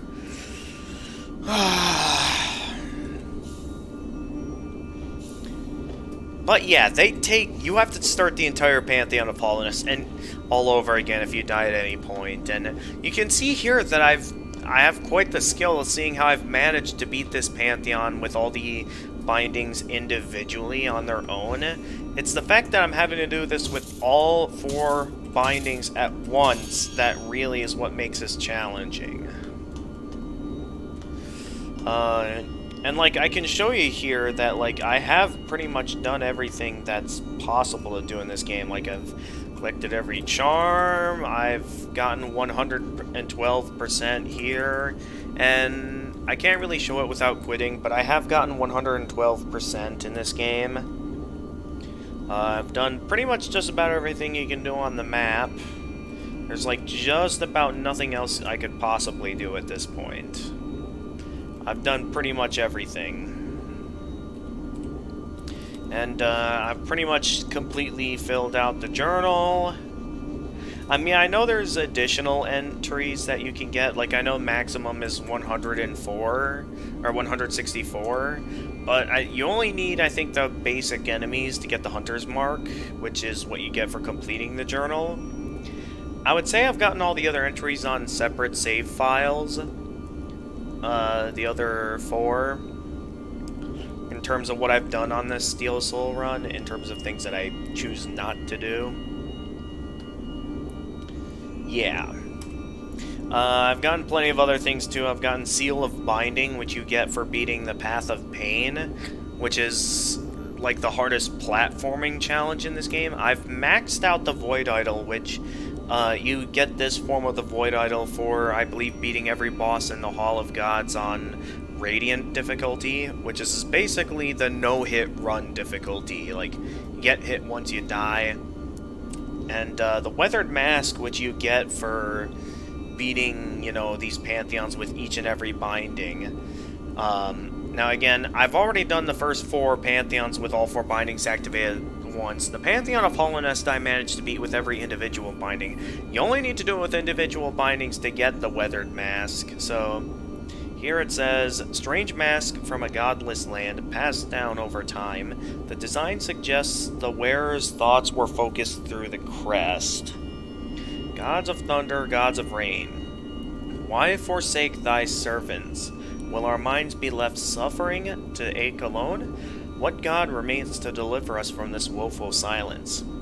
Lament of the God-Seekers. So yeah, something neat there. Anyway, let's go here and get back into doing the Pantheon of Hollownest with all 4 bindings activated at once.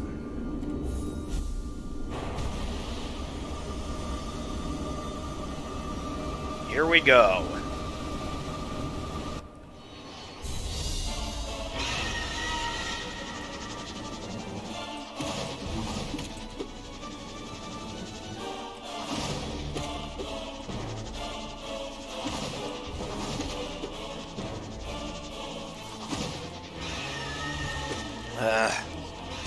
It's gonna get so annoying always having to start this Pantheon with this boss. Like, I get that this is one of the early game bosses and all, but it's just such an annoying boss because of the fact that They hardly give you any openings to attack them. And it's just an annoying boss. I mean, at least it's not that bad since it's early game and you normally have to face one of them. But you're having to face two here, and doing it with the bindings, it can get pretty annoying.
Yeah, I myself am getting kind of bored.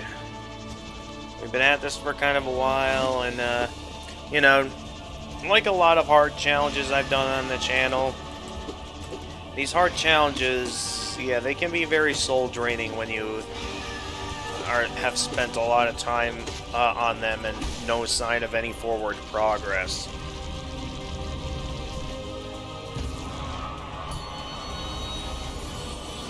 Well, I'm going to maintain faith that I can do this. I've taken on challenges as big as this. I feel fairly certain that this is possible.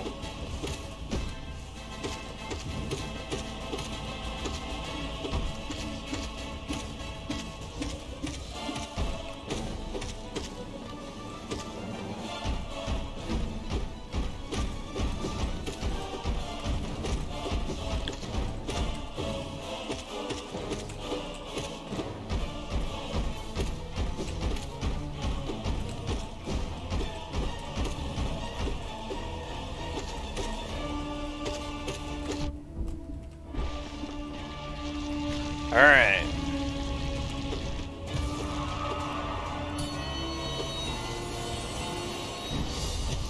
Alright, we got False Knight.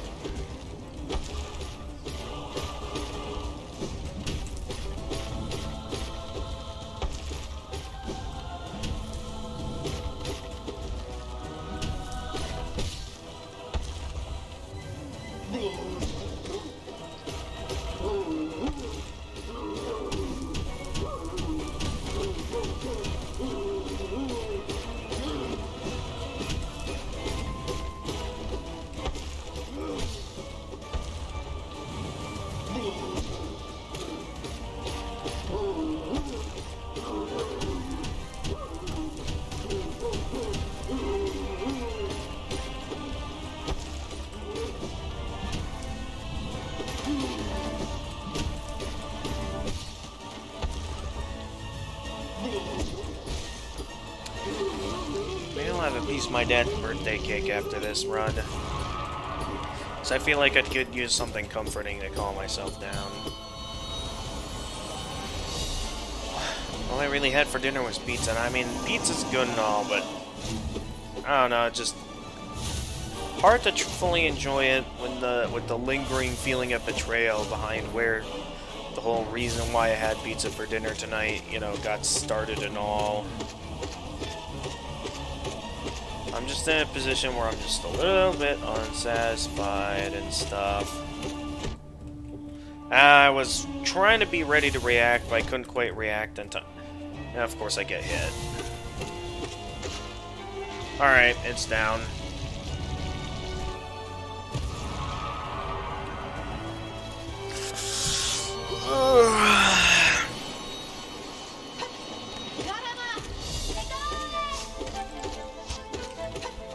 Gotta be a way I can get farther in this Pantheon, man.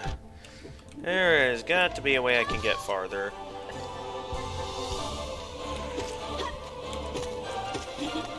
Maybe I'll look up some videos to see if anyone has managed to pull off this feat and see what they did to do so, because this is hard.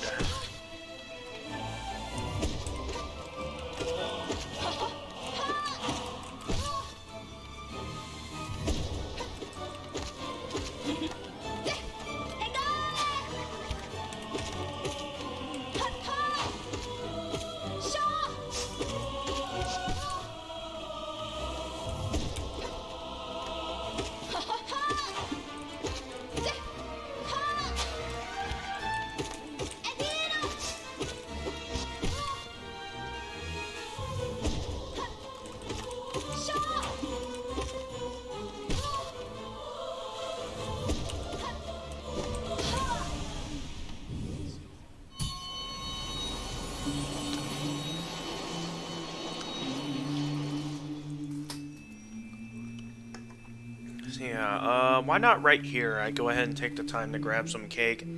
I'll be right back.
Alright, had some cake. I'm relaxed.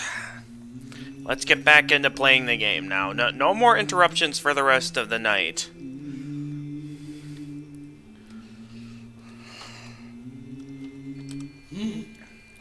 I was in the mood for some cake, so I got some cake. So I wanted to relax, so I had something to ease the stress of having to do the same challenge over and over again until I eventually beat it, which probably isn't happening tonight with how long this is taking and how much little time I have left at this point. I mean, I still have, like, over an hour, but still, though. Mischief beyond mischief.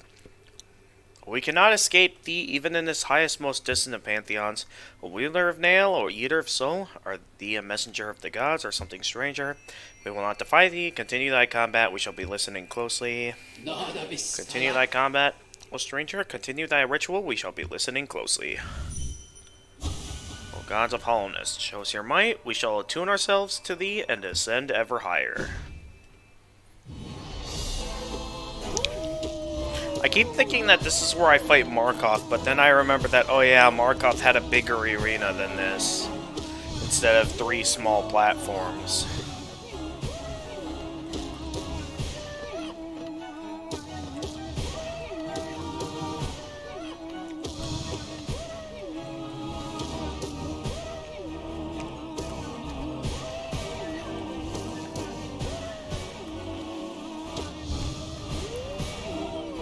Come on, man. Come on, man. You shot that directly at me.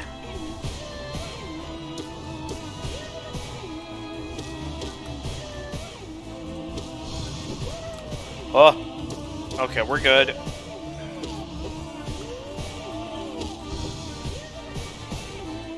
Alright, here we go. 3 needles at once now.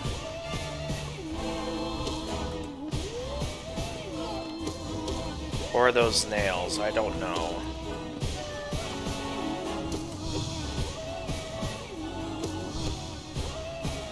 What am I doing?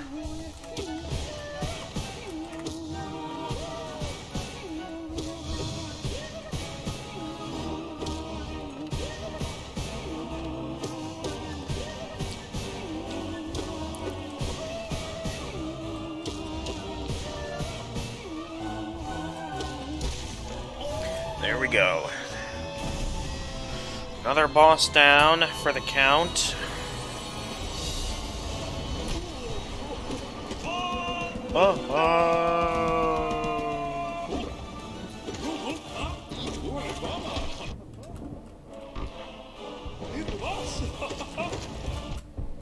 Of course it was right there. Oh my goodness. Oh, thank goodness for invincibility frames, because yikes, man. What is happening that I'm doing so bad this run of the Dun Defender? I know I stopped to get some cake back there, but to be doing this bad?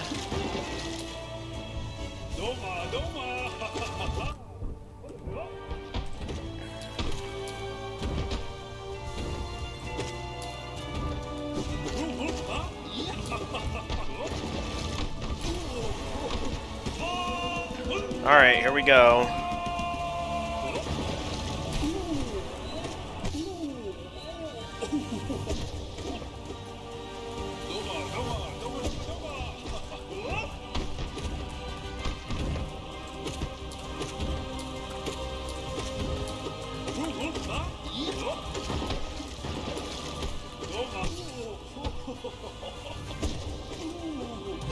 Gotcha.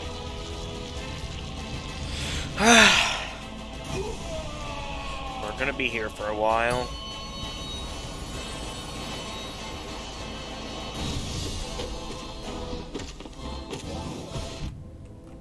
No, no, no, no, no, no, no, no, no.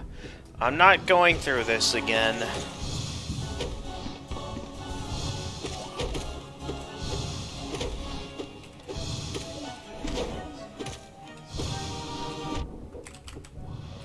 How did that count as a hit, man?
Another one down.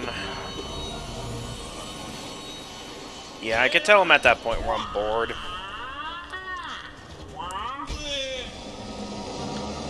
Although at this point, I've made up my mind to go all out with these ultimate challenges, so I'd say I chose to go down this path, and I'd like to commit to it. I don't want to just start playing a relaxing game the moment things get difficult. I want to actually try and keep at it and try and beat this. No matter how much it wrecks my soul.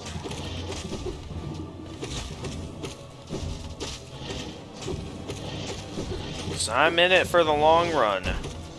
I will not be satisfied until I beat this.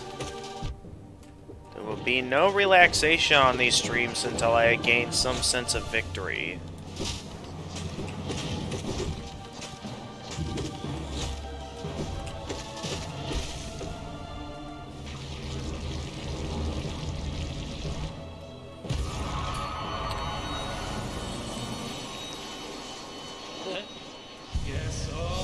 Hey there, Oro.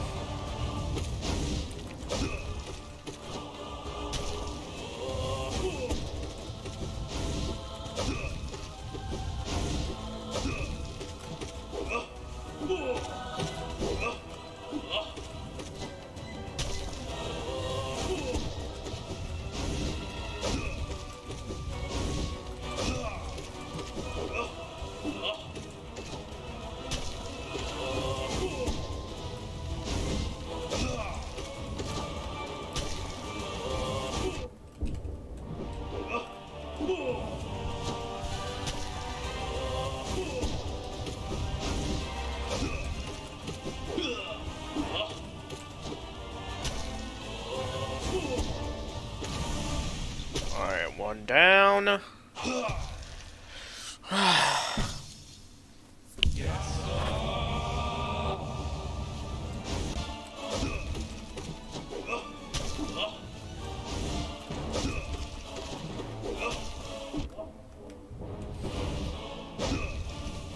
Oh, that barely missed.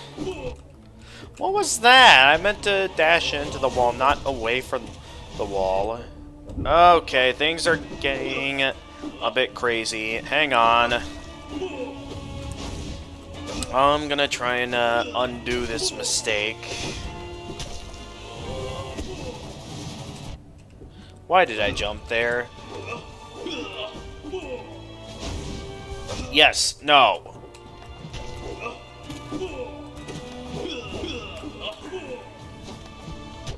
Oh, I didn't even get a chance to heal.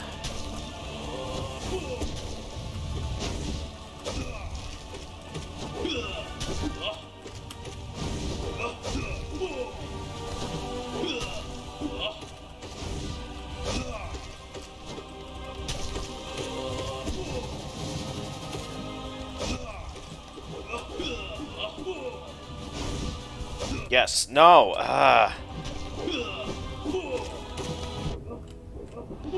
Get away.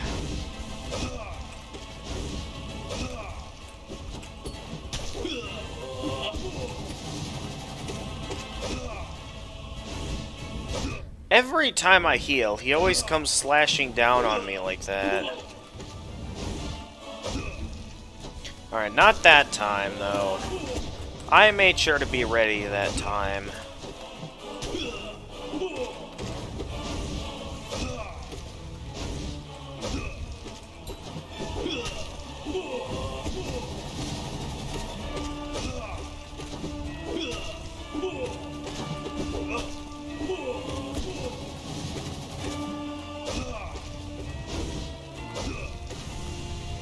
Alright, Oro's down.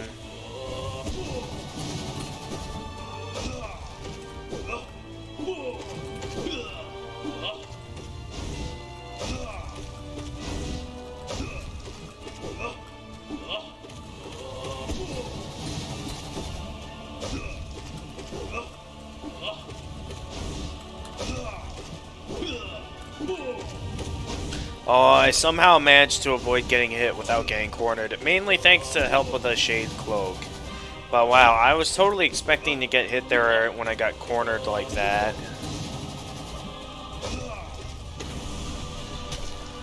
Okay.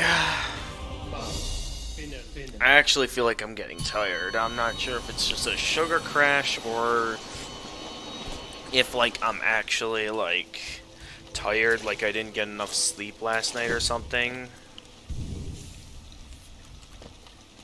'Cause I know for a fact that, yeah, I did wake up a little bit earlier than I expected this morning.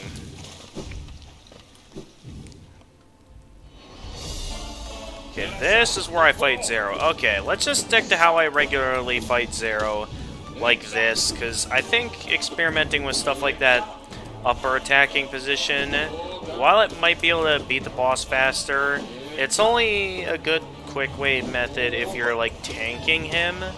But since I'm currently in a state where I can't tank him, I need to stick to this strategy since it's my best chance of not getting hit by this boss.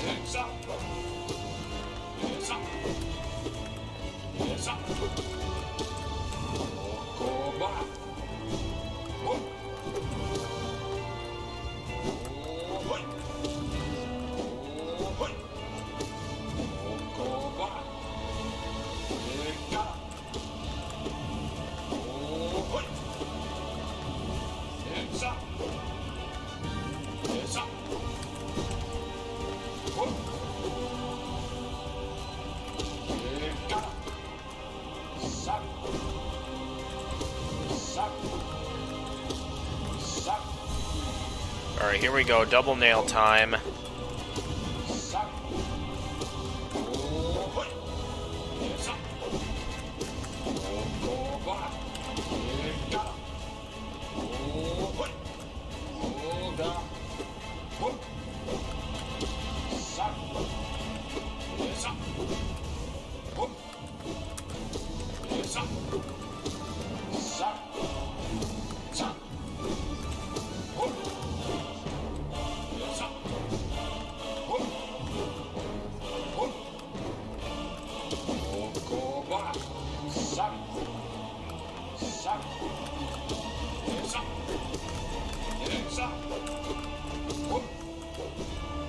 I didn't have the wings regenerated because I didn't hit the ground there. I was so close to getting through that fight without losing a single lifeblood mask. Okay, but this adds some additional challenge, because I want to avoid getting hit as much as possible against these bosses. So I really want to try some of my no-hit run strategies to really ensure that, and of course I get hit. I do not want to lose my remaining mask to the Crystal Guardian. The fact that I've already been hit once is already very disappointing to be hit by the Crystal Guardian, losing a lifeblood mask, but I really want to conserve as much of this as possible, because I really... This additional health is, like, highly essential to get through these Pantheons. And so to lose them to such an easy boss is... It breaks my heart, man.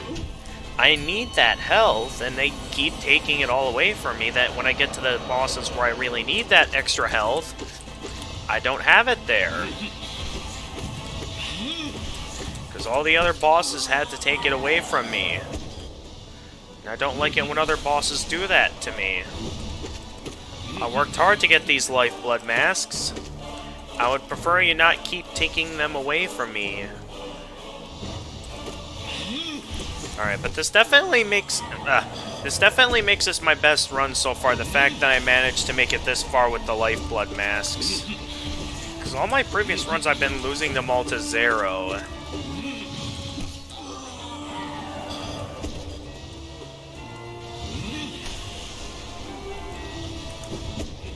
I thought I had him there. Guess not. That's okay though, we still have plenty of other opportunities to get him. Like this.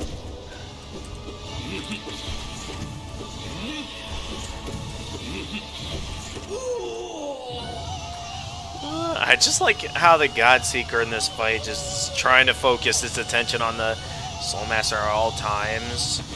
And it's just like constantly moving its face around to like turn his head to look at where the Soulmaster's at.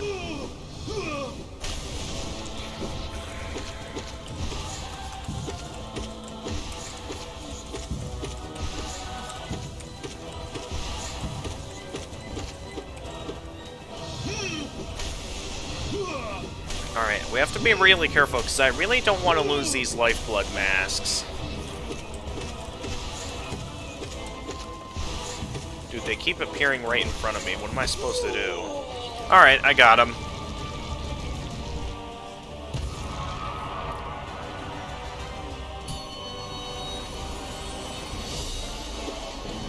Okay, I need to consider some sort of maybe like a strategy here on like what would be the best way of going about this fight in particular, considering how I normally do it and how I'm kind of stuck having to do it in terms of dealing with these bindings.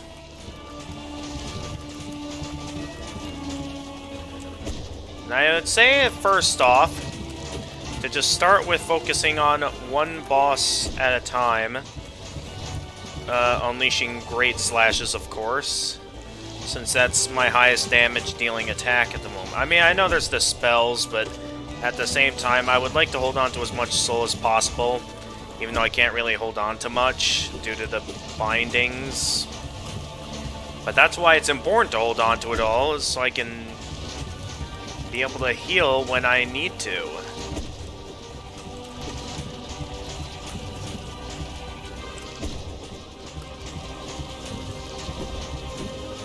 Alright, managed to dash away from that. I just want to take my time with these bosses, because, like, before I was able to, like, maybe do a bit of tanking at times to get in some quick hits, but now it's like I'm in a position where I'm really wanting to, like, really try and, like, do well against this, and I got hit once, but I still have some lifeblood masks left, and I want to like hold on to them for as long as I can. Okay, one's down. Now for the fast projectiles. Let's see how long I can last against these guys. Am I gonna make it?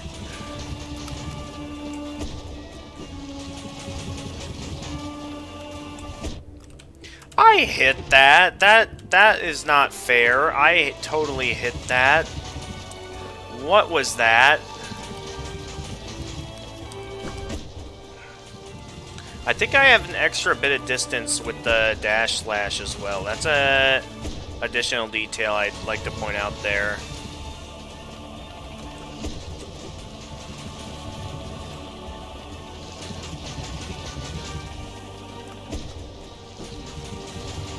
But yeah, there go all my lifeblood, so unfortunately it didn't last very long, though I usually always lose my lifeblood to this boss. No matter how much effort I put in to try and do well, it always ends up being this result. So it was a good shot, but in the end, we're back down to the basic regular 4 masks of health remaining, going into the fight against the Sisters of Battle. Let's see how far I can get. Alright, so some of these bosses I really need to focus less on healing, and this is one of them. Because I think the main reason why I've been doing so bad in some of my previous runs is a lot of them was kind of just from me thinking I had an opening to heal, and then I end up getting hit before even being able to heal. So, for bosses like these, I know I should just simply focus all out on outlasting these bosses and not pay much attention to how much health I have. Because clearly, these are one of those bosses where I just don't have the opening to heal. And that's something I just need to accept as a fact. And I think that will be what will allow me to do well throughout a good chunk of this Pantheon, is knowing when I have the opening to heal and when I don't have the opening to heal.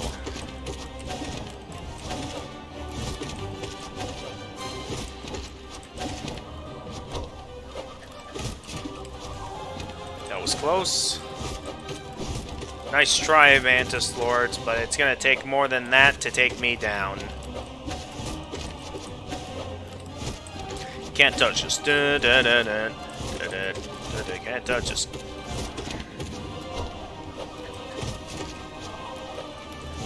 Alright, I'm not gonna sing much of that song. I don't know. I know when it comes to certain platforms these days, I don't know what's safe to sing and what's gonna get, you know, users DMCA'd. Alright, I took a hit. Don't even bother trying to heal that. That's a waste of time. That's just gonna cost me some more health in the long run, so my best option, just ignore it and wait for when I do have the opening. I know where my openings are. I'm going to wait for those openings, regardless of how long they may take.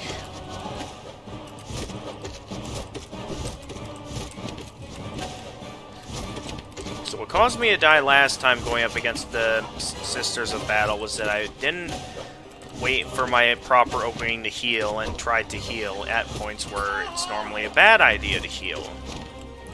So best option, just wait for the openings that I know are good openings to heal. Like this. This I know is a good opening to heal right here.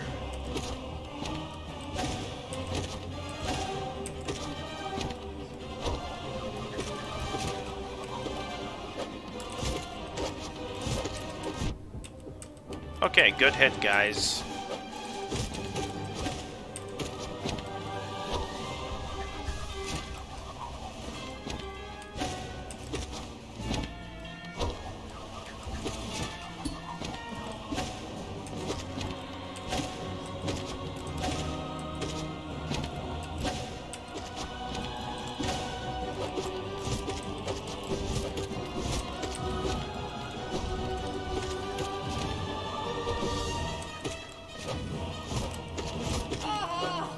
Alright, one left.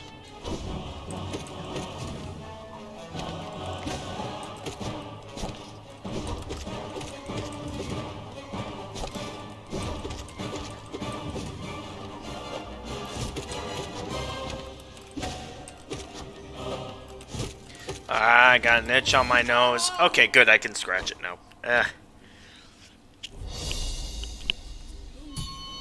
Oh, man. Okay, well, unfortunately we couldn't bring any lifeblood masks with us this far, but at least there's some more we can get over here to give us 5 more. Let's try not to lose it too quickly.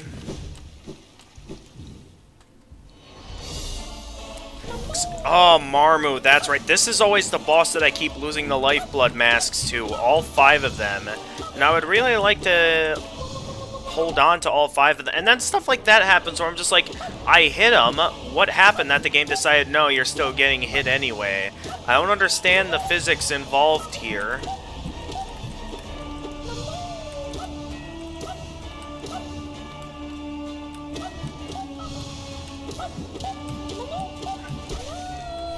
I did surprisingly well there, only lost 1 lifeblood mask that time. This is the opening I've been looking for, finally having some more lifeblood masks to spare, making it as far as the Fluke Marm. So now we're finally getting somewhere where I have a bit more leeway to do some stuff.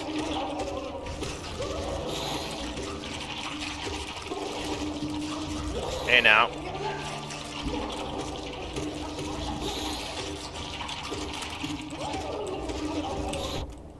Of course, I was trying to be ready for them, but I couldn't be fast enough, wasn't fully ready for it, unfortunately. Okay, unfortunately I lost another Lifeblood Mask to the Fluke Marm of all the bosses that I could have lost it to. And now we have Broken Vessel. Let's try really hard here not to lose any more Lifeblood, because I really would like to have some going into the Galleon fight. Because that's where I'm really needing it so far, because I feel like Galleon I'm going to do much better when I'm not focusing as much on healing. Because I feel like Galleon is one of those fights where I really don't have good openings to heal. At least that's how I feel. In terms of how I've been of course, that ghost appeared in the worst possible spot.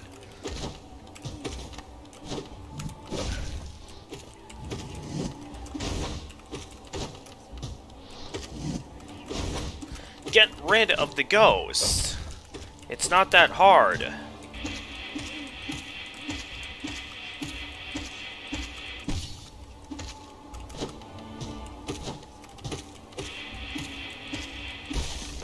Okay. Unfortunately, we lost another Lifeblood Mask, leaving us with only 2 left. Come on. I just want at least 1 Lifeblood Mask going in. Okay, we're here. Now let's see how we do. Okay, my biggest weakness against Galleon is either when Galleon swoops down like that by himself and I get hit because he decided to go down all of a sudden.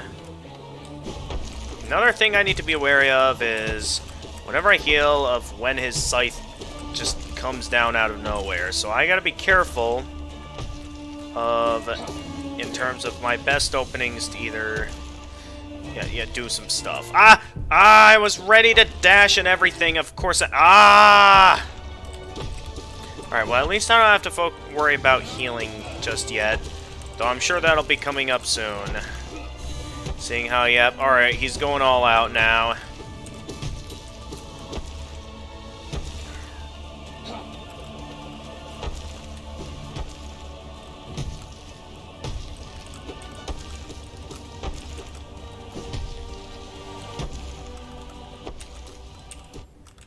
Oh my goodness. Okay, no, don't focus on healing that.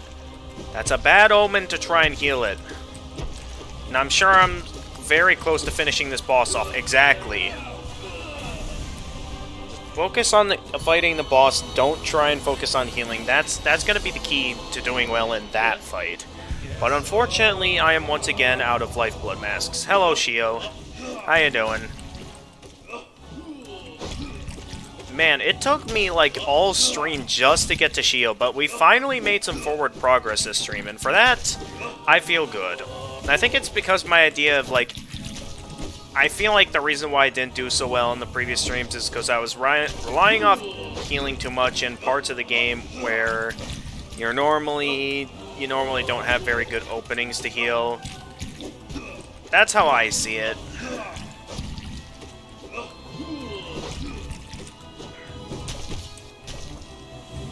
Alright, Shio is an easy fight. Even with all bindings, I can easily beat this boss. Still a bit of a challenge to no-hit run on Radiant difficulty, but compared to other bosses I've faced, when I am able to heal and stuff, Shio is an easy fight. Because I know his attacks well that I can get plenty of hits in, and I know how his attacks works, that I know when, I have plenty of easy openings to heal like that. That's what makes Shio easy for me, is that Shio has plenty of openings to heal.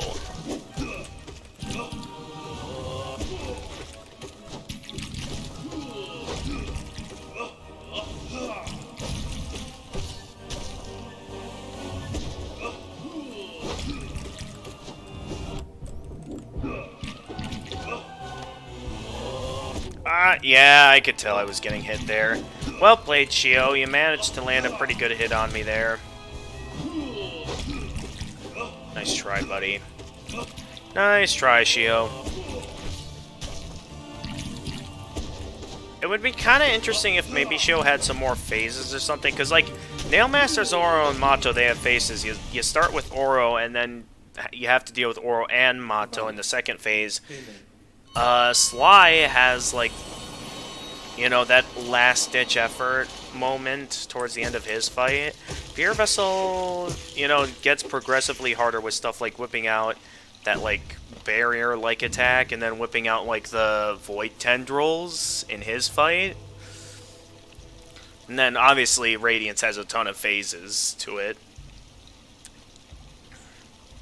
But Paintmaster Shio only has, like, one phase to it, and I think that's kind of what makes him, in my opinion, kind of the least interesting fight in terms of, you know, the Pantheon bosses. Bosses that are unique to the Godmaster DLC. Is just not much that fight-wise that keeps him too interesting. Alright, Hive Knight. Let's go. Alright, this guy shouldn't be that hard, since I know his attacks quite well. He's only annoying when he whips out the bees. And sometimes the random chance that I do get hit by this attack as well. That can be kind of annoying when I get hit by that attack, but for the most part, I should be able to do well in terms of maintaining my masks. And of course I lose a mask just because I barely wasn't able to make it past that. Alright, I should be able to do well though for the remainder of this fight.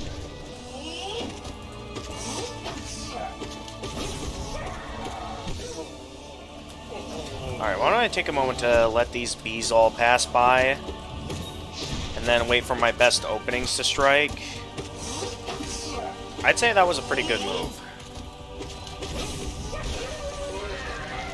Alright, nice try, Hive Knight, but you ain't whipping out any more bees today. Alright, what's next? We have... oh, Elderhu, this is an easy one. I would be quite disappointed if I lost even a single Lifeblood mask to this guy. So this should be an easy boss for me.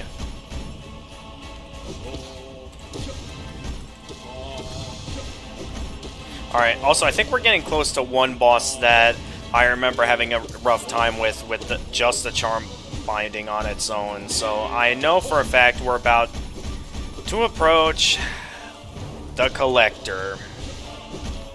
For those of you who don't know, ow, of course I lose a Lifeblood mask to Elderhu.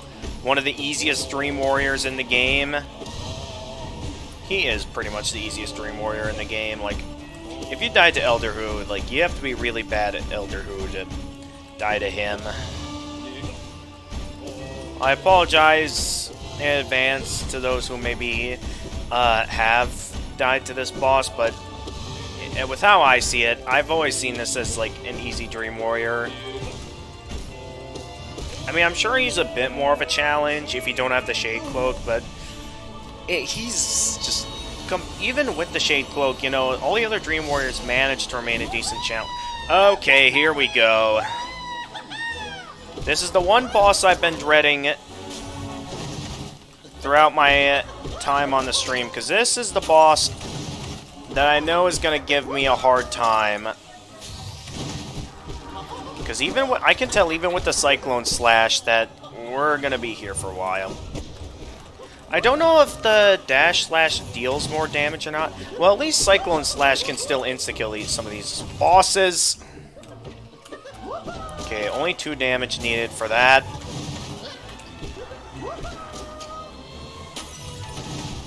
Okay, that'll be useful for dealing with Primal Aspids, but what am I going to do when I get to the point that he starts whipping out multiple enemies at once? That's what worries me. Stuff like this. This worries me here, because it's like... what do I do against something like this? Look at that. I'm already taking plenty of damage to the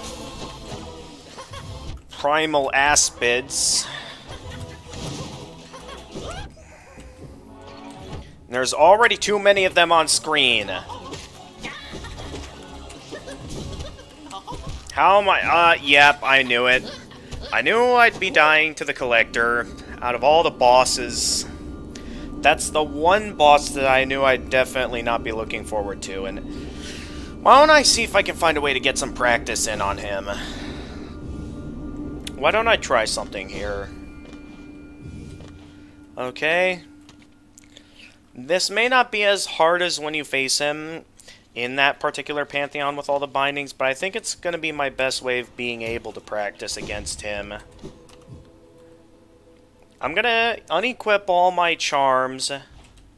Well, maybe at least, like, my strength charm. I'm going to unequip at least my strength charm. just so I can show the difficulty of this. And show you how difficult the collector can be. Actually, was the collector above or below? Well, only one way to find out. No, I think it was below. Right? I really don't know. Alright, let's just pay close attention to these bosses here, and I'm sure it'll come up, but here it is. Try going up against him on Ascended difficulty without my Strength Charm, and just see how we do.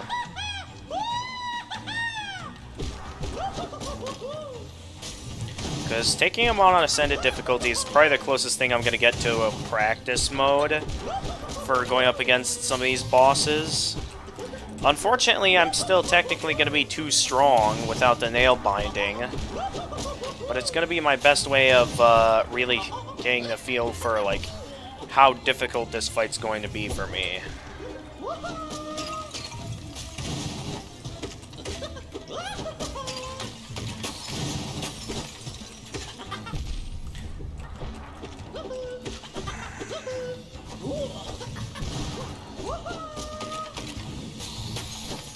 I got an idea. Why not going through this? I solely pay attention. This is still hard.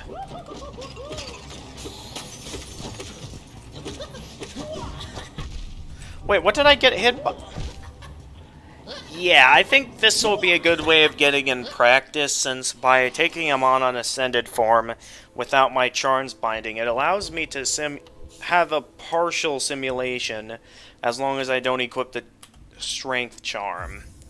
This way, I'll be able to get in a bit of practice on this boss and really get a feel for, like, what would be a good strategy for beating this boss. Because I think out of all the bosses that we're going to be taking on this Pantheon, this is going to be the one that's going to give me the biggest pain.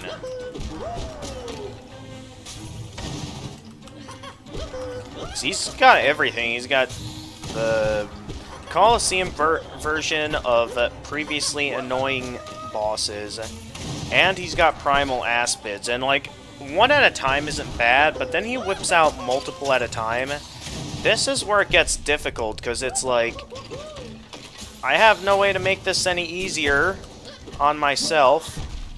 How did that hit?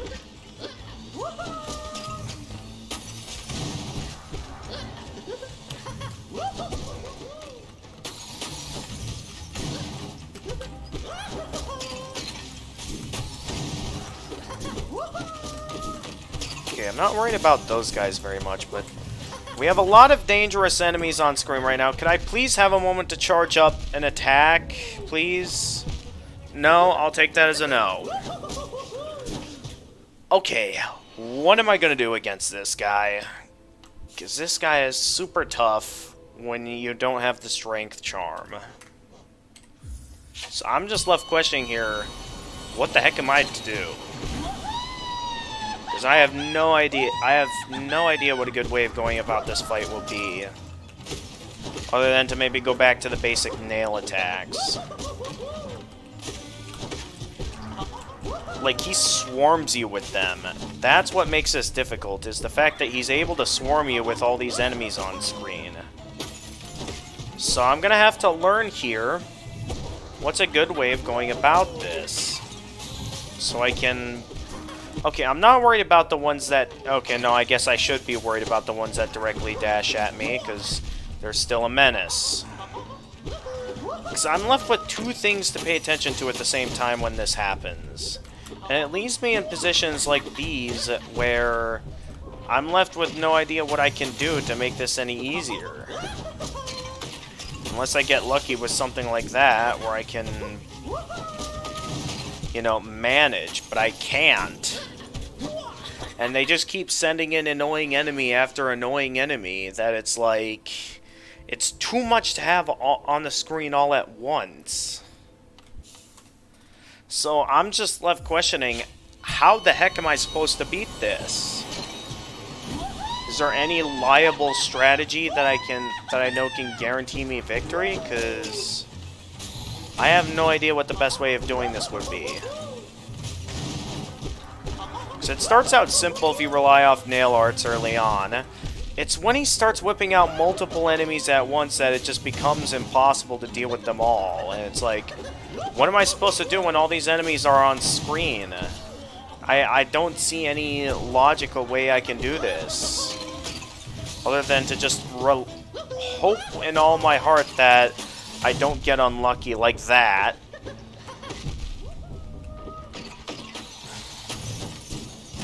Because with how I see it, I feel like it's just bad luck after bad luck in a fight. And I used the wrong nail art. And of course I get hit by that.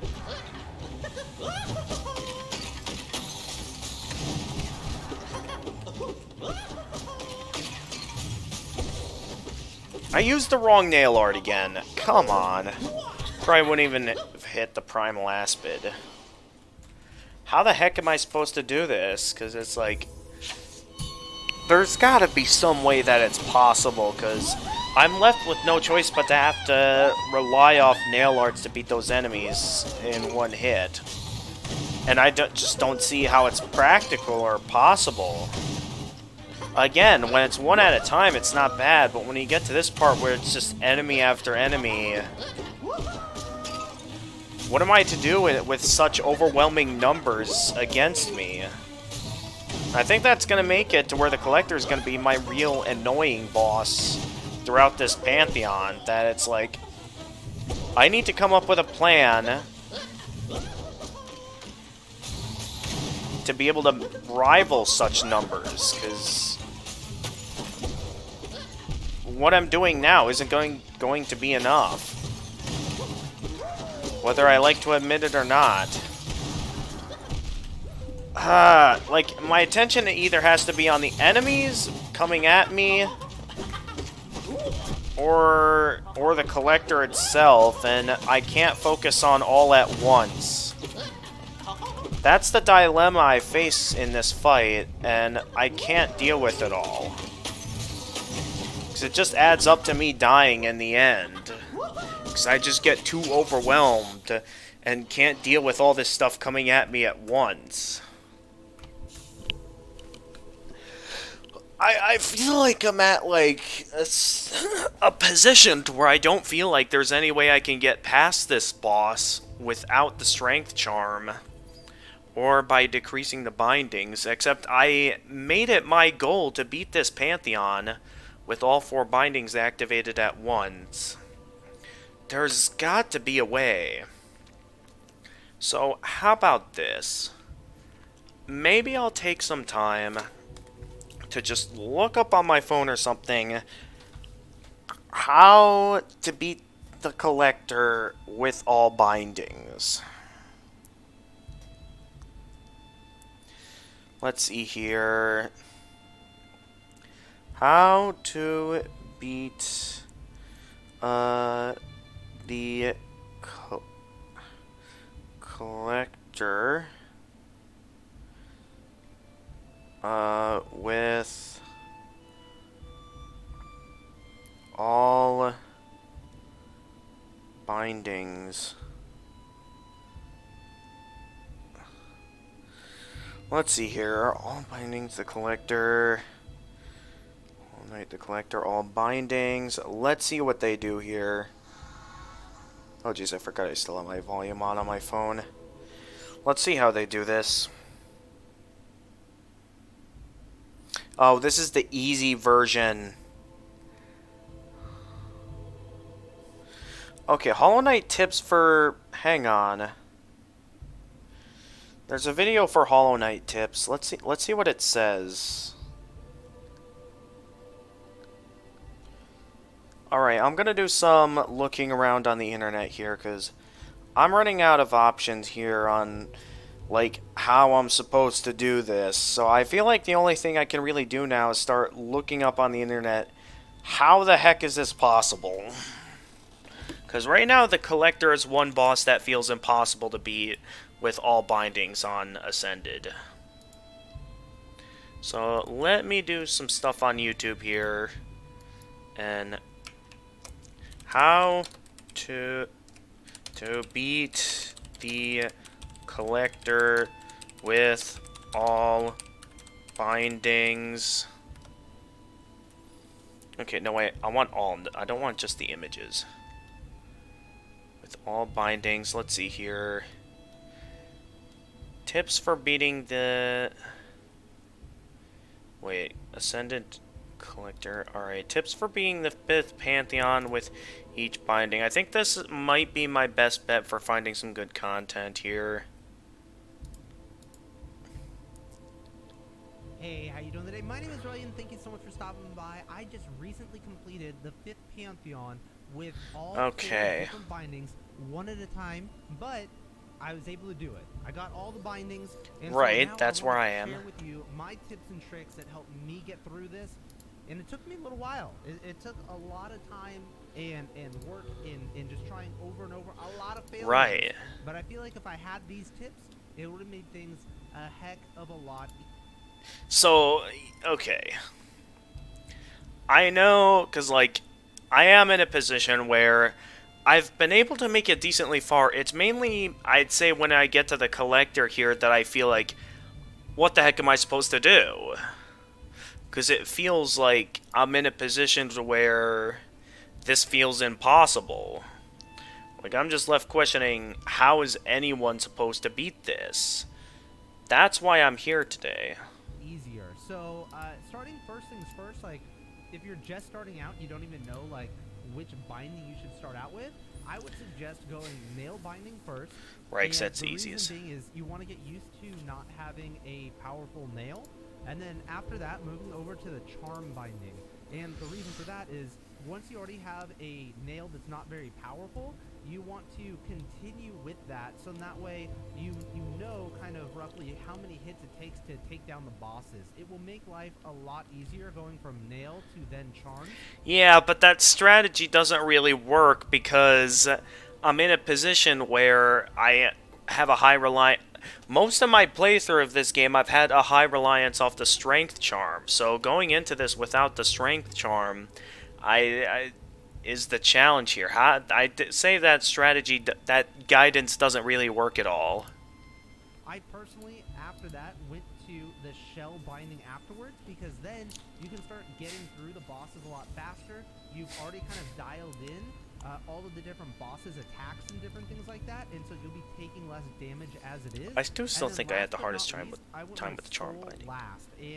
Mainly because of my build. I was able to get through Soul on the first try, or maybe it was the second try, but it was really most of the other bindings I did well with the other bindings. It was mainly the charm binding that was the devastating one. To each their own, but that was just me.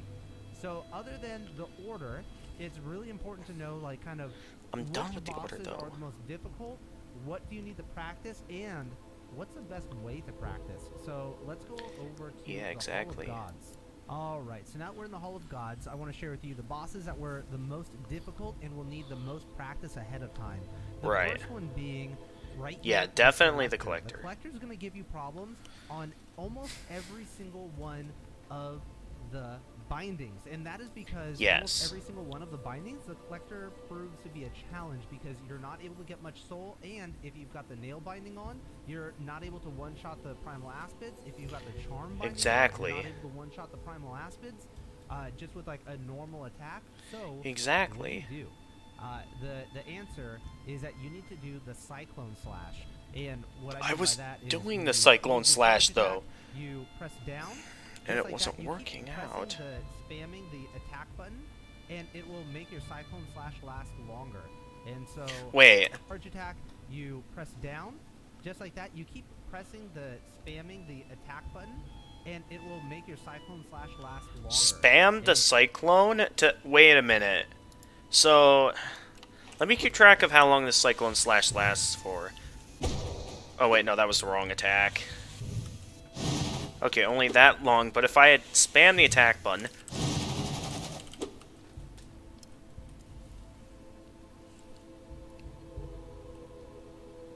How have I not known about that? Okay, that's gonna change things big time. Hang on, what other tips does this guy have?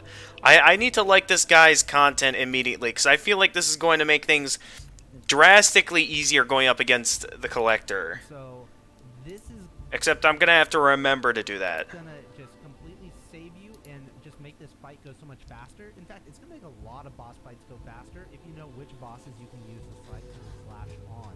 So let me show you how to get through this pretty quickly. Okay, so when we fight the Collector, you want to get your Cyclone Slash ready, and if a Primal Aspect comes out, just use your Cyclone Slash right away. If something else comes out, try to use it as late as possible, so that way you can get as much damage off as you can to the Collector. Okay. You want to save as much soul as you can for later, and if you're too far away from the Collector, that's fine. There we go. Get as many hits off as you can, and then get ready for the next drop. There we go, just like that. Wait for it. And this changes things. You can without taking damage. And then get ready for the next one, and that's it. That's the Collector. Just note that whenever you down the Collector, it's automatically gonna do 3 jars after that, almost every single time. And then also, whenever things get a little crazy, that's when you use your spells to clear out everything. Use spells, okay. The next fight that gave me the most trouble. Yeah, okay, so that's gonna be another thing that I'm gonna have to get a bit more used to, is the fact that I don't really use spells often. Like, majority of my time playing this game, I usually use the healing spell. So that's something I'm gonna have to get a bit used to, because again, I don't really use the healing, or I don't really use any of the damage dealing spells, but he makes a good point in that I'm probably going to want to do some more with that if I want to win here. By far was Markoth, and the best thing you can do is Markoth. on Ascended just over and over. Markoth is definitely a difficult one. Just to get that muscle memory up, just get your great slashes in, and just learn where you can deal the most damage. Because if he's at the top of the map, you can actually deal a ton of damage, because he'll just get stuck against the top of the screen. If you can get him stuck right here, you can deal so much damage, and it's such a good thing to know. Also, when you do your spells, you want to try and get the 2 hits off whenever you can. Like this, boom. Usually, that'll get yeah, but what about when I have the spell binding? Yeah, great. I don't really have any tips in particular. Yeah, Great Prince, so it's going to be a tough one for sure. It's not really a different fight, it's just... And it's going to be very late into the Pantheon too, though I have managed to pull it off in the Pantheon of this age. A bit difficult, but I'm certain it's possible. A little bit more difficult because of the different bindings. I feel like this is one you can just practice over and over, and you'll be just fine. For whatever reason, the Failed Champion caught me off guard a couple of times, so let me show you a couple of... Failed Champion, once you know the patterns, yeah, he can deal high damage if you do get hit, but Failed Champion, I would say, is not that bad once you know his patterns well. Quick tips for this one. So first off, you can usually get a Cyclone Slash right off the bat. If he jumps away from you, you jump over. It's all the normal stuff. But then just like that, you get your Cyclone Slash. You're good to go. Yeah, I would say I don't really need these tips for Failed Champion. It's mainly the Collector that I think is going to be the biggest... that I think knowing about this and some of these ideas, it's going to be the biggest help for me. Whenever he goes down, you can use this. Oh yes, I know about that exploit with Failed Champion. Just do this over and over again. Just get 1 heal or 1 little bit of soul, and then just do this over and over again. And he'll just. I know about that exploit. Over and over again. But if you try to go for 2 heals, or you try to use your Dream Nail twice, he'll get back up. And then you're gonna be all upset that you have to do that round all over again. You try to do it twice, and then you try to stun lock him again. There's just not enough time to do both. So there you go. Yeah. You get a couple of spells off on him, and then he'll fall down, and it goes so much faster. Just get as much soul as you can. Okay. Don't be afraid to use your spells. It's not that bad. Last but not least, you've got... Yeah, it's gonna be the Collector where I really gotta make sure to use my spells more often, because I think all these other bosses, I mean, outside of maybe Markoth and Great Prince, which these tips I don't see how they're gonna be useful with how I play. It's mainly the Collector that I think these tips are gonna be very helpful. Nightmare King Grim, you got Pure Vessel, and you have the Absolute Radiance. Right. And there's really nothing... I mean, those are meant to be the hardest bosses in the game. I'm not sure how I'm supposed to, like, find any exploits here. Other than practicing those bosses over and over again, you really want to be practicing these late-stage bosses, because you really need to be able to keep up your health and get through these fights. And I think I'm as ready as I'll ever be for them. It just comes down to, 1, being lucky, and 2, just keeping my guard up at all times. Every crack that you have at the Radiance is just like one more chance you're gonna do it. I believe in you. So now, we're going to go over to the charms. What charms do I suggest for each one of these different bindings? Charms? I'm not able to have any charms with me going into this. That's the problem here. I don't have charms I can bring with me into this. Let's get into it. So for the nail binding, I went with Shaman Stone, Spell Twister, Quick Slash, and Mark of Pride. And so the whole idea is mainly you're going to be doing... Dude, this is not going to be helpful because I can't bring... I'm doing the charm... I have the charm binding. I'm doing all bindings. But you're also going to fill up your spells fairly quickly. That's just what worked for me, having that Mark of Pride, having that extra distance, because I don't want to get too close to some of these enemies. And then Quick Slash, we want to get those repetitions, we want to get those hits in. It worked for me for the nail. Obviously, for the charm binding, you get no charms. You're just going to have to live without it. You're going to do okay. I believe in you. For the mask binding, I would suggest it worked for me for the nail. Obviously, for the charm binding, you get no charms. You're just going to have to live without it. You're going to do okay. Right. I believe in you. For the mask binding, I would suggest you go with the Unbreakable Heart. You obviously want the 2 extra masks, so that'll make it so right. String personally for me. Any other tips outside of charm recommendations? You're at for the. Thank you guys all for sticking around this long. I've got one last bonus kit for you, but it's only gonna work if you're on PC. So I'm gonna go. Only gonna work if I'm on PC. Switch over to my PC, and I'll show you what I'm talking about. All right. So as you can see, I've got my sweet Relia skin on, and I am modding. Right? If you are modding and you're on PC, there's something really awesome that you're able to do, and that is you're able to practice the way that you're going to play.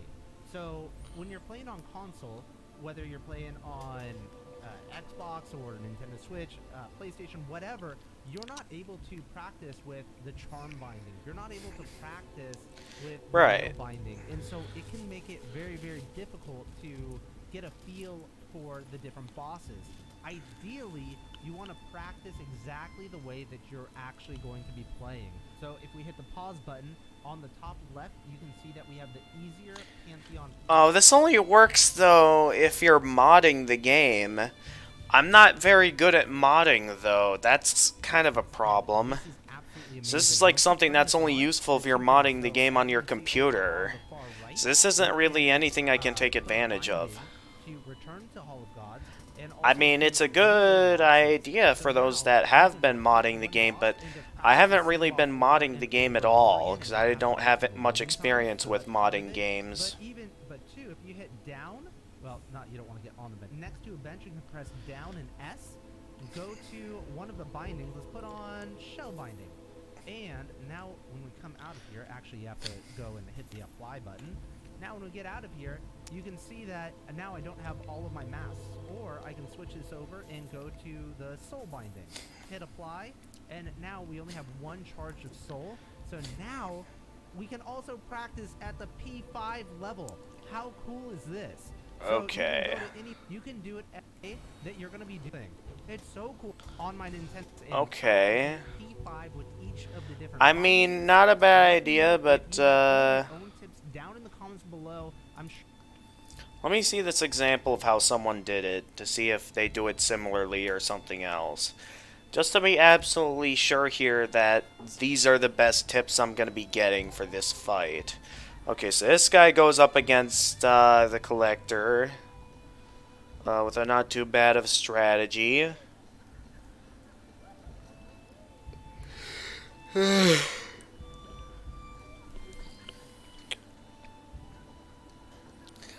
With old binding nail,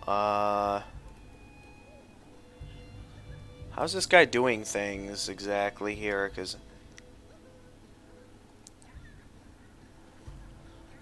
this guy's not really doing that good, I'd say.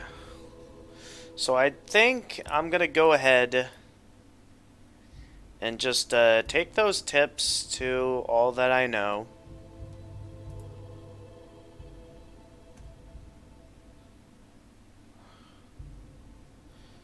Is this the same video that I just watched? I think it is. Alright, I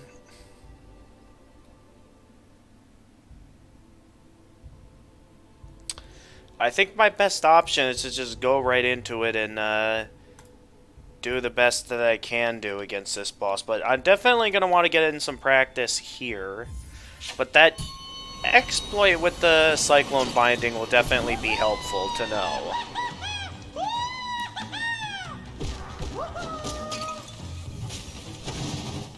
Oh, right. Mash the attack button when it happens. I gotta keep that in mind when doing this. Because, yeah, having that extended attack time with the...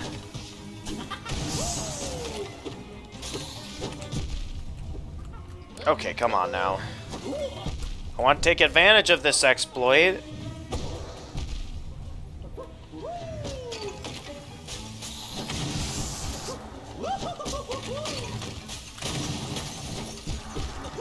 Ooh, that was pretty good.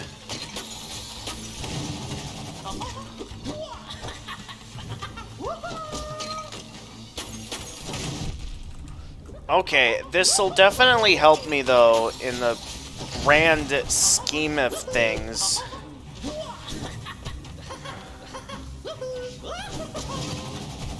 Uh-oh.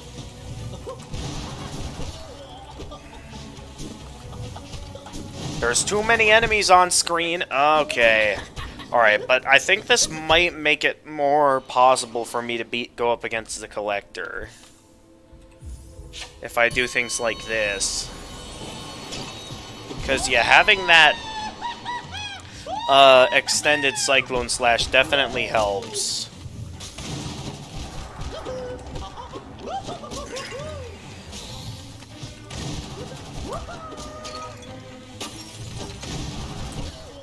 Had I known about this, I would have been doing this, like, much sooner, for sure.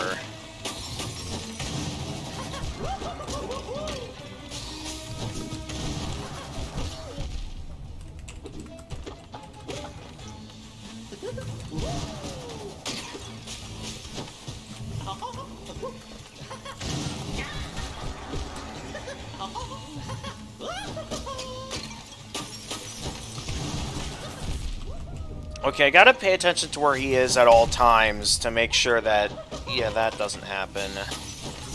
So I really gotta make sure I deal with those primal aspids, because they're gonna be a pain to deal with.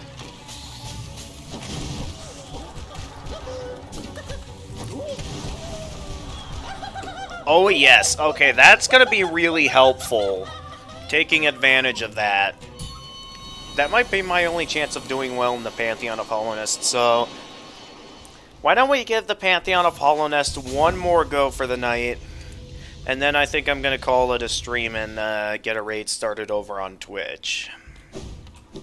Because I think we're not going to be getting any farther than that. It looks beautiful. I've beaten all these Pantheons with all 4 bindings activated at once. That's very cool. Now then, I've shown what I can do, so why don't I go ahead and put back on that strength binding. Alright, why don't I go in with full soul? I don't know if I'd be able to take in all that soul with me, but I feel it a good idea.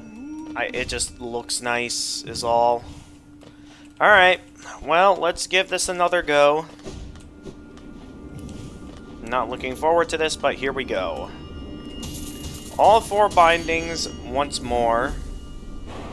I don't know, with this in mind, I don't know if it'll be better to continue doing Great Slashes, or if it might be better to start using Cyclone Slash more often. I'm genuinely considering, like, which is going to be the better nail art to use here in a lot of these fights. I don't want to take too many tips. I mainly just wanted tips on ways to have an easier time with the Collector, because I know all the other bosses are going to be annoying to deal with. But the Collector, at the time, it felt impossible.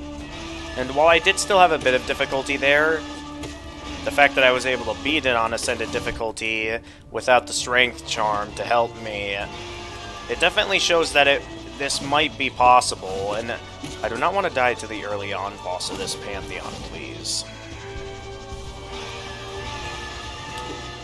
that could have been an opportunity to get a hit in, and I failed to take it.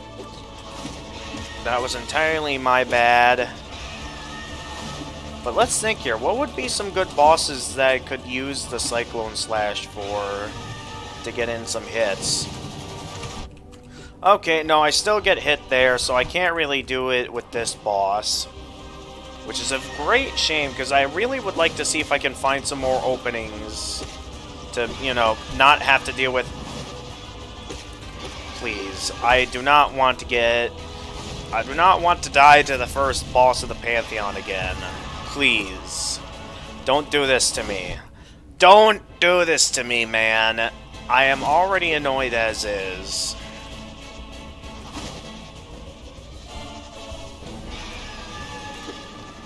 Just let me get a hit in, please. Come on. Not too much I'm asking for.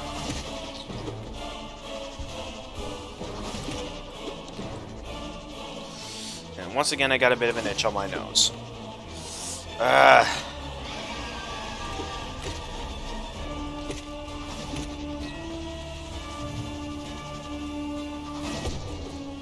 Like, here's the thing. I can't strike downward with any of these nail lords, so it's like... What am I supposed to do to be able to land a hit?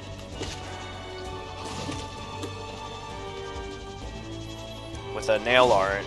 I'm just looking for ways to make these fights go faster, because, like, a lot of these easy bosses, I just feel like they're just kind of wasting my time at this point.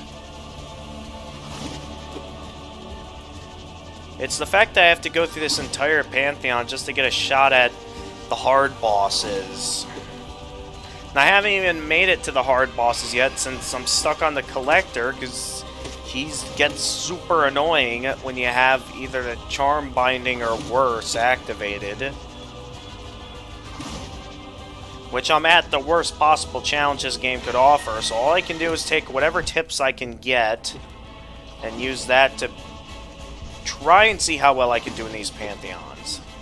That's really all I can do, is just take the advice that I get and see what I can do with it. That's all I can do. We can see how far it gets me, though I still don't really see myself getting very far.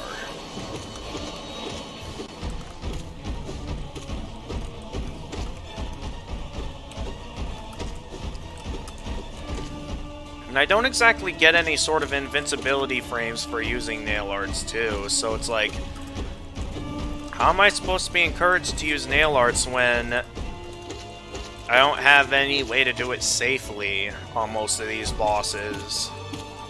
And it can sometimes make those nail arts feel kind of pointless, to the point that the only time they seem safe to use to get some high damage in on bosses is when they're stunned, as you've seen with how I've used them throughout my adventure. But yeah, I know there's been a lot of slowdowns this stream in terms of dinner taking much longer than I expected, but I am kind of disappointed that we couldn't do more this stream. I mean, there's always next week. I don't know how many weeks this is going to take me, but I'm certain with enough time and patience I'll be able to pull it off.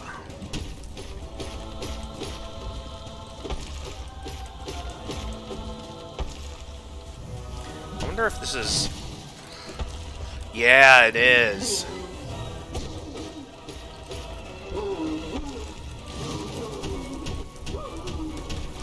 Not the most useful thing to do there.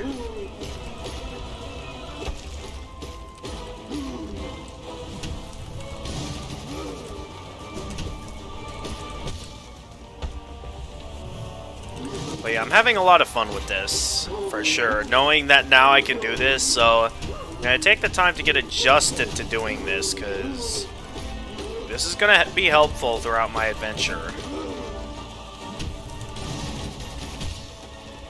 Yes! Oh, I feel strong doing that.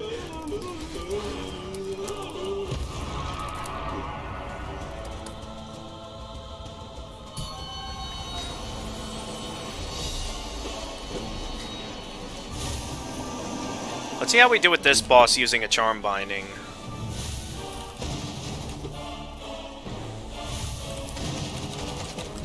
He still manages to break through my defenses. Oh well, it was worth a shot. But yeah, this one isn't very good to use the Cyclone Slash for, or any of the nail arts for that matter.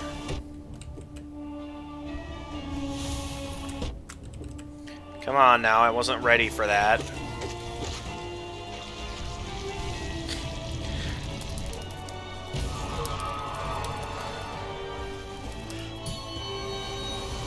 What worries me is the fact that we haven't even gotten to the hard bosses yet.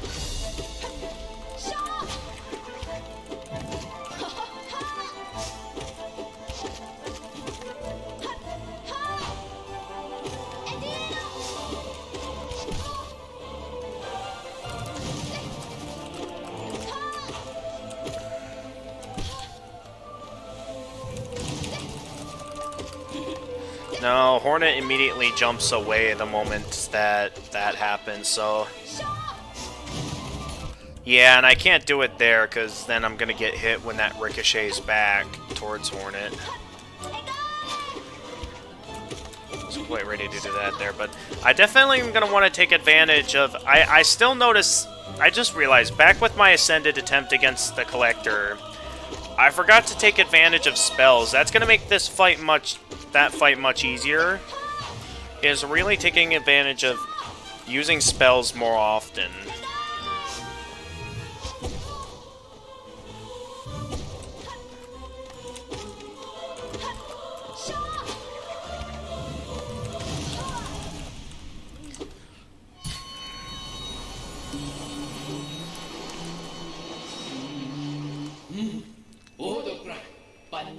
Mischief beyond mischief. We cannot escape thee, even in this highest, most distant of pantheons. A wielder of nail, a eater of soul. Are thee a messenger of the gods, or something stranger? We will not defy thee. Continue thy combat, we shall be listening closely. Continue thy combat, O stranger. Continue thy ritual, we shall be listening closely. O gods of Hollownest, show us your might. We shall attune ourselves to thee and ascend ever higher. Alright, so when I get to the Collector, I gotta remember to keep attacking to extend the Cyclone Slash, as well as when I as well as if there's additional enemies on screen, that I should use my spells to my advantage. I think that's gonna be a big key for me, is using my spells more often. Considering the fact that I hardly ever get any openings to heal in that fight anyway, I do think that'll be a good idea, is using my spells more often. So let's do it.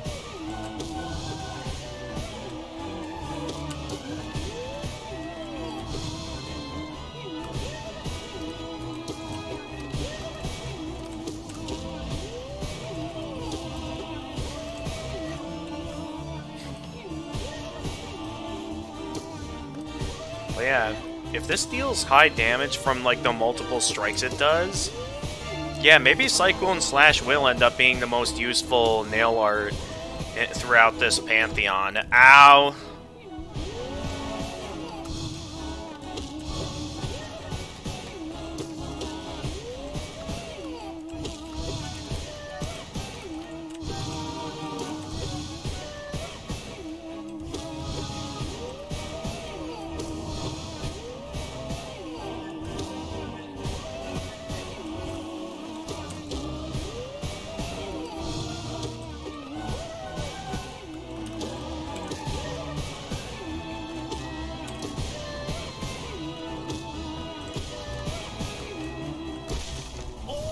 Alright, Gorb is down.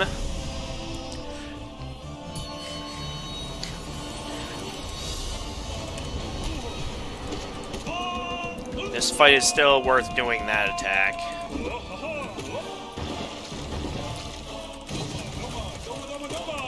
Ooh, that's a really useful attack to use right there.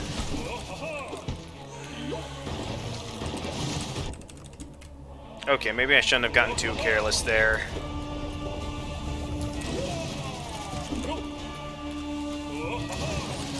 Alright, it's such a fun attack to use now that I know about this exploit. Oh, of course you do that now, right as I'm busy with that. Alright, now to... I am not dying to the Dung Defender, okay? Don't you even dare.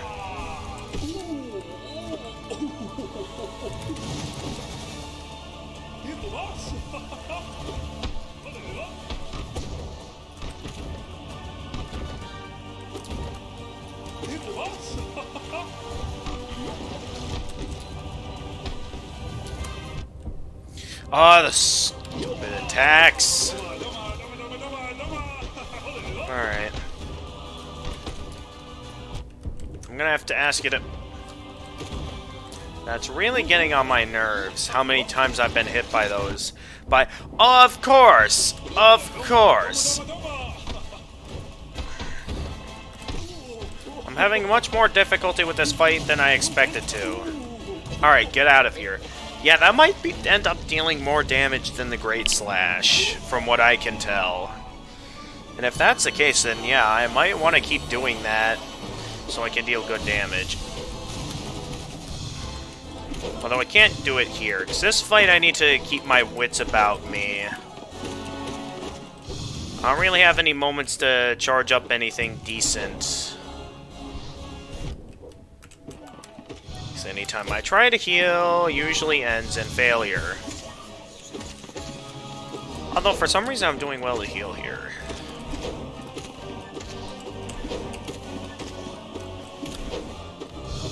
I think we've about reached a point where I think I've died to just about every one of these bosses at least once at some point throughout today.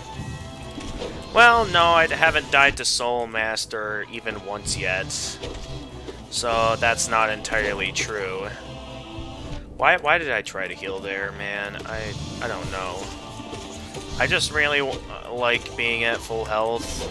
But I'm going completely against the logic I had in my last attempt that allowed me to get as far as the Collector. And now here I am going against that logic.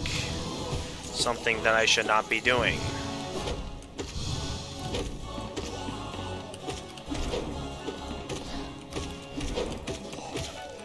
Okay. Hey, Broccoli's Gus Tocino. Welcome to this week's Friday streaming. I'm glad to have you here today. Right now I'm in the middle of this game, what I consider to be this game's ultimate challenge, the Pantheon of Hollownest, with all 4 bindings activated at once. Now, we are getting close to the end of the stream, unfortunately, so there is the chance that I probably won't be streaming much longer. Maybe, depending on when I die, I might go for one more attempt while you're here or something. So you're not too disappointed. But while you're here, I'll do my best to keep you entertained and keep at it with the... Hang on. I'll read chat in a minute. I'm a bit busy right now with this.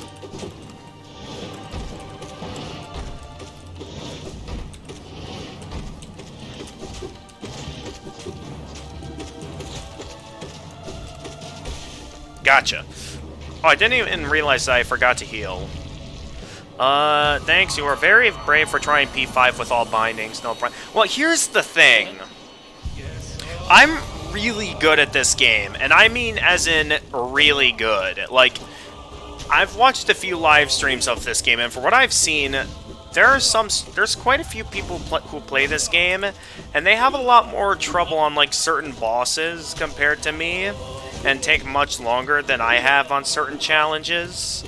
And it's like, there are certain bosses, like, for example, the Soul Master, where I've heard some players have had quite a bit of trouble with, yet I've managed to beat them my first try, so it's like, I have good skill with this game that it's like, I haven't really seen anyone in this game that's managed to do as much as I have as easily. So I know I'm good at this game.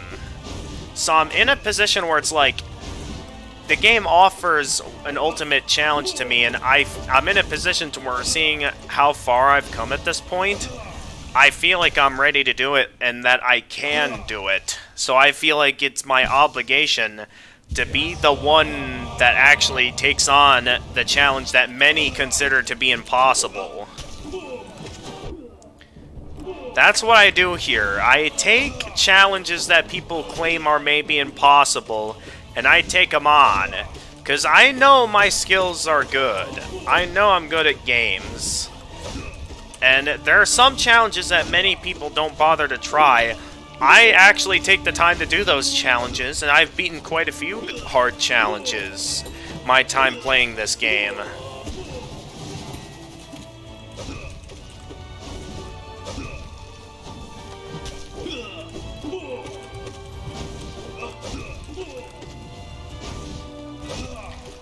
Say that's the kind of player I am. I'm a good player, and I think the thing about these hard challenges is that most players don't really bother to pace themselves. Like, I know there's one streamer that I've seen that, like, I don't even think they've done these Pantheons, like, on their own without any bindings yet, and they immediately go straight in with, like, all 4 bindings activated at once, because according to them, they are stubborn, as they have claimed themselves. And it's like, you're going right into the hardest challenge the game has to throw at you, and it's like, I always find that the best way to go up against these kind of challenges when you kind of have that option to pace yourself, because, like, you can do any bindings in any combination, and I chose the route of, you know, in it when I first got here, I had a lot of trouble doing these Pantheons on their own without even one binding activated.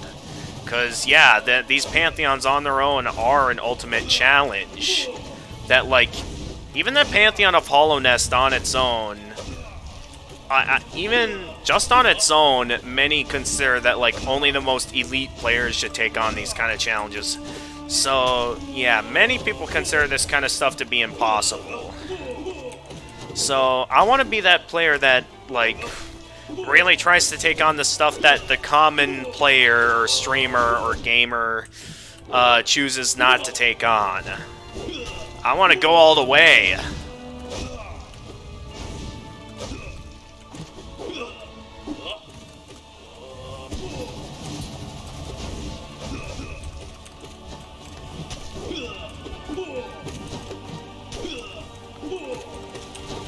And in case you're wondering, I have gone as far as to pretty much do everything in this game at this point. Like, any challenge that this game could throw at me, I've already beaten it. This is the only challenge I haven't beaten yet, is this Pantheon with all 4 bindings activated at once. I've managed to do it with every individual binding.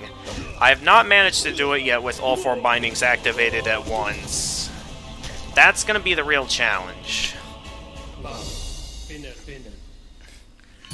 I always find it respectful to bow back like that. Soul Master and Soul Tyrant look easy, although I never tried. I would be afraid of Collector. Yeah, I actually had to take some time just moments before you came in on stream to actually take the time to, like, look up some tips on some good ways I can beat the Collector, because, like, all the other bosses, there's really nothing I can do tip-wise to get better at them. It mostly is just going to come down to skill and maybe also some luck. Like, Absolute Radiance, that's obviously going to be, you know, the ultimate challenge and stuff. Like, Markoth, that one can be kind of unpredictable. Maybe possible with enough patience, though. Collector's going to be the one, you know, I had to take the time to really see, like, need some tips for it. Because that's the one that kind of felt like it's going to be impossible without, you know, the right strategy. Alright, 5 Lifeblood Masks. Let's see if I can get all 5 of them past 0 here. But yeah, this is what I mean right here by pacing myself, in that, like, I've taken the time to, you know, do each individual binding and stuff, and, like, each boss in the Hall of Gods on both Attuned, Ascended, and Radiant difficulty, that it's like, I'm ready for such a boss like this, that I know their patterns well, although I just got hit there, unfortunately. But it's to the point that I feel confident in taking on such a challenge that most people consider brutally hard.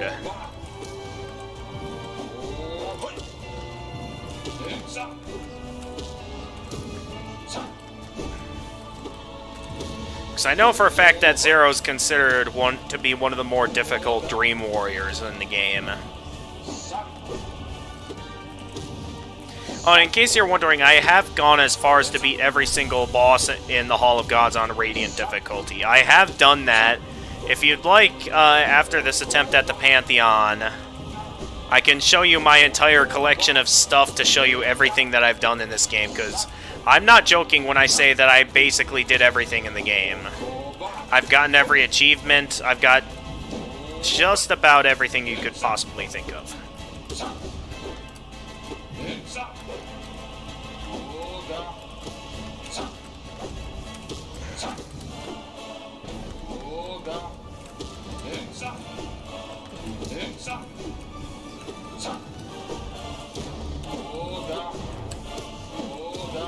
Oh, okay, that was close.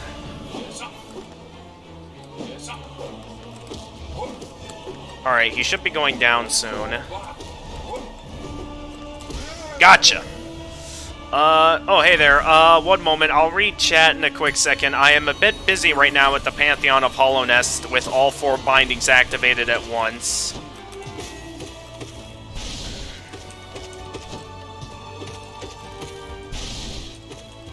Alright, so we made it past 0 with 4 lifeblood masks remaining.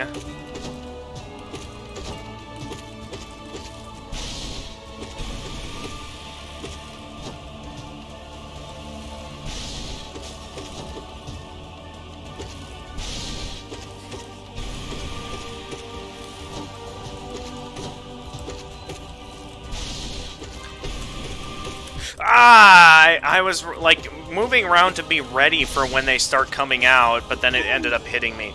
Hang on. Soulmaster... Oh, wait, I've read that one already. Scrub, welcome to this week's Friday streaming. We are currently doing the Pantheon of Hollownest with all 4 bindings activated at once.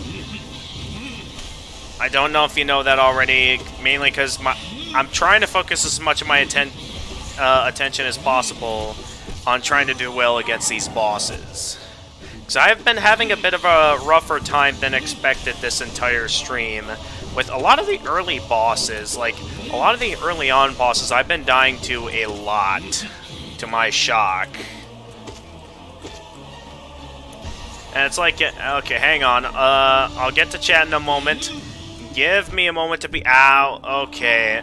I out of all the bosses to lose lifeblood to, I did not expect it to be the Soulmaster I end up losing lifeblood to.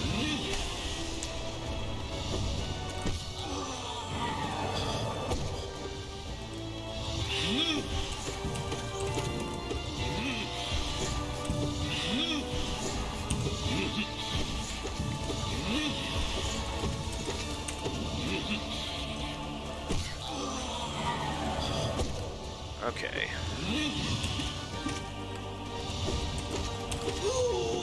Gotcha. Okay, biggest collector tip is to use Cyclone Slash because it kills millions and actually deals that. Yeah, that's an interesting tip that I've heard, is that, like, something that I didn't know about Cyclone Slash is that if you mash the attack button while using Cyclone Slash, you can actually cause the Cyclone Slash to last longer. That was mind-blowing for me, and I could tell with some of the practice that I was doing on the Collector on Ascended by using Cyclone Slash, it was definitely making the fight much easier to mash. It also makes you to mash the attack button while using Cyclone Slash. Alright, hang on, I'll finish reading chat in a moment. I'm still kind of busy here. That was close. Yeah, I was a bit worried there when that orb didn't go away. Usually most of them slam down on the floor, but that one didn't, so I was just a bit worried there. There we go. Also, Zero's one of the easiest Dream Warriors. Okay, if you say so. I always thought Elder Hu was the easiest Dream Warrior. I guess that's just my opinion. Alright, let's see if we can make it past the Obels with some lifeblood intact, because it's always this boss that I lose my remaining lifeblood to.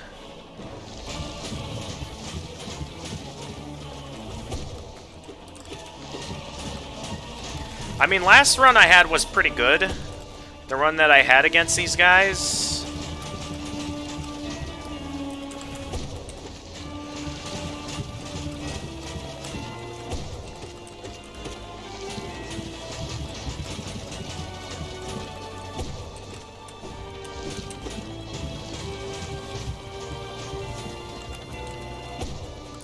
He was too high up for me to hit him there.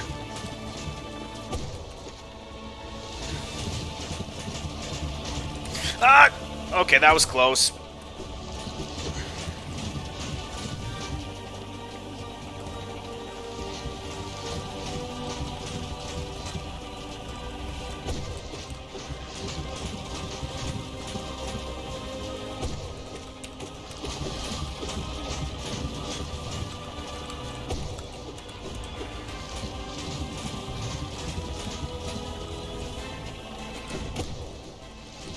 Well, I managed to get one in there. Although it wasn't exactly on the obel that I wanted to hit. Huh! How much more health does this guy have? I know I have bindings activated and all, but still though. Would think he'd be going down by now.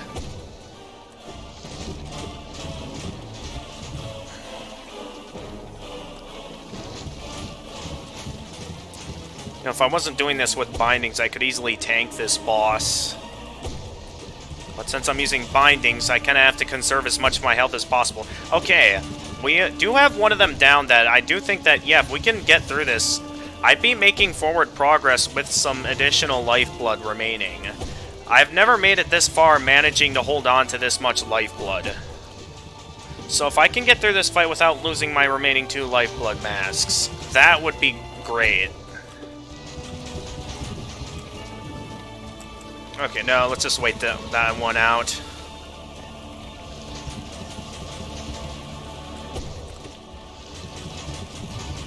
Ah!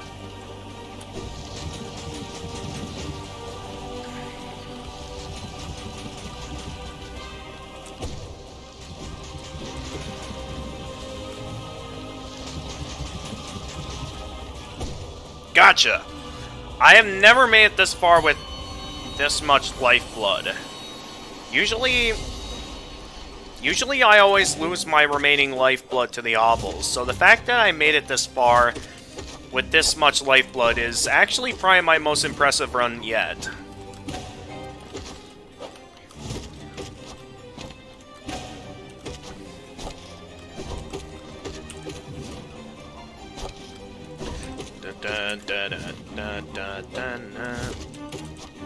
Although I am likely to...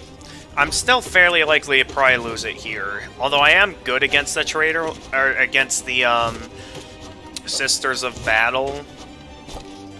I do occasionally get hit by the Sisters of Battle, so I do think I'm going to be very likely here to lose my remaining lifeblood to these guys. Let's see here. After you beat P5, you may try low % God Home Ending. It seems similar. Wait, what do you mean by that? What exactly do you mean? What's the difference between a low % God Home Ending and, you know, full completion and stuff? Like, are you saying I should, like, get to God Home in a weekend state and, like, try doing that to make it harder? Is that what you're recommending I do?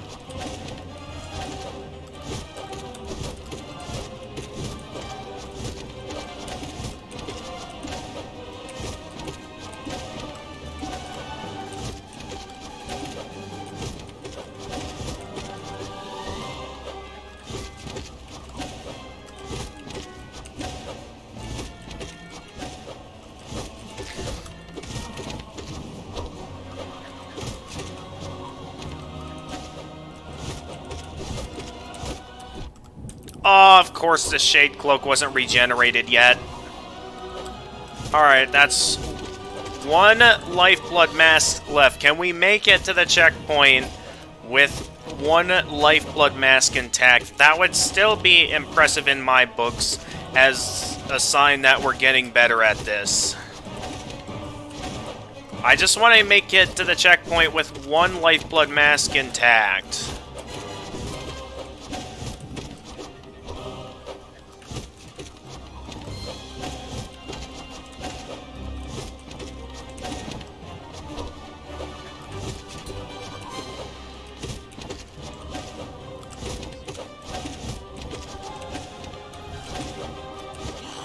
Alright, 1 down.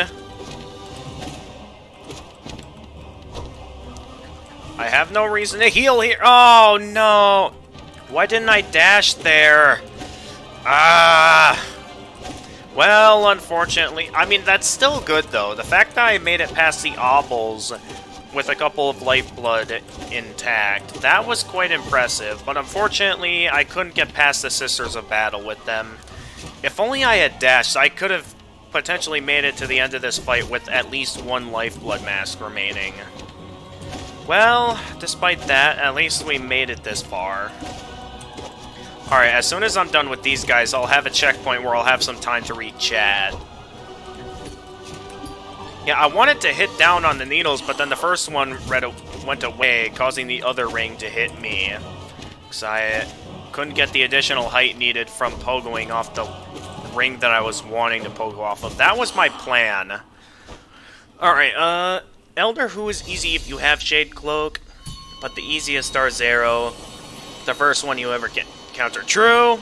I mean, Zero is like right in the resting grounds where you find the Dream Nail.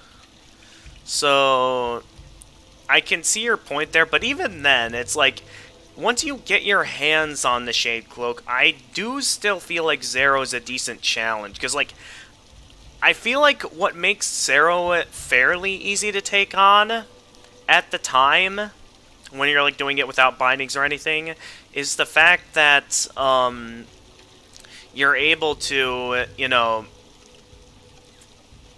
tank them. And I think that's kind of what you do most of the time going up against Zero. And that's something I did when I first did the Pantheon of Hollownest, since, you know, that was how I did it at the time. Alright, let's read more of the chat here. In my opinion. Alright. I mean, it's not a bad opinion, Scrub. Or, sorry, Shrub. Sorry, low percent God home ending requires beat P5 with the lowest percentage available. I think it's something around 50%. You can't get nail arts, pale or masks, charms, except Grim Child, because you need to beat Grim. I mean, you can get, like, the lowest level Grim Child for the percent. Wait. That would count towards a percent, though. That's right. I'm noticing you're not using any spells with the nail binding. Spells damage does not get reduced. Anytime you have soul, you should use it. Desolate Dive is safest to use because of the invincibility frames. With no nail upgrades, Collector becomes way harder. I appreciate the challenge offered, but considering the fact that I already see this as the ultimate challenge, I feel like that even that would be too hard for me. Because this challenge on its own right now, doing this with all 4 bindings activated at once, I feel like is already going to be the ultimate challenge. And while that's a nice challenge offered, I feel like the only... I feel like that's something I wouldn't be interested in going for. Because, like, I'm reaching that point where I've basically done everything in the game in terms of, like, completion-wise. Like, this is the last thing that I really need to do, is this Pantheon with all 4 bindings activated at once. And then I'll have done everything in the game that, like, is significant. And that was kind of my plan, is that I've seen this as the ultimate challenge. Once I beat this, like, that's going to be the point where I'm going to be, like, moving on to the next game for Friday streaming. Because there's plenty of other games I've been wanting to play on Friday streaming, and this has already been hard enough that it's like, I'm wanting to focus all out on this, you know? Does that make sense? Alright, I think the reduced nail damage is 7, while Shade Soul does 30 damage, so its defense worth using to speed up a fight. It wouldn't be interesting either. Yeah, too difficult. Yeah, difficult and uninteresting, so I don't think I'm going to go as far as to do that, because this challenge on its own is already hard enough. If there is ever a time that I'd be interested in doing more Hollow Knight content, I could try seeing if it's possible to set up like a crowd control for this, except I've never done crowd control before and have no idea how to do that, so that's going to be something that I think I wouldn't be doing until like really far into the future. And by that point, I'm probably going to be obsessed with, you know, the upcoming Silk Song, which we know from what they said in the Xbox presentations, like, it was among the list of games that were said to be coming out in the next 12 months. So we know that in at most 12 months, we're going to be getting Silk Song at some point. Also, to answer your earlier question about why I'm not using spells, that's because that's kind of how I've always played the game, and what's kind of allowed me to do well in the game, is the fact that I have a healing-focused build where I mainly focus on dealing damage with my nail since, you know, I gain soul for it, and any soul that I do have, I mainly focus only on using it for healing. I get that, you know, maybe sometimes if I have, like, max soul and, like, a ton of it, then maybe I'll occasionally unleash a couple of spell attacks. But for the most part, especially here in the Pantheon of Hollownest, where, you know, you can only cast one spell and then you have to gain some more soul to cast another spell and stuff, I really like to hold on to that so I can gain whatever healing opportunities that I can get my hands on. Yeah, I can't wait for Silk Song as well. Anyway, it is currently past midnight, so I'm going to keep going with the... gotta go. Yeah, this is probably going to be my last run for the night. Like, if I finish or die, that's probably going to be it. But thank you for coming in. Until then, stay excellent, buddy. Thank you for coming in, Broccoli's Gastosino, over on YouTube. Alright, let's get back into this Pantheon. But yeah, just so you know, I'm mainly used to fighting with my nail and only using soul for healing. That's what allowed me to do good in this game. Because when you find the right openings to heal in these bosses, because I can only think of a couple of bosses that don't give you any openings to heal, but mainly that's how I've always played the game, is mainly having a healing focus build. A healing and nail focus build. That's how I've always done things.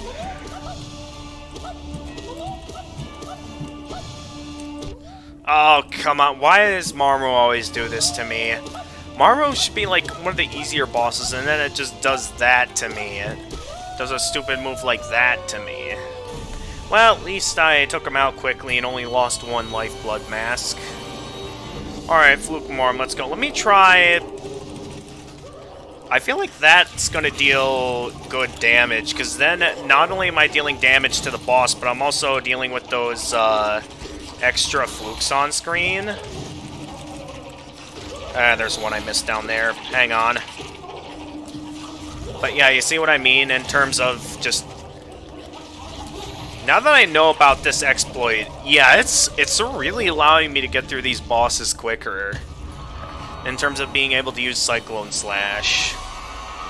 Now, I don't know which bosses are the best to use these, because I just learned about the ability to extend the Cyclone Slash by rapidly attacking while unleashing it.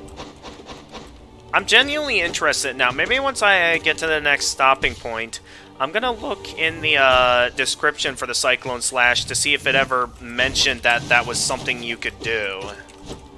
Because now I'm genuinely interested in seeing, like, was this something that I could have done the whole time? Or does the game never mention this, and it's just a secret exploit that only the best of the best players know about?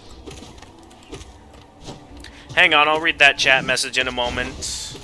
I'm busy fighting some bosses here.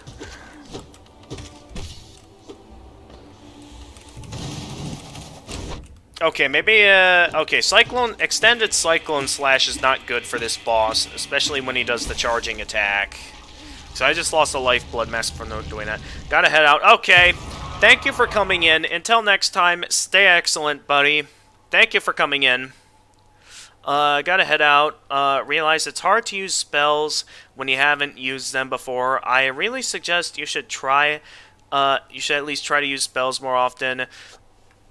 It's only 3 hits to full soul, anyway, for all bindings. Good luck on your all bindings clear. Hope my tips help you. The game doesn't tell you you can do that. That's why so few people... Yeah, it's like, why the heck do they not tell you about that? That's amazing. That's like one of those game-breaking exploits that's like, no wonder people are having such a hard time with this game. It's like, I've always believed that the only useful nail art was the Great Slash, but now, like, this changes things big time, knowing that Cyclone Slash can do that.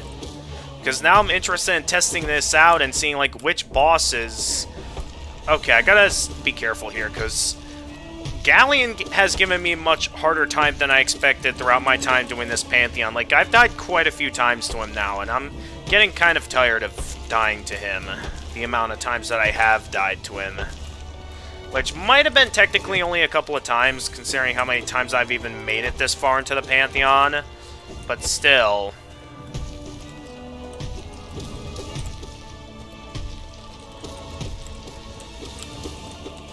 Come on, you going down yet, buddy?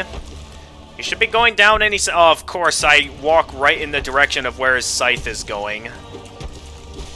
Oh, now he goes down when I'm down to only one Lifeblood Mask yet. Hey there, Lulsaline. Welcome to this...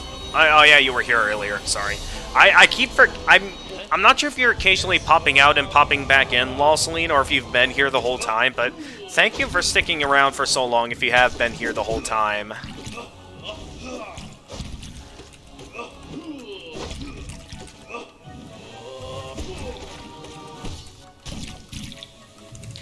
Alright, let's try this here.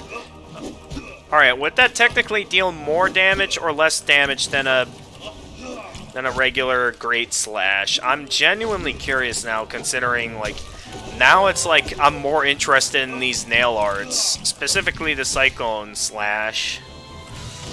So I'm genuinely, like, considering, like, is this dealing more damage than a Great Slash? Less damage? What's the damage output on these? Because I'm genuinely curious now.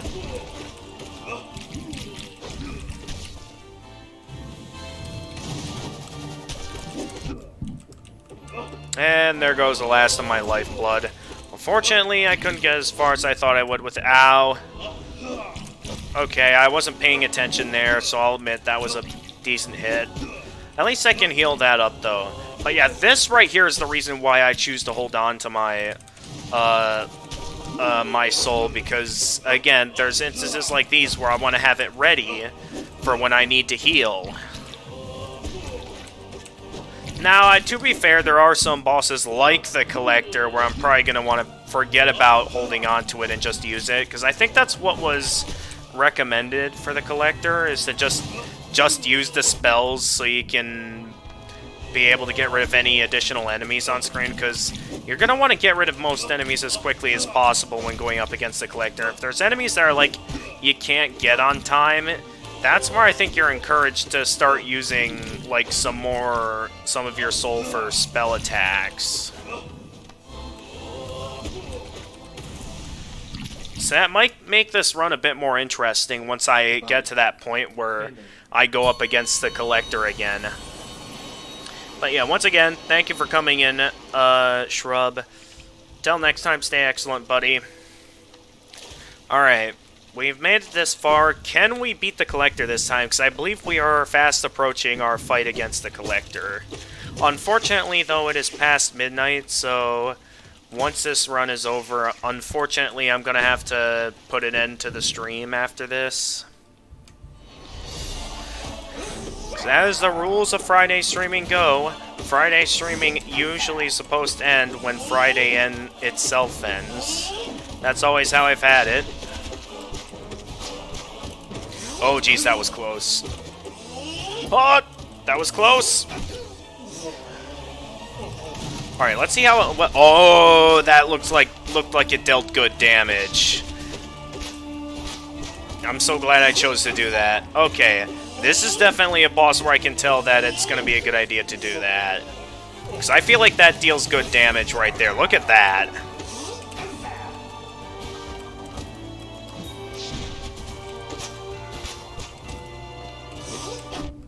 What?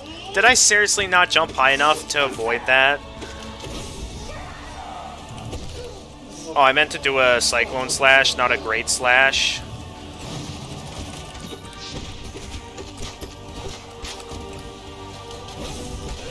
Gotcha.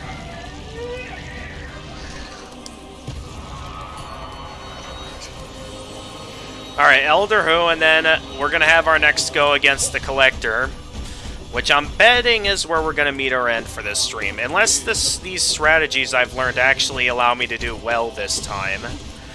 Only one way to find out when we actually get to that point.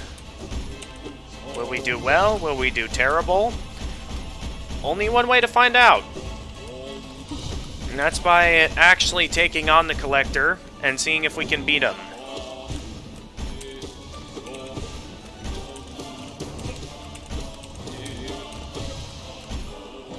Alright, where you at here?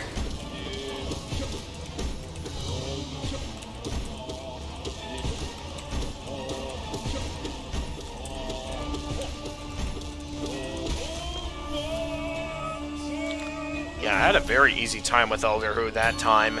No damage at all. Alright, here we go.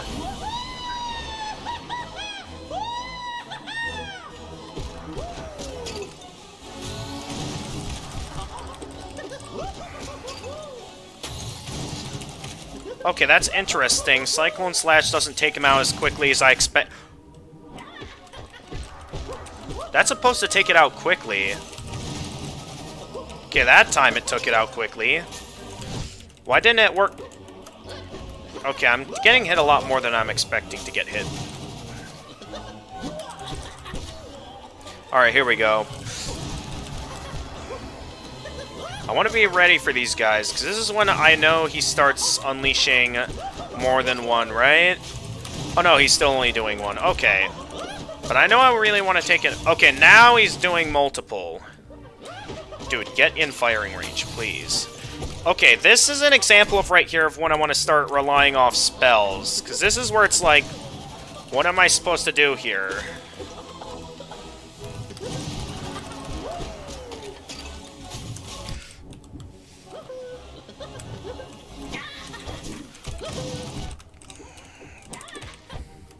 Okay, buddy, you gotta stop doing that, man. Oh! Cyclone Slash isn't enough anymore. It's not dealing enough damage. That was a pretty good run, though, but some things added up to where it just wasn't enough. But yeah, I definitely see how maybe when done correctly, I'm definitely going to want to try to better time my spells. Or maybe just whenever I rely off Cyclone Slash at first, and then whenever I see a Primal Aspon speed, I'll start by dealing with the other enemies with Cyclone Slash, and then do a well-timed Shade Soul next time, unfortunately, because for tonight, we are unfortunately out of time. It's time to go ahead and wrap up the stream and maybe prepare a raid over on Twitch. So, for those of you that may still be here, this is a normal thing I do at the end of Friday streaming where I prepare a raid on Twitch. So anyway, let's go ahead and at this time then, go ahead and quit out of the game. And go ahead and see who might be a worthy streamer to raid. Let's just hope that once I get past the Collector that I don't have to deal with him again or something, because he's going to be a pain to deal with. I can tell. So, anyway, let's go ahead and get a raid on Twitch started. I also heard that they were going to add raids onto YouTube as well. I have no idea if they've done that yet, or how that works, if that is something they've already added. I'm sure I'll figure it out eventually, but for now, let's go ahead and get a raid started here. There are lots of streamers that I'm following that are currently live, though they're not playing much of any games that interest me, though. One of them is having an anniversary stream currently. That's pretty cool. Would they be worth raiding, though?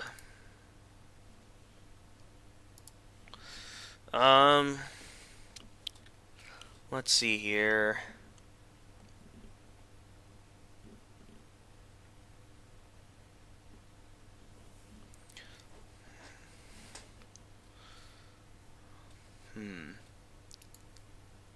Let's see here. I wonder if... Hang on. In terms of the channels that I've been following, there's something I want to quick look at before I get this raid started. As always, I'll start by looking at who I'm following, seeing if anyone interesting is maybe been watching or something, which so far I haven't seen anything yet. Hang on. Let me see something real quickly. Oh, it was him that showed up. Didn't even realize that yet. Someone that I've been following for a bit of a while that's actually came in to watch me today. Okay, well that's pretty cool.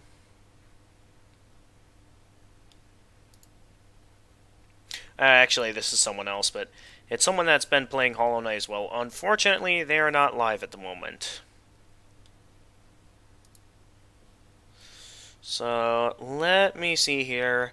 Who might be worthy to raid this week? Did this first person maybe... Okay, I really don't get why they did this, but there's one channel that, I don't know why, but they just decided to ban me from their chat. I've been, a fairly nice friend, coming in and saying hi and stuff, occasionally seeing what they're up to, but all of a sudden, out of nowhere, they just banned me from chat, and I don't know if there's a reason for it, if it was just a moderator getting the wrong idea. I genuinely have no idea why they banned me from their chat. So there's one streamer that I think I'll raid if I can't really find anyone else interesting to raid at the moment. So I think if nothing else interesting happens, then... Actually, has this guy played some Hollow Knight before? I can't tell because all they've been showing that they've streamed is Elden Ring. So I think I'm gonna do that.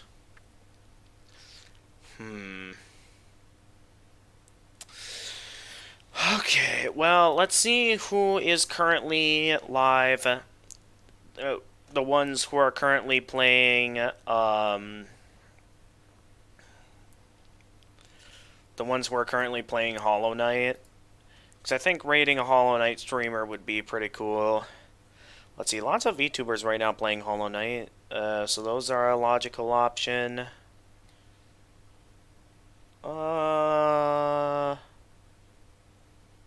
See, anyone that maybe is as far as I am in this game that speaks English?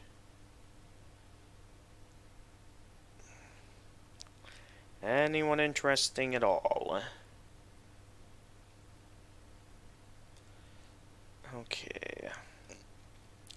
Give me a moment to do some looking around here. Oh, that's all the people that are streaming Hollow Knight at this time? Okay, well I guess I'll raid one of the VTubers that are currently playing. Why don't we...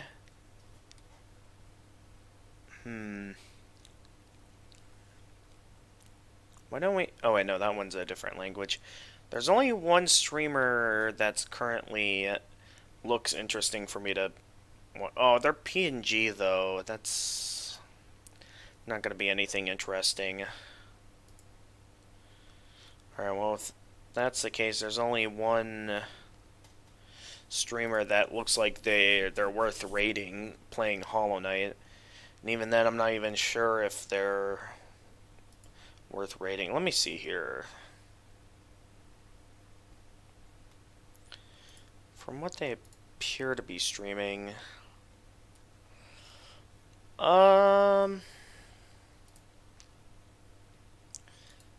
I think in terms of who I want to raid, I want to go ahead and go back to raiding someone that I've already been raiding. So while this person seems interesting to raid...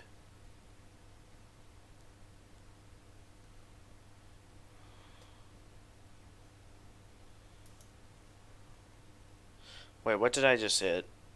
Or right-click? No, I did not want to right-click that. Should I raid this person, or should I raid someone I'm currently following?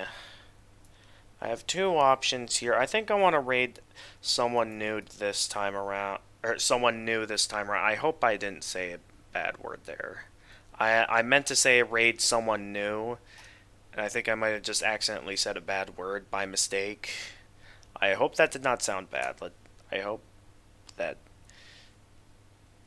If you guys don't know what I said, then just forget about that. There's probably no one even here anyway to know what I might have accidentally said. Alright, let's get to the creator. Wait, no, back. I want to open the dashboard on a new tab to raid. Alright, here we go.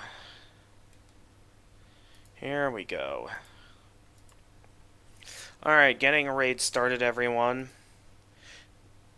It's been a good run so far this stream. I do think next week we're going to try to put a bit more time and effort into actually trying to make sure we actually do well. Until then, though, good stream. We did our best, and until then, if you haven't already, be sure to leave a like and subscribe if you want to see more of my content. Be sure to check out some of the other platforms I'm on, like, of course, Twitch, the other platform I've been streaming on today. I also have a Twitter account and a Discord server. With that being said, though, this is the Gamer of Gamers, and stay excellent, everyone. Okay, outro's done. Let's get this raid started.